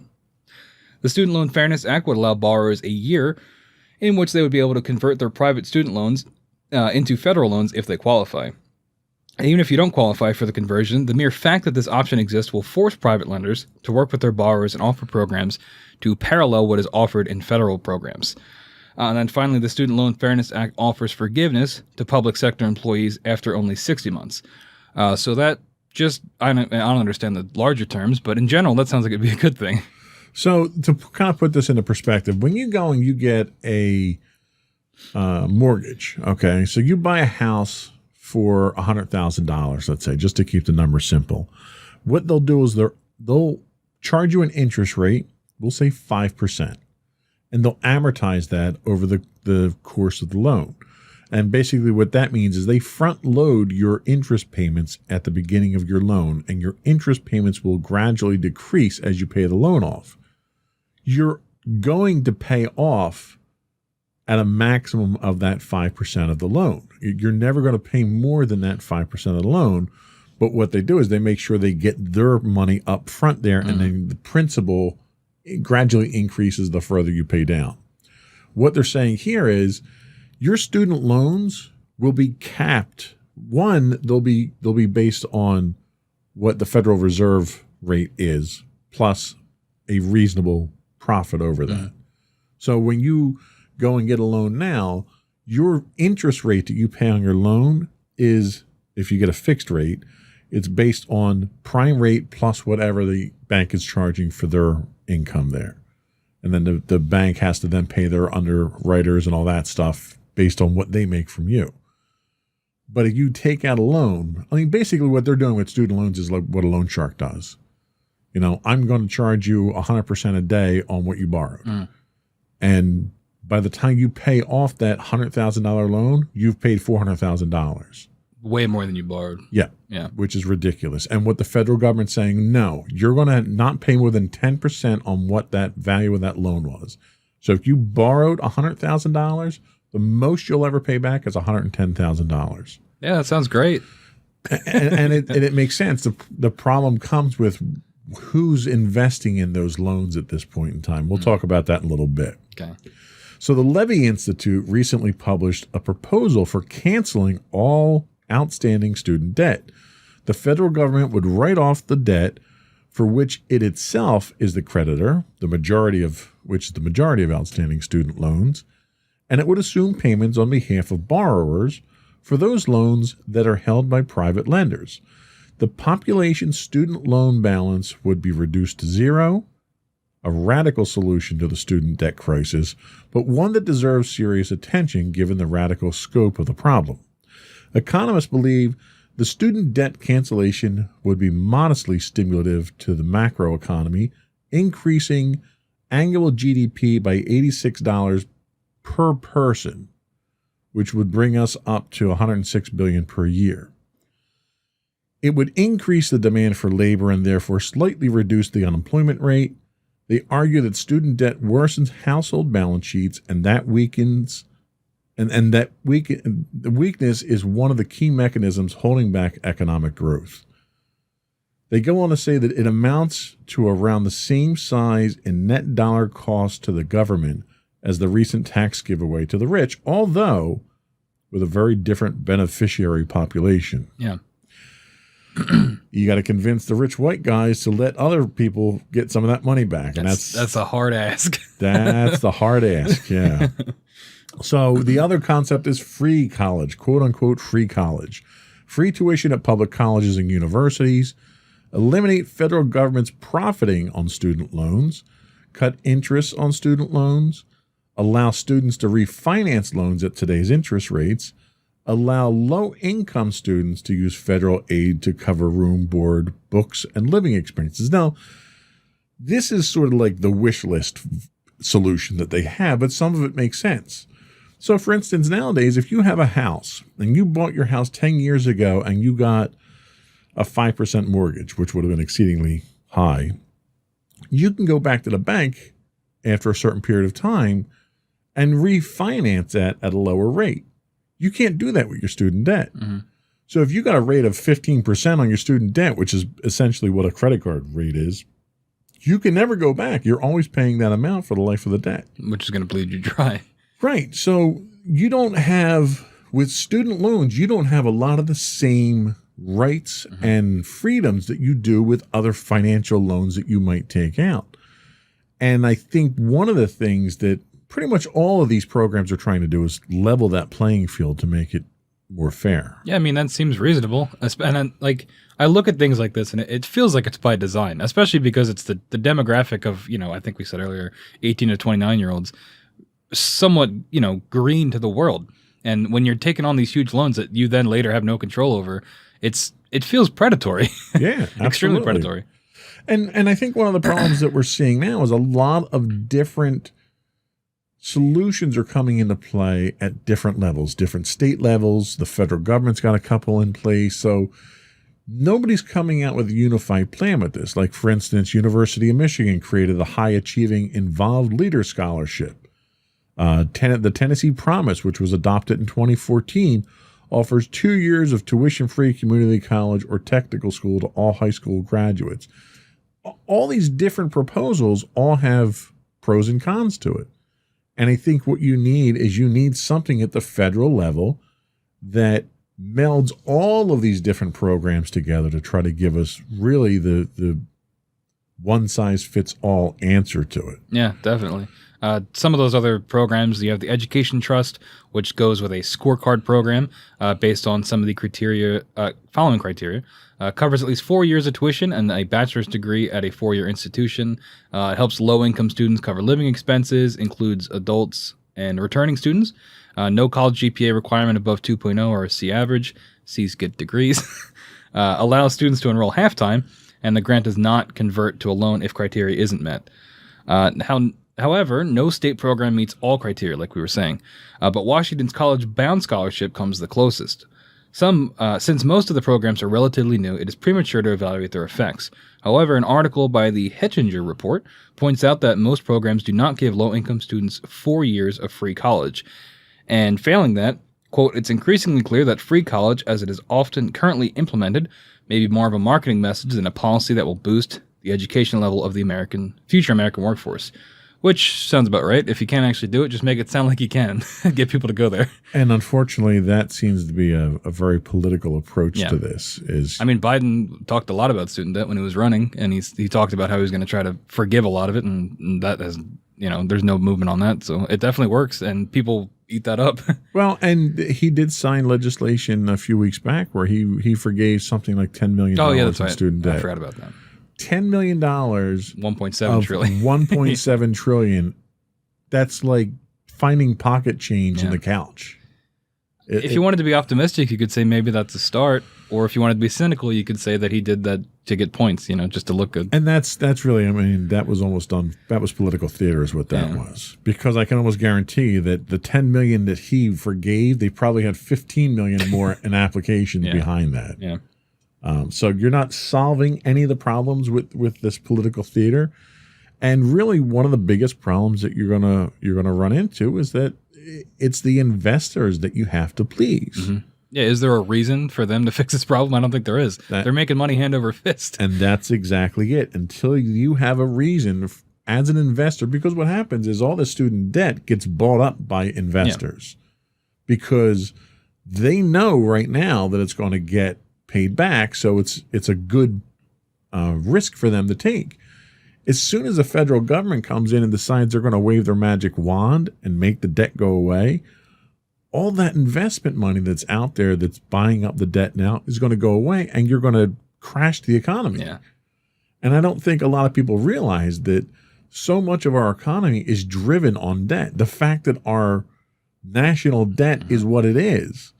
If you make the debt go away, the people that invest in that debt are going to go away. Yep. Didn't that happen with the mortgage crisis? Like, that was all based off of people's debt and who owned that debt. And then when things started to go under because people couldn't pay that money back, everything, like domino effect, fell. Right. Like, people look at debt and think, oh, well, no one should be in debt. Debt should go away.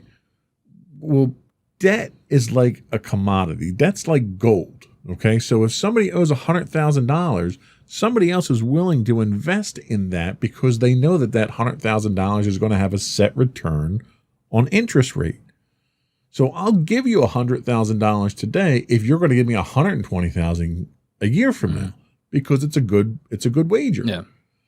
But if you just make those debt go away, it breaks the whole system. Right. It breaks the entire system. Yeah. And I think that's the issue too, because debt has a negative connotation, but in reality, it's necessary at this point, essentially. Debt drives the economy more than cash does. And the first thing the federal government wants to do is put more cash on the market when the economy gets bad. And that's the last thing you want to do because it drives inflation up. Mm-hmm. What you need is to have debt controlled in a regulated manner to make sure it's a guaranteed return. And give people the option to refinance things like their student loans. Sure. And give people a little bit more autonomy when it comes to these extremely, I said it before, with the predatory practices that they're already doing. Sure. And have been doing. And what's happening here is your debt is getting too high, and it's the debt itself is originating from people who don't have the means to pay it back. So therefore, the risk to that debt goes up significantly, which a lot of investors want to shy away from because they want a return. Could we see something like the financial crisis in 2008, where it's all these people that have gone to college and have taken out loans, but once they're out of college, have no means to pay that back? You absolutely could. You figure it doesn't matter what your debt is. If it's more than $10,000, you can legally file for bankruptcy. Mm-hmm. So if every student out there who owes more than $10,000 files for bankruptcy, all those investors who invested in that debt are out their money. Sounds like a bubble. That's exactly what it is. And this is why politicians are so hesitant to just come in and try to make the problem go away, because they understand that it drives the economy. Yeah, what's riding on it, yeah. So it's a very difficult situation, and the future of it's pretty bleak looking. As with I was going to say, that's why it's on this show. Most things with this show, the future's pretty bleak looking, but I'm sure we'll survive. Just become an electrician, you'll be fine. Vocational, you may lose a few fingers, but vocational school's not a bad thing. So let's take our last break. We'll come back and we'll take a look at what the future does look like.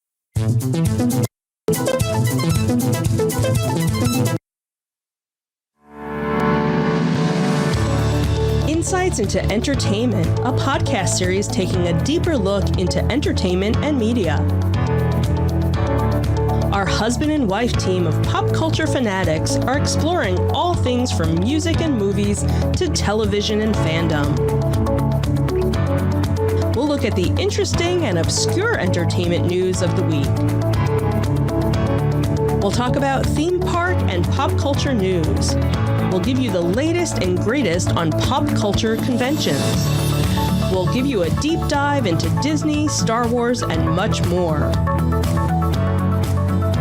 Check out our video episodes at youtube.com/insightsintothings. Our audio episodes at podcast.insightsintoentertainment.com, or check us out on the web at insightsintothings.com.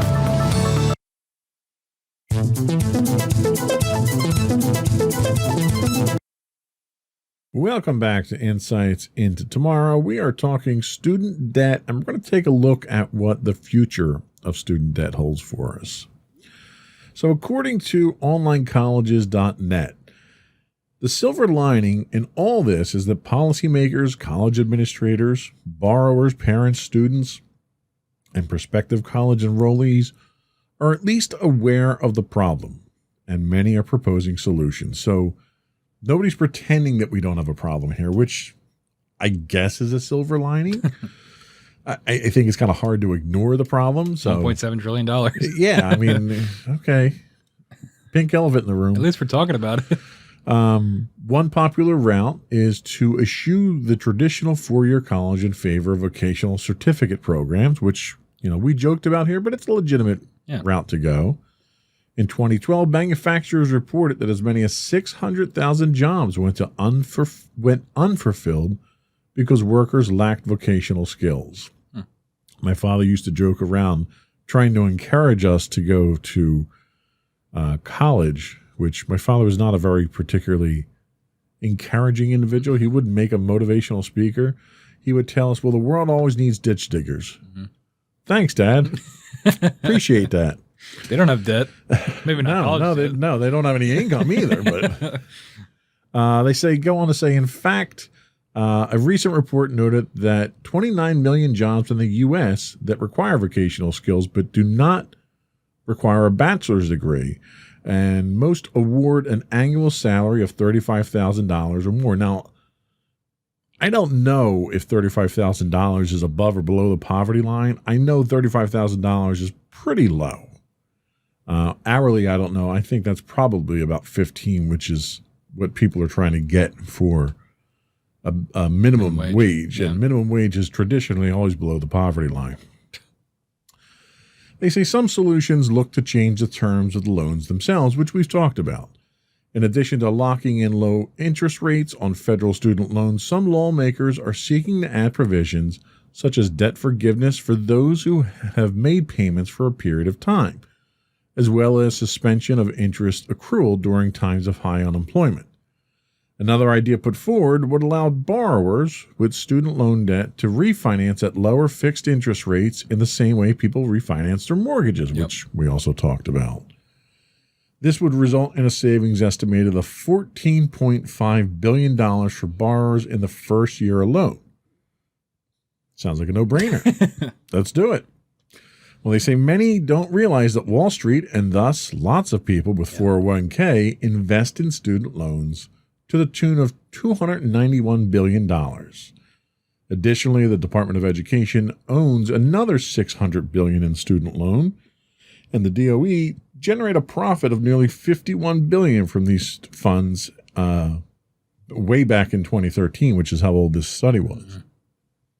So with so many powerful interests standing to lose by transferring this money back to borrowers, it's unlikely a bill like this will ever pass. Yeah, and I'm sure perhaps you listening at home have come to this conclusion. No one has a clear idea of what the future holds for education borrowers, but all agree that solutions are needed to ameliorate the student debt crisis. There's a problem, and we should do something about it. With ever more experts forecasting a burst of the student debt bubble like we just talked about, perhaps lenders and investors will have some incentive to work proactively with borrowers to make student loan repayment easier. In any event, until we act, our young people will continue to face more and more debt on an annual basis. I am the young people, and more doing it every year. Sadly, the bottom line is that student loan debt is a big business, and that is, I think, the core of the issue here. The people that are profiting from it at the expense of the younger generation of college students are also the ones being asked to make changes to solve the problem. So why would they change something if they're making a bunch of money from it? However, it's a problem that those investors created to their benefit. As a result, they aren't particularly motivated to take money out of their own pockets and give it back to the debt-laden students or the future of this country. And that really is the bottom line. It's just the people that need the changes are the ones that are making the money. It's almost like when you try to change politics for the better. The people that need the change in politics are the politicians themselves. And they're never going to do anything that bites them in the hand that they feed themselves with. I think the only real way you're going to see change is if people would stop going to college, because then those debt numbers wouldn't, go up as high. But I don't think that's ever going to happen. Well, what you'd really see changing is if people stop paying their debt and they file bankruptcy. Yeah. And then these people that are investing with their 401k and everything else. And it's interesting they point out 401k. So it's not just these high-powered bankers that are making money off of it. People don't realize where their 401k investments go.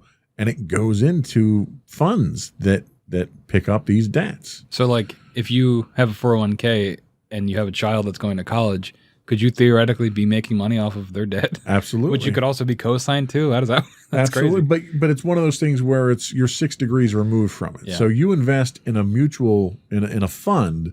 That fund has maybe bonds that it invests in, and those bonds are then being forwarded over to a bank or purchased from a bank, and that bank is doing the student loan. So you're pretty far removed if you're a 401k contributor. Right.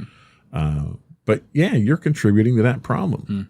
So I kind of equate this almost to the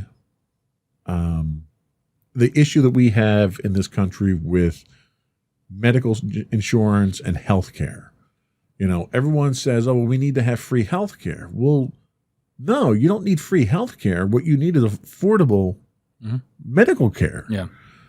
You know, you look at these other countries that have kind of socialist programs like Canada and the UK and stuff. They don't get free health insurance. They get free health care. And the problem that we have here is we want to tackle the insurance problem when nobody's looking at the expense problem. You know, Right. I shouldn't walk into an ER and get an aspirin and have that aspirin cost $500 and then expect the insurance company to pay for it. Yeah, and it's the same thing here. We're looking at the debt issue, but it's more of why is the cost so high in the first place of college? Exactly. Why has the cost gone up to the point that they can't justify that increase? You're not paying higher salaries to your professors to justify it. You're not buying new campuses or facilities or technology. Like, the schools, the colleges need to justify the increase in tuition. And until they can justify that on paper, there's no reason to pay it. And that's what the government should be targeting. The government shouldn't be worrying about student debt, because if you control the cost of college and the overcharging of it and the profiteering in colleges, that will automatically control your student debt. But on the other hand, at the same time, you also have to make sure that your student debt is treated as fairly as all your other debt is. Yeah, by giving people the option to refinance and things like that. Exactly. Tying it to a prime rate, tying it to a maximum amount of interest that can be earned on it. So if you apply the rules evenly across the board for debt, that would solve a good portion of the problem.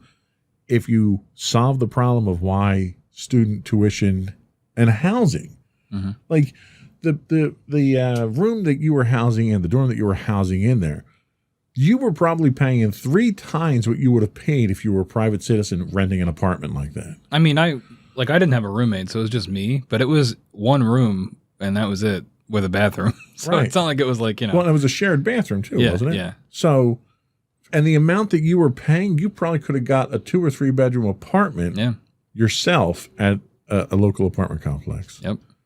So those costs have to be controlled. And until that happens, there's no point even trying to tackle the debt issue. Exactly.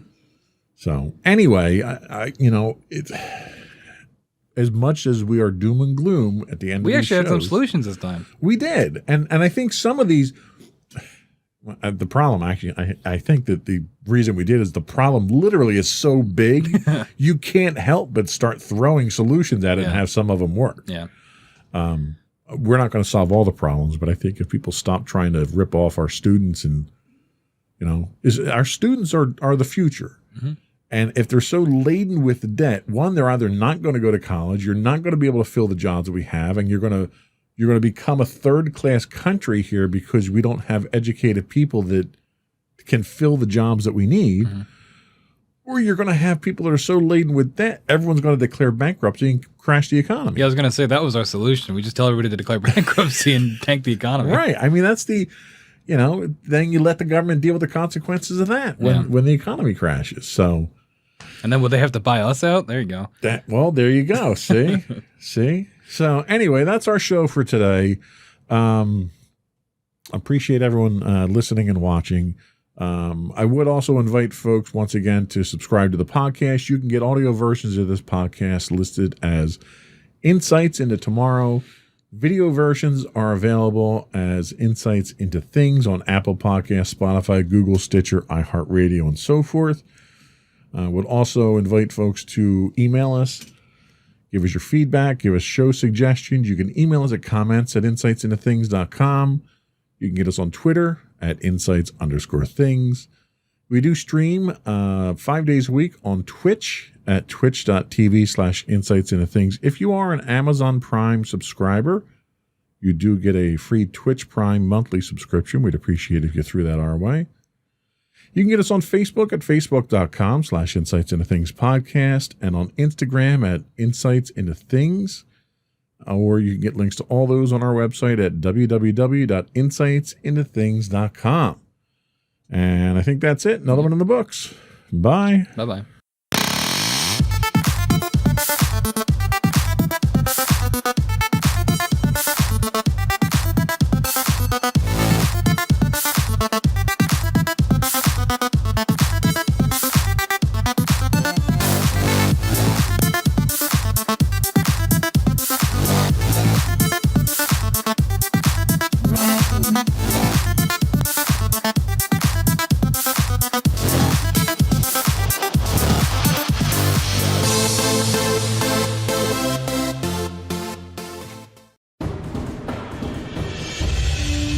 For over 7 years, the Second Sith Empire has been the premier community guild in the online game Star Wars: The Old Republic. With hundreds of friendly and helpful active members, a weekly schedule of nightly events, annual guild meet and greets, and an active community both on the web and on Discord. The Second Sith Empire is more than your typical gaming group. We're family. Join us on the Starforge server for nightly events such as operations, flashpoints, world boss hunts, Star Wars trivia, guild lottery, and much more. Visit us on the web today at www.thesecondsithempire.com. Insightful podcasts by informative hosts.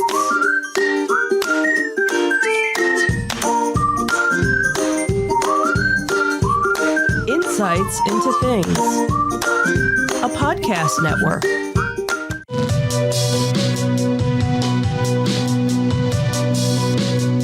Welcome to Insights into Tomorrow, where we take a deeper look into how the issues of today will impact the world of tomorrow.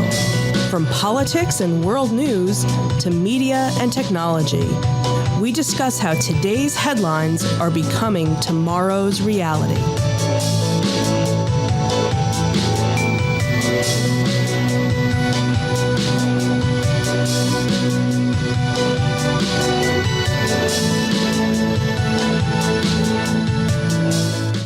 Welcome to Insights into Tomorrow. This is episode 15, Battleground Afghanistan. I'm your host, Joseph Whalen, and my co-host, Sam Whalen. Hello, everybody. How you doing today, Sam? Doing okay.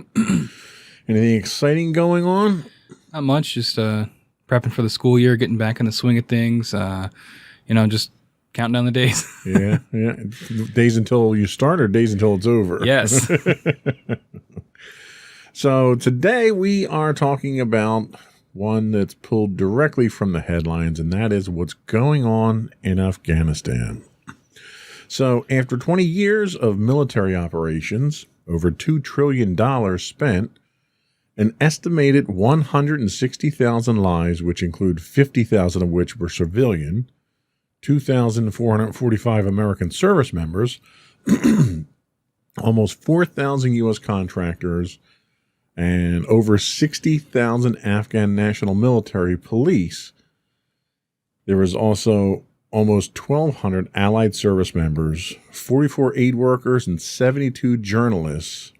And that doesn't even count the 50,000 Taliban and other opposition fighters. The United States is finally pulling out of Afghanistan. While that's an exceedingly high toll to pay for America's longest war ever, those numbers are just a fraction of what the long-term consequences will cost.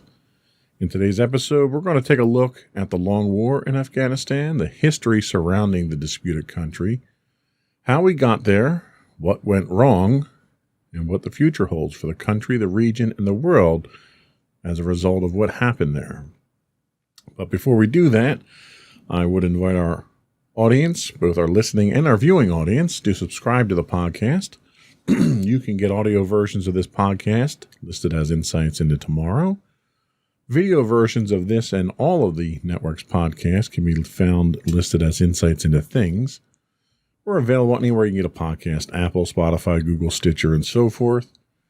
I would also invite our audience to write in, give us some feedback, give us some topics you'd like us to talk about, tell us how we're doing. You can email us at comments@insightsintothings.com. You can find us on Twitter at insights_things. We're on Facebook at facebook.com/insightsintothingspodcast, or Instagram at insightsintothings, where you can get links to all those on our website at www.insightsintothings.com. Ready to get started? Yes, sir. All right.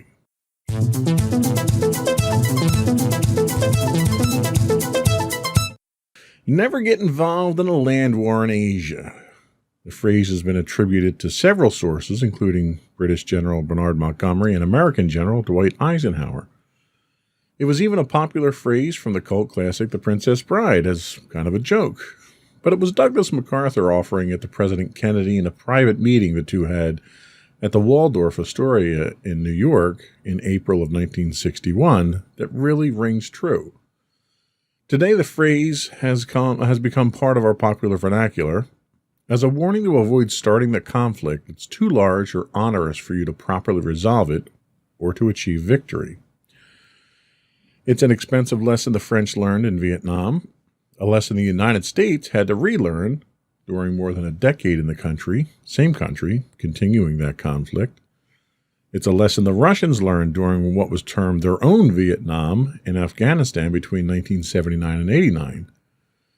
But again, a lesson the United States seemed to fail to heed and wound up getting itself into and having to learn on its own. We're talking, of course, about the 20-plus years that the United States has spent embroiled in the war on terror, as it's been called, in Afghanistan, that we're now pulling out of with what can generously be described as disastrous consequences for the country. Why is it that the United States seems incapable of learning from other countries' mistakes and so intent on blundering into themselves? Is it arrogance? Is it pride? Does the United States think that we can somehow be successful where other countries have had dismal failures? What do you think? I think it's a combination of all three of those things. Excuse me. I think that America, especially when it comes to our military, we are extremely confident. And I think that we have the desire to make that confidence known throughout the world. And I definitely think that this is a symptom of that, or a result of that confidence and that overextension. Absolutely. Yeah, and it's funny you mention that, because when we were going into, or when we were coming out of, I should say, World War II, we had that same level of confidence that we could do anything. And then we wound up getting mired down in the Korean conflict, where we were using the same techniques, the same tactics, and so forth. And that led us into blundering into Vietnam, where we thought we owned the world. And we really got a lesson out of that. And by the time we got out of Vietnam in the 1970s, there was a lot of lack of confidence in our military. We wound up building it up through the 70s and 80s. And in the 90s, we decided to flex our muscle again in the Middle East. So it seems to be kind of a recurring theme for us. Is there a way to stop this cycle of violence and waste? I mean, people always say history repeats itself, right? I'm repeating myself by saying that. I'm sure I've said that on this show before.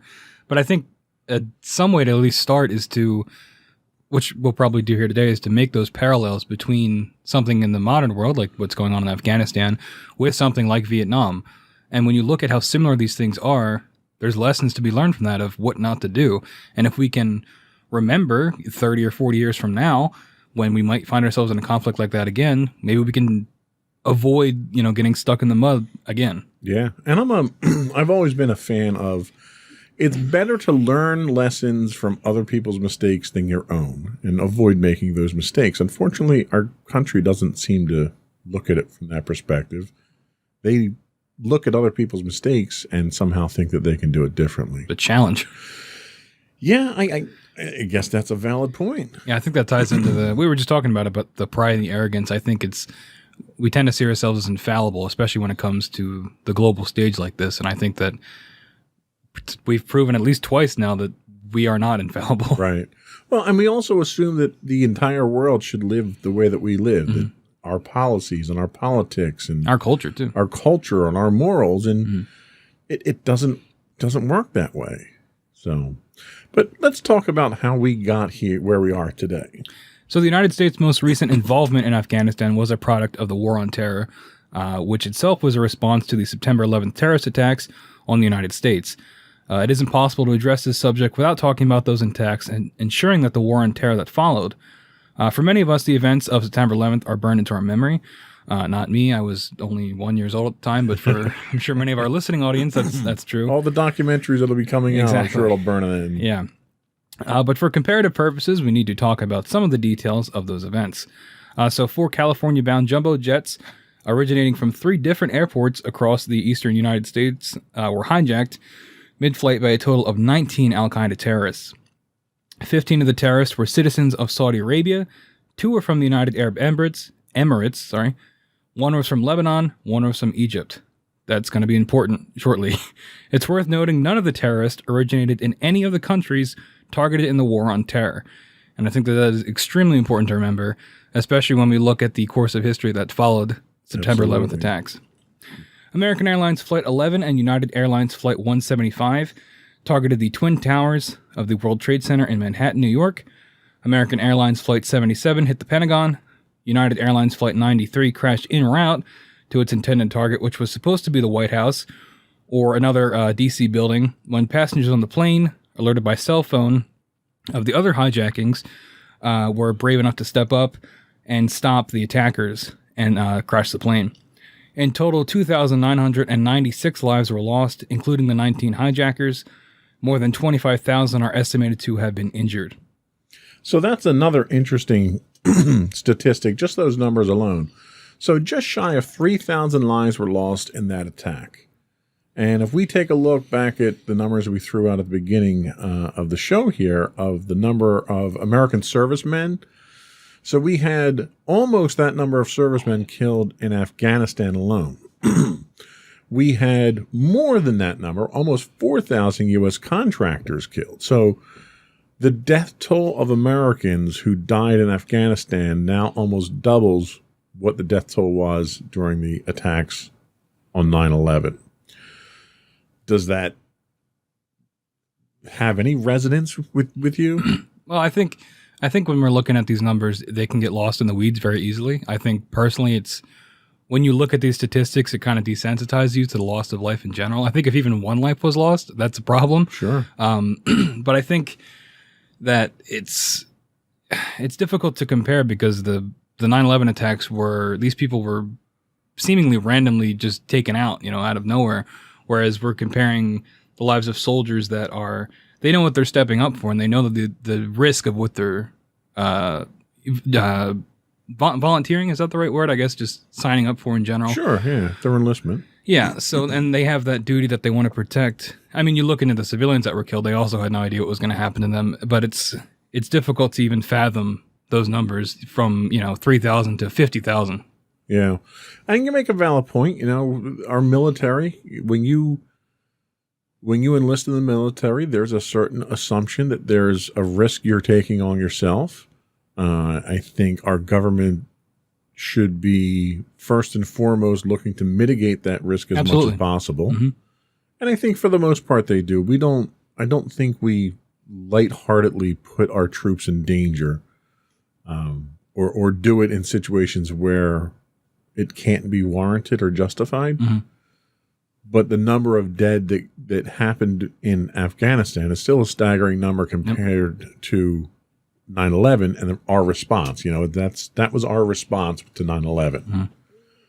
Mm-hmm. So on September 16th, 2001, then President Bush George W. Bush coined the phrase war on terror to describe the United States response to the terrorist attacks on the United States. This includes the following: targeted strikes against al-Qaeda insurgency in Yemen, which the United States had been involved with already since 1998. American-led, quote, intervention in Afghanistan, which started in 2001. The Iraq conflict, which started in 2003 on, at best, dubious evidence of terroristic activity, as well as the pursuit of Osama bin Laden into Pakistan starting in 2004. On May 23, 2013, then-President Barack Obama announced that the global war on terror was over, saying U.S. military and intelligence will not wage war against a tactic, but will instead focus on a specific group of networks determined to destroy the U.S. So that's great. 2013, the war on terror is over. Everybody can come home, right? No. On December 28, 2014, the Obama administration announced an end of the combat role of the U.S.-led mission in Afghanistan, despite the fact that the U.S. continued to play a major role in the war on Afghanistan. I think we're giving a little bit of lip service there to try to get some votes, maybe. Mm-hmm. Then in 2017, President Trump significantly expanded the military presence in Afghanistan after the war on terror was over and our military mission in Afghanistan was over. We're sending more troops back in 2017. I'm thinking the messaging here that we're getting really is kind of inconsistent with the reality here. What are your thoughts? Yeah, definitely. I think that this war on terror has been used as a political tactic since it started, right? So you had President Bush Jr. on the American battleship with the mission accomplished. Yeah. There was that. There's what we were talking about here with Obama. It's always if we can end the war on terror, right? That's a way to get bonus points with the people. And I think that's really all it is. It's never sincere, right? And I know we talk about politicians and they make insincere claims all the time. And I think that this is just a prime example of that. Yeah, I think the problem that we run into is every politician wants to be known for winning a war, but not fighting a war. Mm-hmm. Because when you fight a war, it's dirty. Lives are lost. It costs a lot of money. There's a lot of carnage.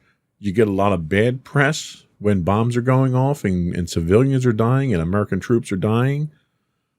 But when the war is over, and I think this was the kind of the product of the Gulf War in the 90s. You know, it lasted so short a period of time and was such a resounding victory for the United States that George Bush, the first Bush's presidency, skyrocketed in popularity after that. Of course, it didn't help him win re-election, but everyone wanted to get that jump in popularity, so everybody wants to declare this war is over.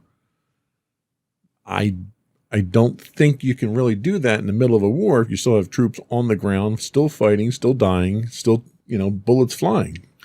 Yeah, and jump in here if I'm misspoken here, but the war on terror wasn't a declared war, right? So they didn't have to go to Congress or anything like that. Right. That gives them a lot of options for how they want to wage this war. Right. So that's just the war on about. terror was literally just a marketing term. Yeah. That was also when we got our axis of evil terminology as well. And, we didn't declare war on a country, which is what Congress is authorized to do. We pretty much had carte blanche to do whatever you want. To do whatever you want. Yeah. Yeah. So that's kind of talking about why we got here, sort of. We're going to take a little break. We're going to come back, and we're going to talk a little bit about the withdrawal from Afghanistan. We'll be right back.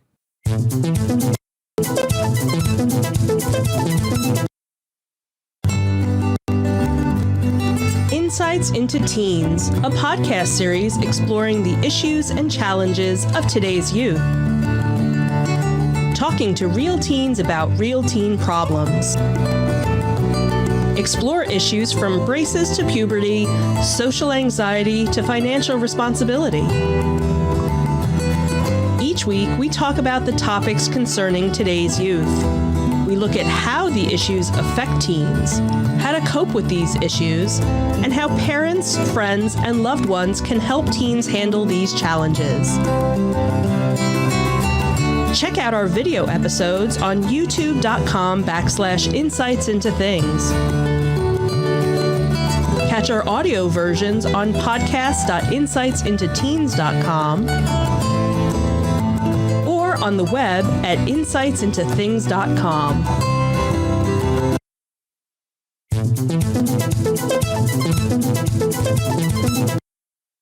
Hello, everyone. Welcome back to Insights into Tomorrow. We are talking about the withdrawal from Afghanistan. In the first segment, we talked a little bit about the past, and now we're dealing with more present topics. So on April 14th, 2021, President Biden announced the full U.S. troop withdrawal from Afghanistan by September the 11th this year, which would be the 20th anniversary of the September 11th attacks. President Joe Biden said the war in Afghanistan was never meant to be multi-generational, as he officially announced the drawdown of all remaining 2,500 U.S. troops beginning May the 1st, and like we said, concluding on September the 11th. The president noted that only the citizens of Afghanistan have the right and responsibility to lead their country. This announcement was made after consulting with, quote, our allies and partners, with our military leaders and intelligence personnel, with our diplomats and our development experts, with the Congress and the Vice President, as well as with Afghan President Ashraf Ghani, I'm probably mispronouncing that, and many other around the world. The United States met its objective 10 years ago with the assassination of al-Qaeda leader Osama bin Laden. Biden added, quote, our reasons for staying have become increasingly unclear, which is a little too self-aware, I think, for a president, but it's worth noting the bin Laden was killed during the presidency of Barack Obama, during which Biden was the vice president at the time. More than 2 years passed during the Obama administration after bin Laden's death, in which the objectives in Afghanistan were not clarified, nor was a planned withdrawal put in place. Biden notes in his remarks that over the past 20 years, quote, the terrorist threat has become more dispersed, metastasizing around the globe. It could be argued that this was a direct result of the U.S. effort to wage a conventional-style war against nation-states when their true enemy deployed asymmetric guerrilla warfare tactics, much like in Vietnam. It's important to note that while still in office, Donald Trump negotiated a deal with the Taliban to withdraw U.S. military personnel. The deal was done without the participation of the current Afghan government and without their consent. It promised a U.S. withdrawal by May 1st, 2021. This agreement was still in effect when Joe Biden revised the timeline to September the 11th and when he started the pullout in August. So it's more than this current administration. This is something that's going back years through multiple presidencies. So just a couple of things that are worth pointing out here. Why in God's name would anybody pick September 11th for the date to pull out of Afghanistan, a conflict that was triggered by a terrorist attack on September 11th? Did nobody mention to Biden that that date was kind of important and you probably didn't want to paint targets on the backs of our soldiers for that? I could see the reason for going for it for like patriotic reasons, because 9/11 is obviously like a very hot button topic for, to stir up patriotism and fervor for that. And it being exactly 20 years, I could see him wanting... So you figured it would look better for us to tuck tail and run on the anniversary of September 11th? Well, yeah, it's not a good look either way. I mean, the optics there are terrible. Yeah. Like, who's advising him on these things? I mean, someone clearly must have mentioned to him that September 11th isn't the best time, so he pulled it back to August 31st, which doing it in a shorter period of time, I don't think was really a good idea. Well, I think if clearly anything, it didn't work out. No, clearly it didn't. I would have pushed that deadline a little bit further forward. But the other thing that's interesting here is they note that there's only 2,500 troops in country right now to do this evacuation. Now, this announcement came on April 14th. Why on, August 1st are there still people even in country? Because there are American civilians that are still in country. I saw one article in which there was a school trip. First of all, who the hell goes to Afghanistan on a school trip? What, like college or like high school? Or? I didn't read the details on it, but either way, I'm thinking that's a terrible senior trip at that point. I mean, you need to talk to your tour director or something there. But why are people even in country at this point in time when the United States has announced a hard deadline for a pullout? Couldn't tell you. Honestly, it's maybe bureaucratic reasons, red tape, people can't get out. If they work with the embassy, maybe it's a visa issue, getting out of country, global travel restrictions because of the pandemic. I don't know. I'm just spitballing. And it probably is a combination of all of those, but it just seemed a little strange that we knew we were pulling out and we didn't do things to expedite that withdrawal of civilians. Yep. And the fact that we've only got 2,500 troops in there who can't handle the security of this withdrawal itself. They had a general on the news just this week, and they asked him what he was going to do to help get Americans who aren't at the airport out of the country. And he basically came out and said, I don't have the resources to extend my operations outside the airport at this time to do rescue missions. So basically they're screwed. You know, it's every man for himself. I can't even imagine what it's like for those people in the country. It must be terrifying. It's like the end of the world for them. Yeah, I agree. I saw a bunch of articles of the people in Afghanistan preparing for the Taliban takeover, and it's difficult to watch. You know, these people don't have a choice. They're just accepting that this is their new way of life, and it's difficult for us to grasp. Absolutely. The fact that we're still there 10 years after we've achieved our goal of, we assassinated bin Laden. I mean, that's really what we did as a country. We assassinated this man. And we did that 10 years ago, and for some reason we're still there, and nobody can explain why we're still there. So something should have happened 10 years ago that we shouldn't even be there on Biden's watch. So I'm kind of hesitant to blame Biden for everything, especially given the deal that Trump had cut. Basically, I mean, Trump cut a deal with terrorists to hand the country over to him and didn't bother to ask the Afghans if that was okay with them.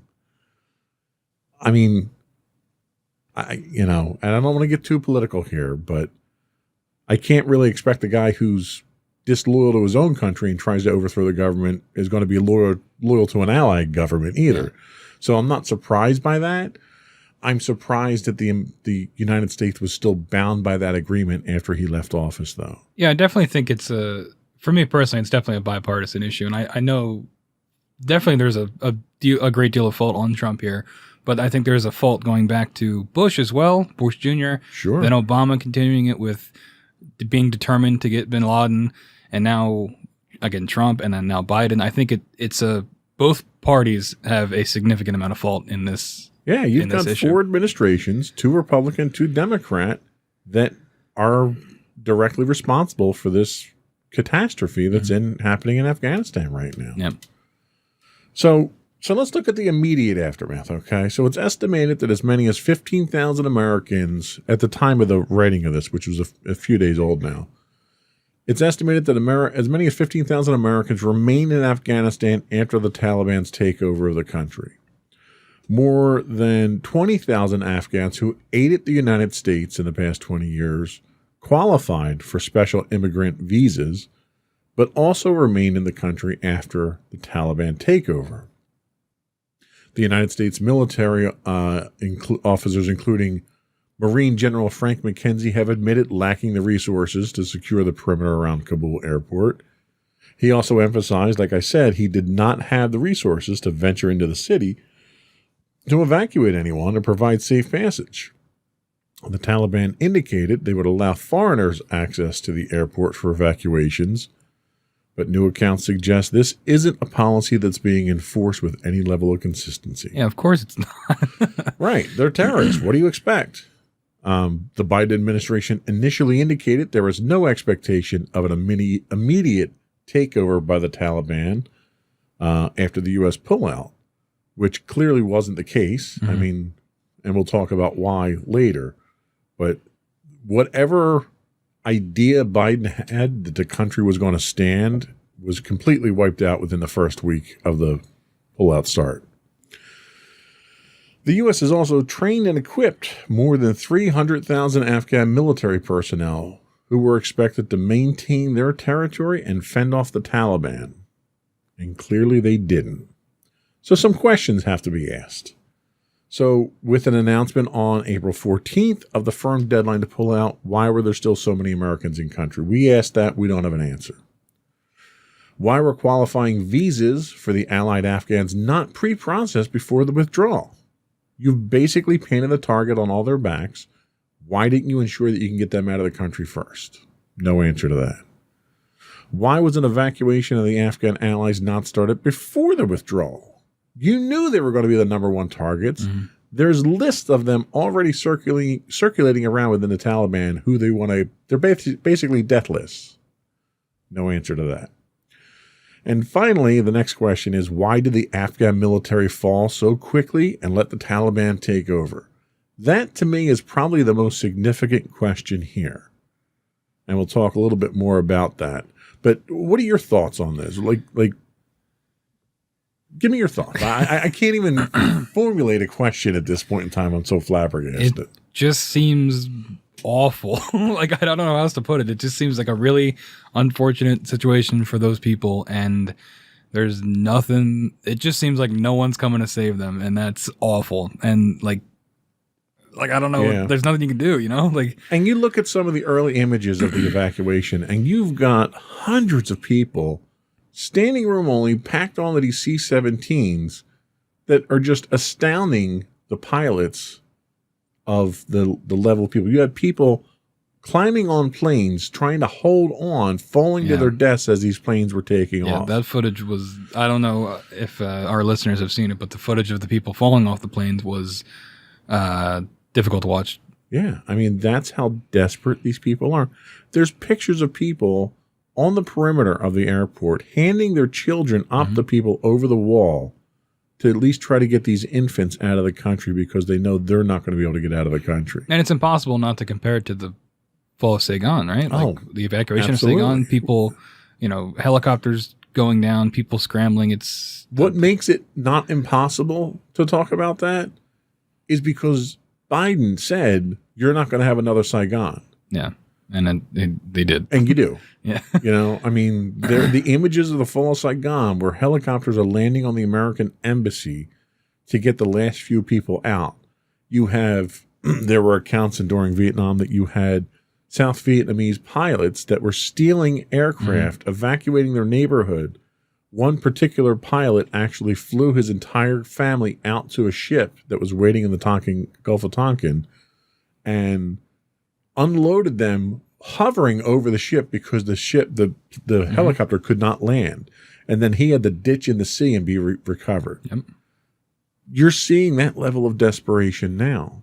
Only you don't have all those outlets because you're in a landlocked country. Yeah. And the other surrounding countries are closing their borders down. They're not letting refugees out. And you've got the Taliban are not allowing Afghans out of the country at this point. It's a tragedy that should have been stopped 10 years ago. Should have never been started 20 years ago. Yeah, and I said it before. It's like, for these people, it's like the end of the world. Like, there's nothing they can do. And it's for us in the comfort of our own homes to watch their worlds fall apart. I don't know. I mean, life was difficult before in a war-torn country which Afghanistan's been for the last, 40 years. But to lose everything, what little bit you might have accumulated, what roof you did have over your head, and then to be hunted down by this terroristic regime that is trying to impose a draconian system of law on you that you might not adhere to, believe in, that the rest of the world doesn't adhere to. It's a tragedy that's been long in the making, but one that we've contributed to as a country far too much. Mm-hmm. So we're going to take another quick break. We're going to come back, and then we'll talk about what went wrong. What are some of the things that went wrong that we can immediately playing Monday morning quarterback and talk about?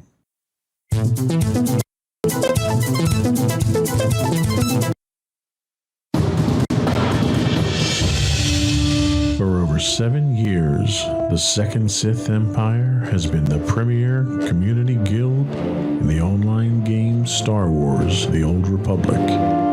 With hundreds of friendly and helpful active members, a weekly schedule of nightly events, annual guild meet and greets, and an active community both on the web and on Discord. The Second Sith Empire is more than your typical gaming group. We're family. Join us on the Starforge server for nightly events such as operations, flashpoints, world boss hunts, Star Wars trivia, guild lottery, and much more. Visit us on the web today at www.thesecondsithempire.com.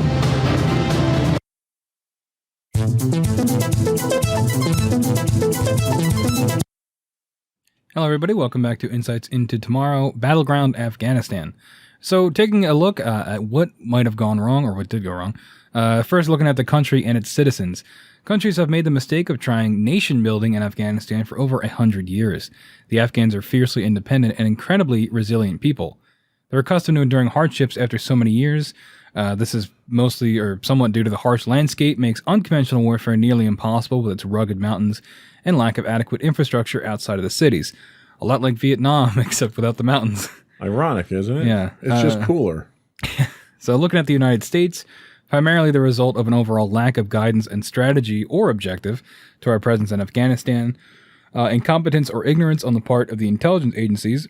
As a side note to that, there's evidence that diplomats in country had warned the administration and intelligence establishments of the strong possibility of a rapid Afghan fall, which were ignored.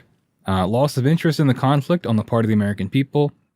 20 years on, we thought we accomplished our primary objectives with things like the death of Osama bin Laden.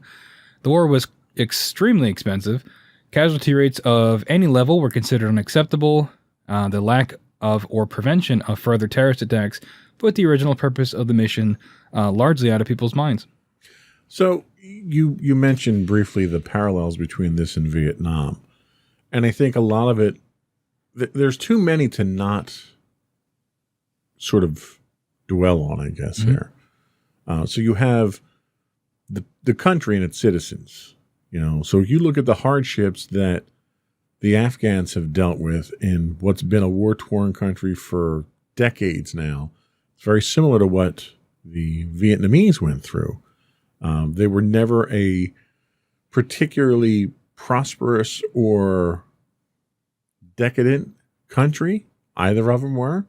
So it's difficult for Americans to realize the hardships that they live with every day and the thought that that's something that would drive them to a peaceful resolution of things is not even logical.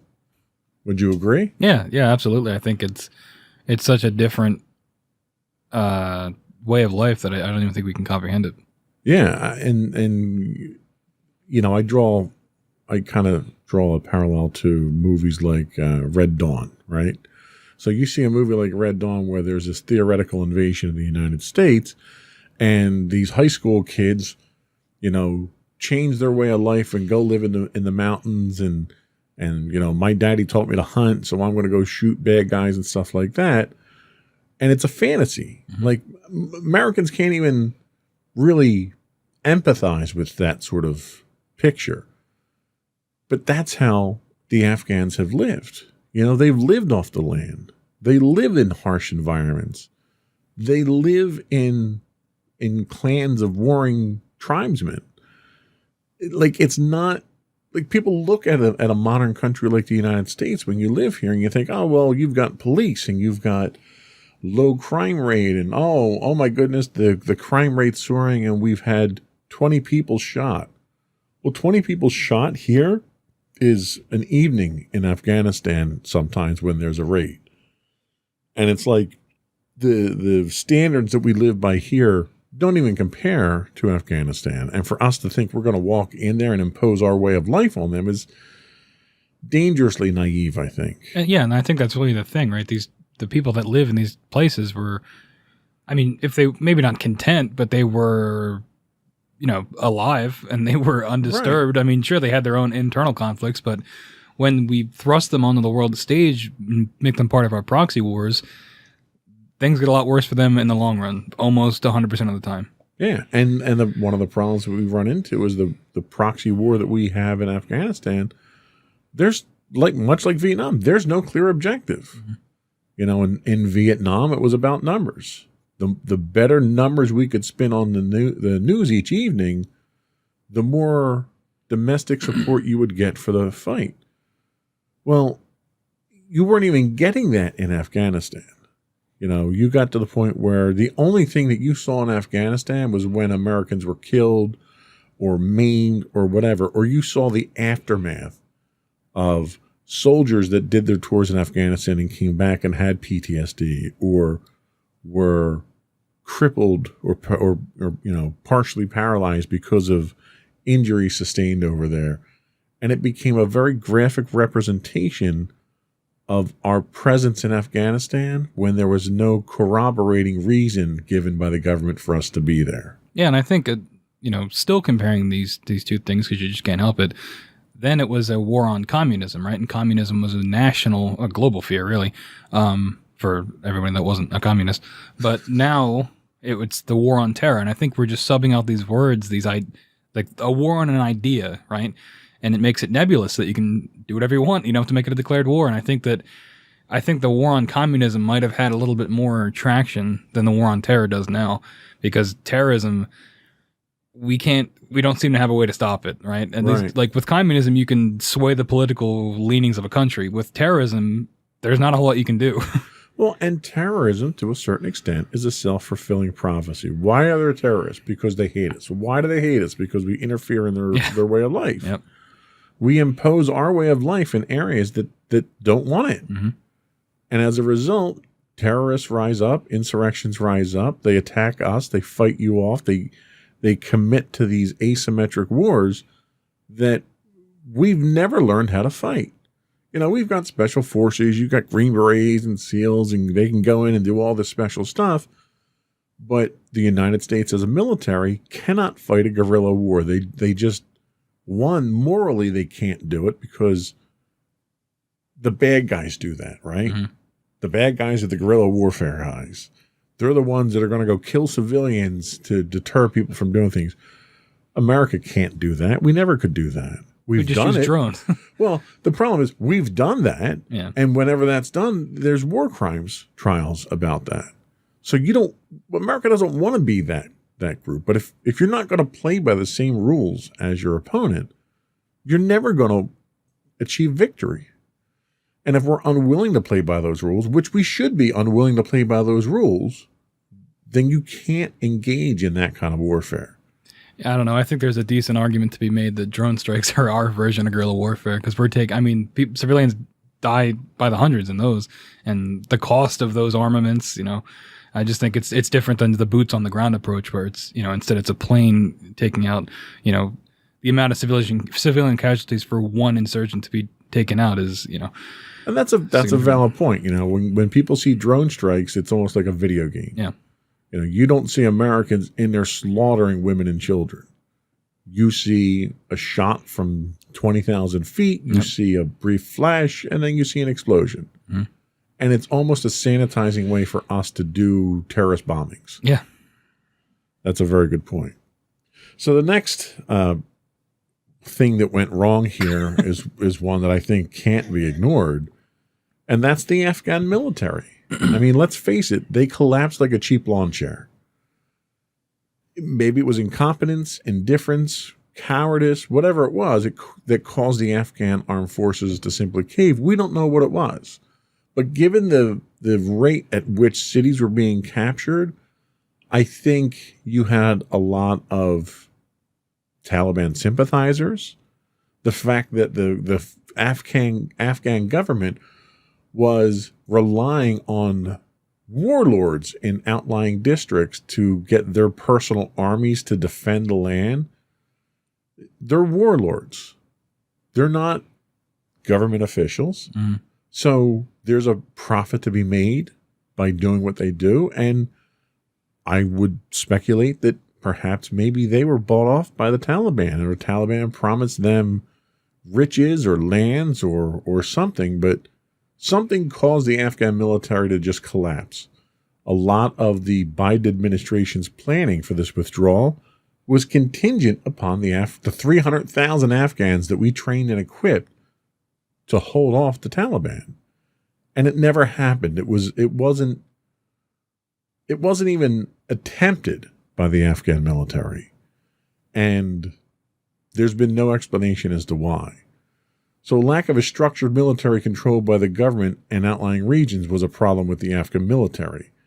Like I said, they were counting on regional warlords to defend the territory. There was probably a fair amount of Taliban supporters already in the military, and some of the warlords were probably paid. The government abandoned the country. The president was quick to flee the country to what he said, quote unquote, avoid bloodshed, which really was avoid his own bloodshed.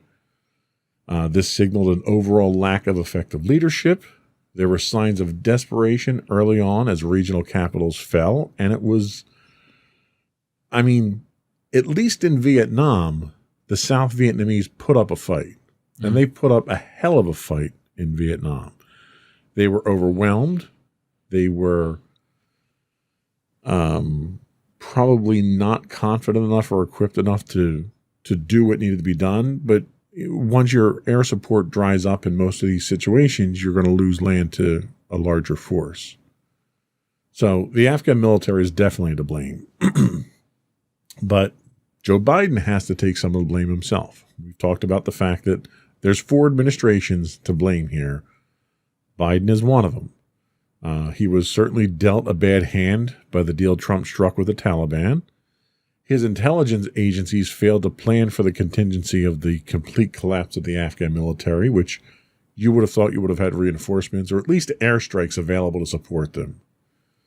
That overall lack of air support really killed any chance that the Afghans had of supporting it. It almost struck me as the Bay of Pigs invasion, where the United States the CIA trained up these Cuban refugees to send them over to Cuba to invade, promised air support, and then none of it happened, and they all were captured. Biden has consistently dropped the ball when attempting to address these issues. Getting by on the fact that he's not Donald Trump just isn't cutting it anymore at this point. He's failed to properly plan, he's failed to properly lead, and he failed to provide remedies to resolve the issue. Now, a lot of people at this point in time are kind of jumping to conclusions and calling for his resignation, and I think that's grossly premature. There have been a lot of mistakes made by presidents over the years, none of which are impeachable or worth resigning over. I don't think the Afghan withdrawal is one that we should be demanding his resignation for. And there was reports that there were some Republicans that were preparing articles of impeachment, which, given the political theater we went through during the Trump administration, I'm not surprised by that. But Biden definitely was not doing his best during this. What do you think? Yeah, I definitely agree. I do think that no matter who would have been president, someone was going to have to bite this bullet eventually. If this withdrawal was ever going to actually happen, I don't think anybody, no matter who was in office, would have made this look like a victory. Just like in Vietnam, was peace without, or victory without defeat, or something like that, or whatever we called our peace with honor. Yeah, that's what it was. So we can make ourselves feel better about it. But in this case, there isn't any of that. I think it's a really, really bad look for him as a president.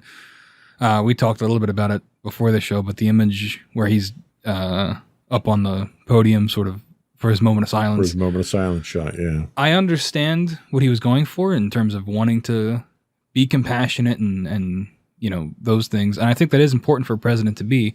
But I think his opponents, and even people that voted for him, are already looking at him and seeing him as weak. And I think that this is definitely contributing to that image.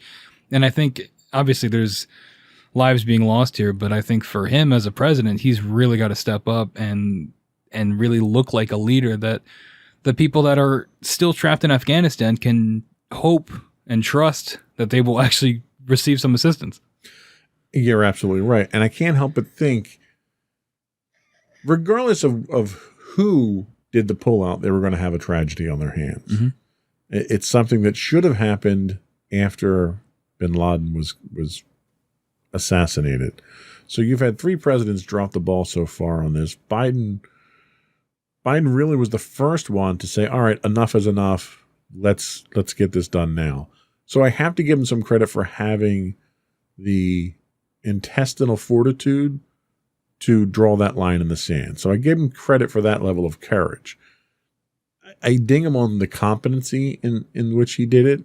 There's some areas that need to be worked on, but I can't help but think, how would Donald Trump have handled this? And the first thing that comes to mind was, as soon as this became a graphical issue for him, an image issue for him, he would have said or done something else controversial to deflect away from this, and everyone would be talking about that. So you'd be talking about immigration now, or he'd be tear gassing protesters somewhere, and you wouldn't be thinking about this anymore. And Trump was a master at that. Trump was a master at taking bad press and then distracting you away from it. And that's one area where Biden is just not doing a very good job with it. No, we're just sort of wallowing in this unfortunate news cycle. We're muddied down in this quagmire of news now, and the images keep flooding in. And the terrorist attacks are going to keep happening at this point in time until we get everyone out of there. I hate to say it, but he could take a page out of Trump's book and learn how to distract a little bit from this. Smoke and mirrors did wonders for Trump. Mm-hmm. So we're going to take our last break. We're going to come back and we'll talk about what the future of Afghanistan and the United States looks like. We'll be right back.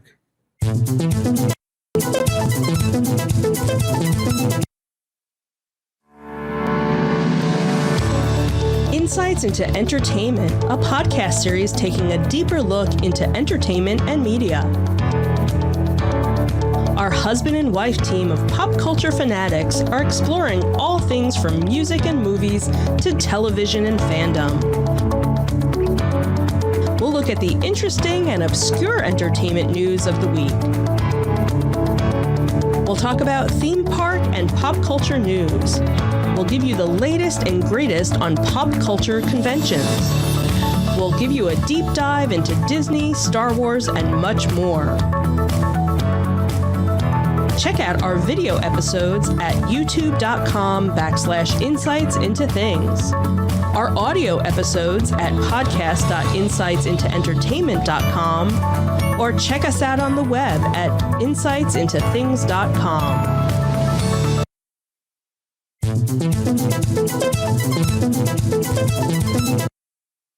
Welcome back, everybody. We're going to take a look at the future of Afghanistan and the United States.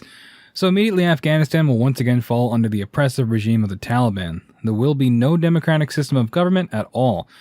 The restoration of harsh Sharia law includes a body of religious rules to guide day-to-day lives of Muslims, a stringent code of punishment, Islamic personal laws governing marriage, inheritance, and child custody, a big emphasis on the limited women's rights, forced to wear head-to-toe face-covering garments, beatings if they step outside without a male guardian, no schooling at all, public executions, whipping or stoning for the violating of the law.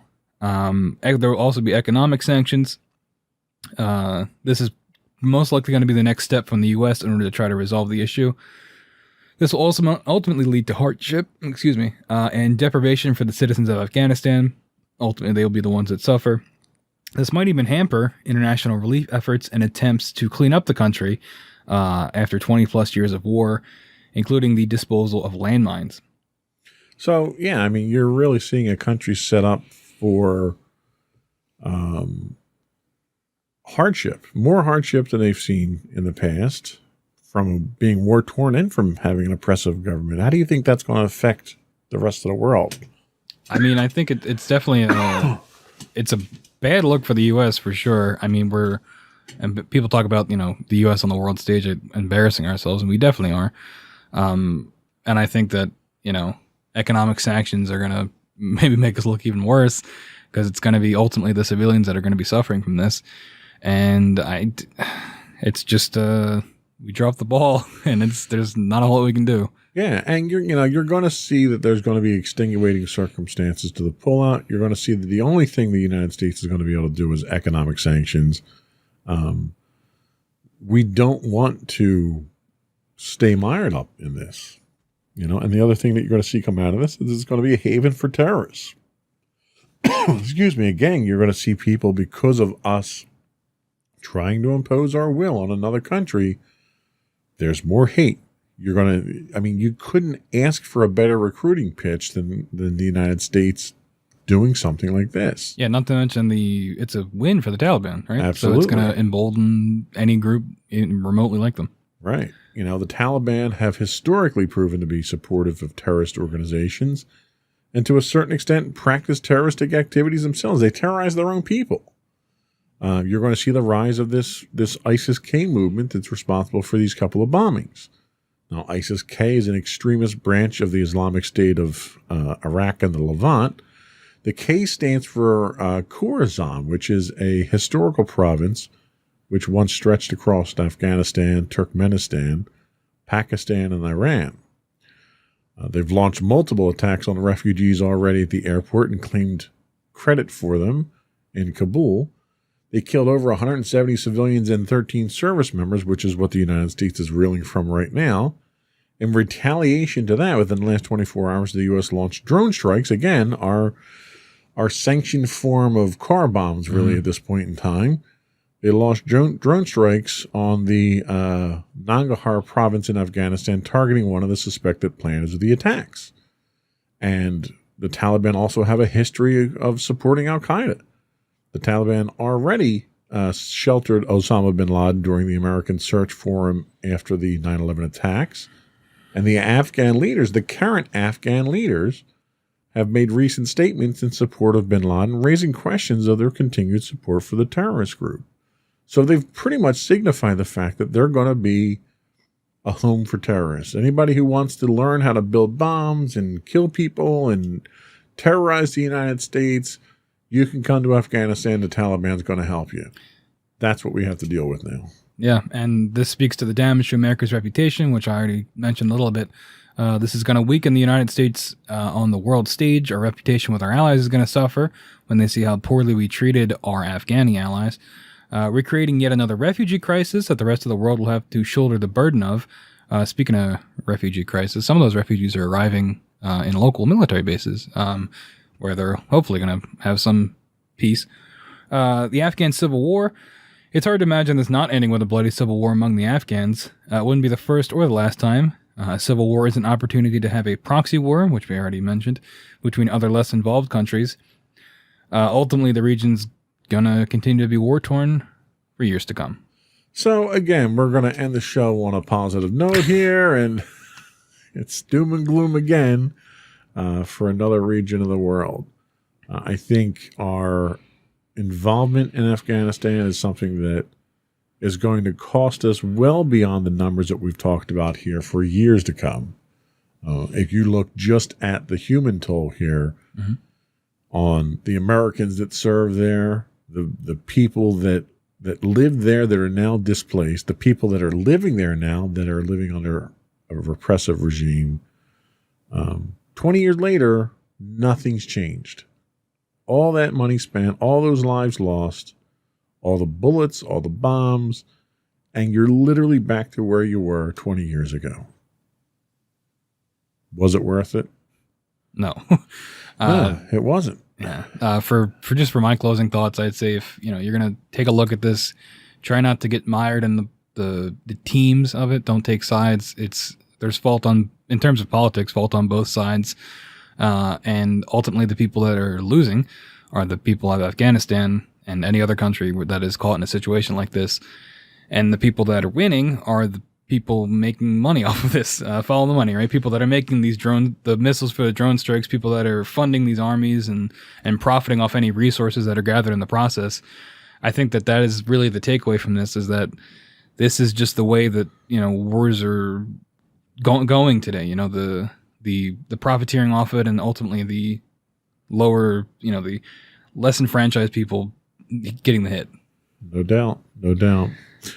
So that was all we had. Before we do go, I would invite our audience once again to subscribe to the podcast. Audio versions can be found listed as Insights into Tomorrow. Video versions can be found listed as Insights into Things on Apple Podcasts, Spotify, Google, Stitcher, etc., etc. I would also invite you to write into us, give us your feedback. You can email us at comments@insightsintothethings.com. You can find us on Twitter at insights_things. We do stream 5 days a week on Twitch at twitch.tv/insightsintothings.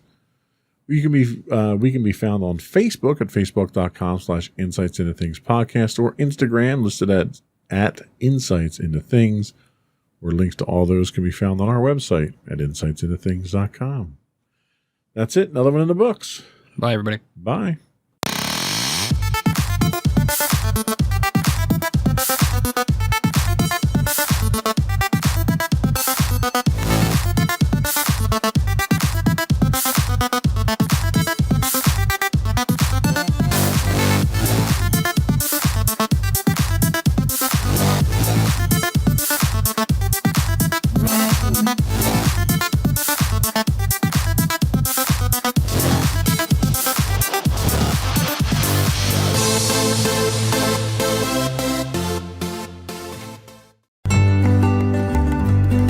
Insights into Teens, a podcast series exploring the issues and challenges of today's youth. Talking to real teens about real teen problems. Explore issues from braces to puberty, social anxiety to financial responsibility. Each week, we talk about the topics concerning today's youth. We look at how the issues affect teens, how to cope with these issues, and how parents, friends, and loved ones can help teens handle these challenges.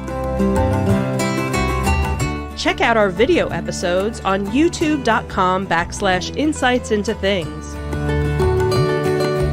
Catch our audio versions on podcast.insightsintoteens.com or on the web at insightsintothings.com.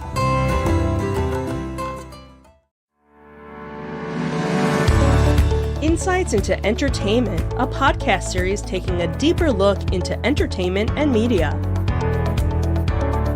Our husband and wife team of pop culture fanatics are exploring all things from music and movies to television and fandom. We'll look at the interesting and obscure entertainment news of the week. We'll talk about theme park and pop culture news. We'll give you the latest and greatest on pop culture conventions. We'll give you a deep dive into Disney, Star Wars, and much more. Check out our video episodes at youtube.com/Insights Into Things. Our audio episodes at podcast.insightsintoentertainment.com, or check us out on the web at insightsintothings.com. Insightful podcasts by informative hosts.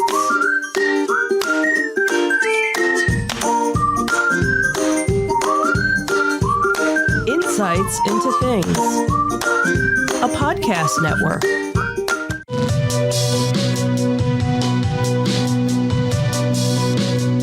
Welcome to Insights Into Tomorrow, where we take a deeper look into how the issues of today will impact the world of tomorrow. From politics and world news to media and technology, we discuss how today's headlines are becoming tomorrow's reality.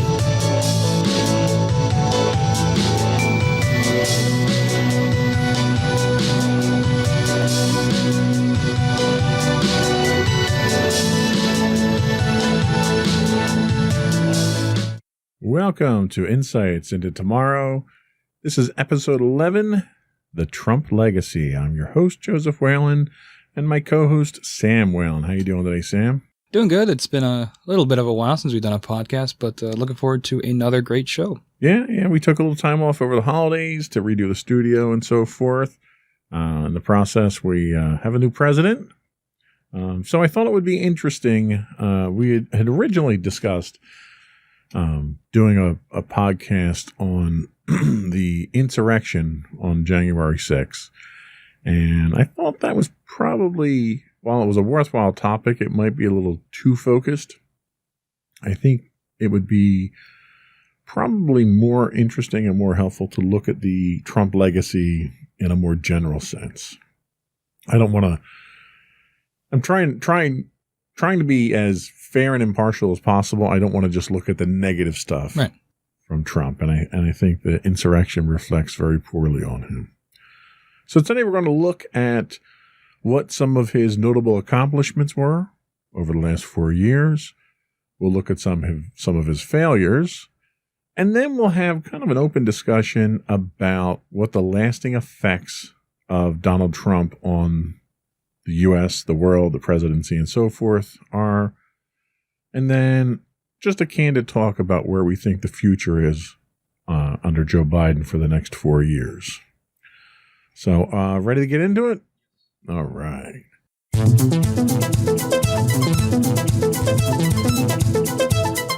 So, I wasn't even going to do the plugs because I think this is going to be a long podcast. We'll do the plugs at the end of the show.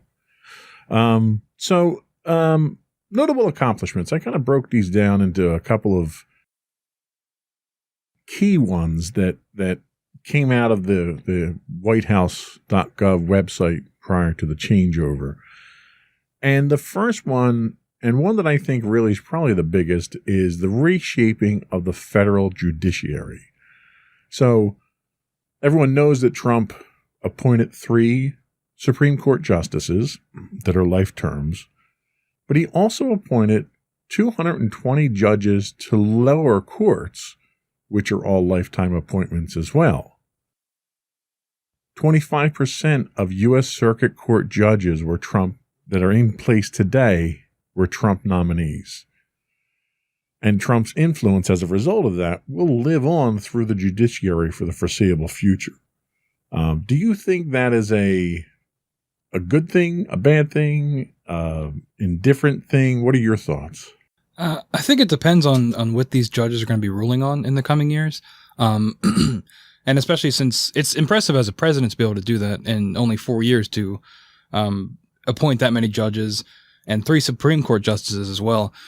So whether or not the judges will, rule on certain things in the coming years, it's still, it's something that'll be in a history book looking back at the presidency of one of his accomplishments. Absolutely. And I think the one thing that we've seen so far is the 3 Supreme Court justices did not tip the balance of power in the Supreme Court at this point in time, given the number of cases that Trump brought to the Supreme Court during the election phase that did not go in his favor. So I think, if nothing else, the impartiality of the Supreme Court seems to still be intact, which is a good thing. The next thing that we look at is Space Force. Space Force is the first new branch of the U.S. military since the U.S. Air Force was created from the Army Air Corps after World War II. It's supposed to be a more centralized version of the military missions in space. Now, that's not fighting aliens or anything like that. What they do is they handle satellite surveillance. They handle all the military satellites. They're responsible for the GPS system that's both civilian and military use. They're monitoring the various debris that's in space to make sure that it's not dangerous to future missions. What do you think? Do you think, I'll be honest with you. When I heard that we were creating Space Force, I couldn't help but chuckle. Mm-hmm. And I wasn't the only one, because it spawned a Steve Carell comedy series, that came out of this. What are your thoughts on Space Force? Well, I think space exploration is important. And I know over the years, the public has sort of waned away from that, and there's not as much interest as there was like in the 80s and 90s and stuff. I do think if Space Force is going to actually do something, and it's not just a dumping ground for money like a lot of other of these types of programs, they spend a lot of money, especially when it comes to the military. There's a lot of money put into that. But I think if they do monitor things like the debris around the Earth, which is getting really, it's becoming a real problem, and satellites and things like that, I think that's a good start. And maybe they'll segue into actual exploration missions in the future, hopefully. Yeah, we don't really know what direction they're going in right now. They really inherited a lot of things that the Air Force had already been doing. They're not doing exploration at this point. Yeah. That is still the domain of NASA. But, we have missions up there. You have an International Space Station up there that occasionally needs to be moved so it doesn't get hit by a refrigerator-sized piece of debris that brings it down. So Yeah. that's really what they're working towards. And you also have private companies like SpaceX that are going a lot more in, they have a little bit more of a budget than NASA does for the funding. So they're able to do a lot more missions into space. Sure. Yeah. In fact, speaking of space junk, one of the things that's really starting to crowd the low Earth orbit are these new internet-enabled satellites. SpaceX, Elon Musk is putting a huge constellation of satellites, some 400 or 500 satellites up there, all of which are moving obstacles that are flying at 17,500 miles an hour. So it's not a small job monitoring that stuff for safety. What's the next thing that we have? So next up, we have the tax reform. It was the biggest overhaul of the nation's tax code in 3 decades. It slashed corporate tax rates from 35% to 21%. Some critics argue it was a windfall for massive corporations at the expense of the middle class. Administration officials predicted GDP boost by 3 to 6%. Now, we haven't seen the GDP boost that they expected so far. However, I can say, at least in my experience, that slashing of the corporate tax was enough of an incentive for my company to give more back to its employees. I think my company is an exception to that rule. I think a lot of companies take that as a windfall and they absorb the profit themselves. Right. This kind of goes back to the early 80s with Reagan economics of trickle-down economics, where, give the rich people more money and then it'll trickle down to other people. Which I don't think that worked then, did it? That has never worked in the history of mankind, actually. Turns out the rich just get richer. You don't get rich by spending it, that's for sure. So the tax reforms definitely are there. A lot of those went in place before the COVID pandemic happened. And I think a lot of the benefits that happened from that tax reform are largely wiped out because of the debt the country has incurred as a result of a lot of these COVID relief packages. Yeah, but that tax plan, that corporate tax rate is going to stay in place until the new administration could put something together to overturn it. So it's something to think about. That's correct. Yeah. So the benefits will still be there for a lot of that. Let's talk about the reform of the justice system a little bit. So one of the things that Trump tried to do was address the mass incarceration in the federal prisons.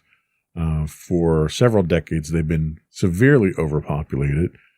A lot of it had to do with lower level drug arrests for minor infractions.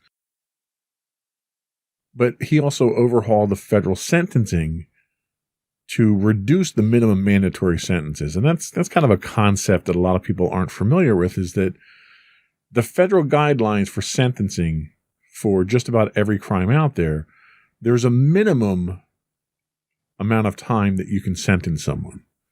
And even if it's an insignificant issue, but you have to sentence someone, they have to get that minimum amount of time. And that was largely done to try to preserve fairness in the penal system itself, so that you couldn't have people buying judges off and stuff like that. So one of the things that Trump did do was he reduced those minimum sentences so that even though you may be going into jail for these offenses, you're getting out sooner. He also tried to shift focus from punishment to rehabilitation and more job training opportunities. One of the problems that convicted felons have when they get out of prison is they lack the skills to get jobs and employment. As a result, they become a burden on society. So the focus kind of shifted to try to prepare these individuals to get back into the workforce and become producing members of society again. And what's the last thing that we have to talk about for his accomplishments? Defeating the ISIS caliphate. Trump has falsely claimed ISIS is totally defeated. Though territory has been lost, there are still an estimated 18,000 fighters between Iraq and Syria. The U.S. was successful in killing ISIS leader, probably going to pronounce his name wrong, Abu Bakr al-Baghdadi. I apologize if That's actually pretty good. We'll go with that. Yeah. So, yeah, I mean, it's no different than when George Bush landed on the aircraft carrier with the big giant banner that said mission accomplished. Right. Progress has been made. More progress has been claimed than has been made, I think. At this point in time, ISIS is lacking territory, but they're not lacking support. They're getting support through other countries like Syria and Iraq and Iran. So they're being funded by these countries, but they might not have the territory that they once had. Yeah, I think conflicts like this in this area of the world are always going to be this messy, and they have been since the U.S. began to get involved way back in the 70s and 80s. It's always been a difficult, not war, but difficult conflict to manage, whether through proxy or through direct involvement from the U.S. And I think that this is no different. I think, and it's going to continue to be this way because it's too difficult of something for us to manage and certainly not fix. Sure. Yeah, no, I agree 100%. One of the things that I didn't put in here that was related to this was the drawdown on troops in Iraq and Afghanistan, which Donald Trump has made significant progress there. He had wanted to get us out of that area completely, but because of the sensitive nature of that territory, we couldn't pull out entirely. Yeah. But the number of troops that are in that area have been reduced, ironically enough, to the point that we had more people in Washington, more soldiers in Washington for the inauguration than we had in Afghanistan and Iraq. Wow. Yeah, it's difficult because I'm obviously not like a general or anything, but it seems like we make the progress with the troops, and then the second the troops are gone, all that progress is lost, sometimes overnight. So it's a difficult call. It's easy to say we're going to get everybody out of here, but it's a sticky situation. It's not that easy. Yeah, and when you think about it, you figure this is the longest war the United States has ever been involved in. You know, the closest one to this was Vietnam, which was roughly 10, 12 years. But figure we've been fighting this war in that territory, this war on terror, since September 11th attacks. Yeah, and we could probably do a whole show comparing that to Vietnam. I mean, they're somewhat similar in terms of a difficult terrain, the language barriers, things like that, guerrilla tactics, and all that. It is just a mess. Absolutely. So that's some of the notable accomplishments that Trump had in office. Let's take a break. We'll come back and we'll talk about some of the failures that I think a lot of people have focused on.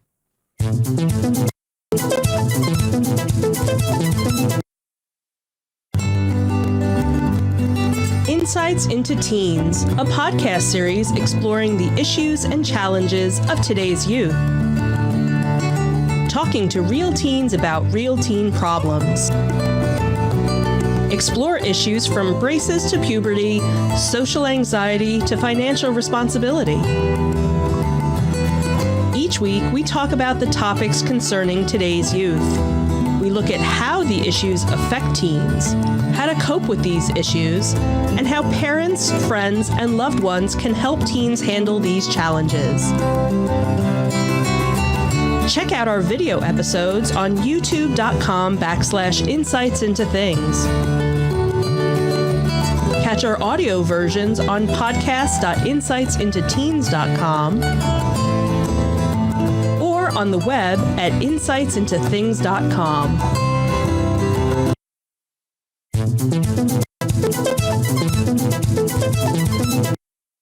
Welcome back to Insights into Tomorrow. Today, we are talking about the legacy of Donald Trump. We just went over some of his notable accomplishments. I think it's prudent for us to talk about some of his failures at this point in time. So the first one that I have here is the incident in Charlottesville related to George Floyd. So during this entire process, Trump really blamed, quote, many sides for the violence at the rally for George Floyd. And at the time, he claimed that there were, quote, very fine people on both sides. One side being the Black Lives Matter group who were protesting the death of George Floyd. The other side being made up largely of white supremacists and the KKK. This statement itself really stirred up a bit of a hornet's nest here when he was describing these white supremacists as very fine people. And he took criticism from both Democrats and Republicans, including traditionally staunch supporters like Lindsey Graham. What are your thoughts on this particular failure of Trump's? I think it seems like such a simple thing, right? You see white supremacists and KKK leaders on one side. You just have to condemn them. And he couldn't do it. And he was directly asked, I remember multiple times by reporters, to just condemn them. And he wouldn't do it. And it makes you wonder why that is and what is going through his mind and his administration's mind, why he simply would not come out and condemn them. And you saw that again recently with the insurrection at the Capitol, where he said, "Go home. We love you." Very kind words to people that were attempting to storm and succeeded in storming the Capitol building. And it just makes you wonder. Yeah, well, and the thing is that when this happened, there was a lot of research that came out about Trump's history and the Trump family history. And information came out at this time that his father was a member of the KKK. He was arrested in the early part of the 20th century at a KKK rally for crimes that were committed at the time. So it was very disturbing to see this side of a president come out where he was openly endorsing white supremacists. And that was a pattern of repeated alarmist type behavior that we've saw the last at least 2 years of his presidency where we've had these issues. What was the next thing that we're pointing out here? So we're taking a look at America's global image under the Trump presidency. America's global image has declined significantly under Trump. I think that anybody that reviews the last 4 years can probably put that together. Trump repeatedly insulted key U.S. allies while cozying up to dictators. Trump pulled the U.S. out of key international agreements, like the Paris Climate Accords. Surveys show the majority of citizens from 32 different countries have an overall lack of confidence in Trump to do the right thing on world affairs. And finally, Trump's handling of the coronavirus pandemic has left the U.S. embarrassed on the world stage and created a void in global leadership that China is rushing to fill in currently. Yeah, I mean, he left us really in a bit of a predicament. Yeah. So much so that immediately after the election, before the results were certified, you had allied nations that were reaching out to Joe Biden to congratulate him on the win before it was even official. Mm-hmm.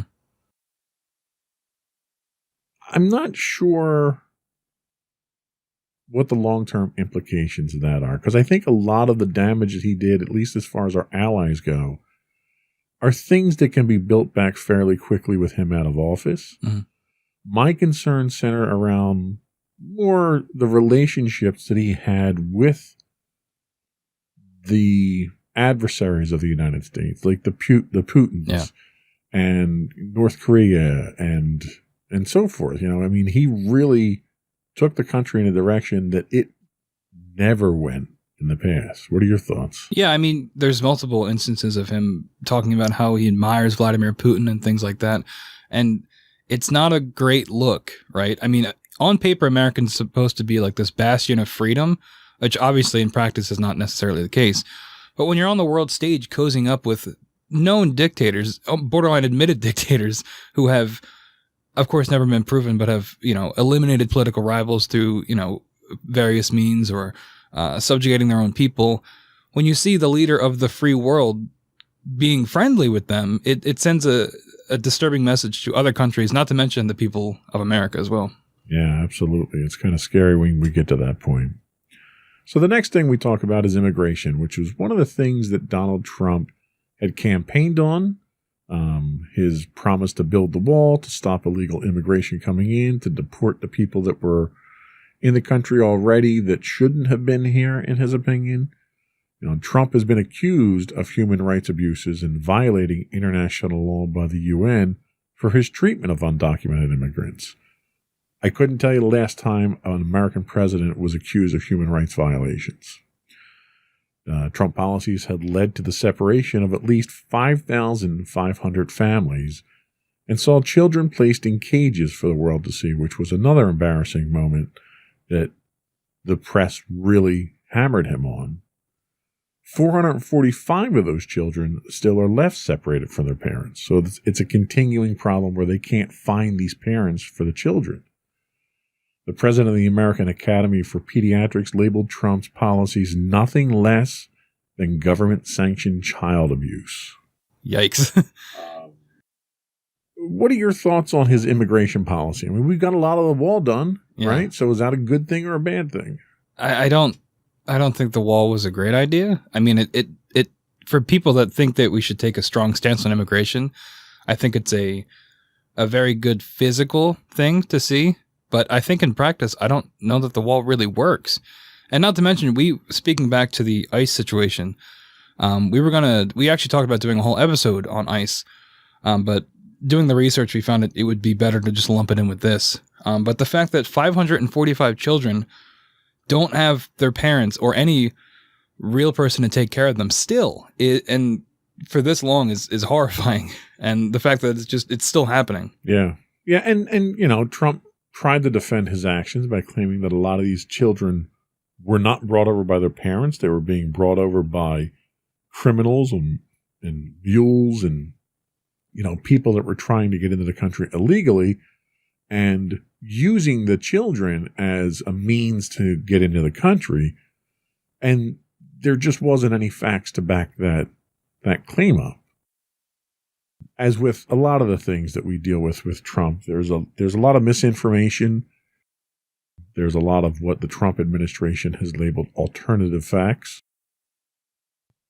And I think you have a difficulty in sifting through. There's so much misinformation thrown out about these things that it takes an effort to sift through that you shouldn't have to make such an effort to do. Yeah, I think that, we'll probably touch on it more later in our concluding thoughts, but I think that's part of the plan, is to put as much false things out there that you question what is real and what is true. And then from there, you can make your reality whatever you want. Right. So what was the next thing that we're going to ding him on here? So the handling of Iran, Syria, and Afghanistan, we touched a little bit on this with the troop withdrawals. Trump's decision to withdraw from the U.S. from the 2015 Iran nuclear deal induced chaos throughout the Middle East. It remains one of Trump's most unpopular decisions in the global arena. Trump has failed to thwart Iran's aggressive behavior through his maximum pressure campaign. He exacerbated the situation by ordering the killing of Iran's top general, another name I'm going to probably mispronounce, Qasem Soleimani, which was huge when it happened. I remember we talked about it on one of the previous shows. Yeah. About how insane that was. And it's almost like we forgot it happened, but here it is again, looking back at everything. Iran has since abandoned the nuclear deal and is actively working towards nuclear weapons. Again, Trump pulled U.S. troops out of Syria, abandoning U.S. allied Kurdish forces. I remember that was extremely controversial too, especially I saw a lot of veterans on Twitter talking about that when that happened, about how that was wrong to do because you left these people hanging to dry. The withdrawal induced a humanitarian crisis in the region and the security vacuum that Russia, Iran, and accused war criminal Syrian President Bashar al-Assad benefited from. Trump started a massive pullout of U.S. troops from Afghanistan, essentially surrendering the country once again to the Taliban. And finally, Trump dismissed published reports that Russia paid bounties to Taliban-like militants to kill U.S. troops. So we're getting a little bit of the cozying up with dictators again in this section as well. And overall, it's not a great look. Yeah, no. And if you look, at the big picture of weakening our position in the Middle East by all these troop pullouts, by pulling out of the Iran nuclear deal, which is just going to incite additional chaos. It's going to rile the Israelis who won't stand for Iraq having nuclear weapons, so they're going to act unilaterally on their own if we do not maintain a coalition in the area. You're basically lighting the fuse on a powder keg. And I look at what he did, and I can't fathom why you would have done that. He claims that he doesn't want America tied up in these long-term wars, but we're almost like the control rod in the nuclear reactor there. And if you pull that control rod out, the nuclear reactor is going to melt down. Yeah, it's kind of like what we talked about before. Like it's easy to say, I don't want America involved in these situations.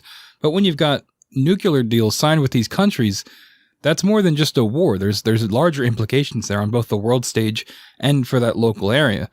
And it's like you said, it's lighting a fuse that I guess the new administration is going to have to deal with. Yeah, and it's a headache. I mean, not only is it weakening the U.S. position and our allies' position in the region, you're directly strengthening our adversary's position at the same time, which makes you wonder what team Trump was really playing for at the time.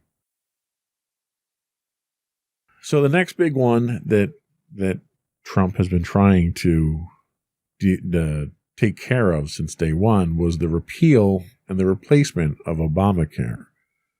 Trump lost the vote for a full congressional appeal, thanks to, at the time,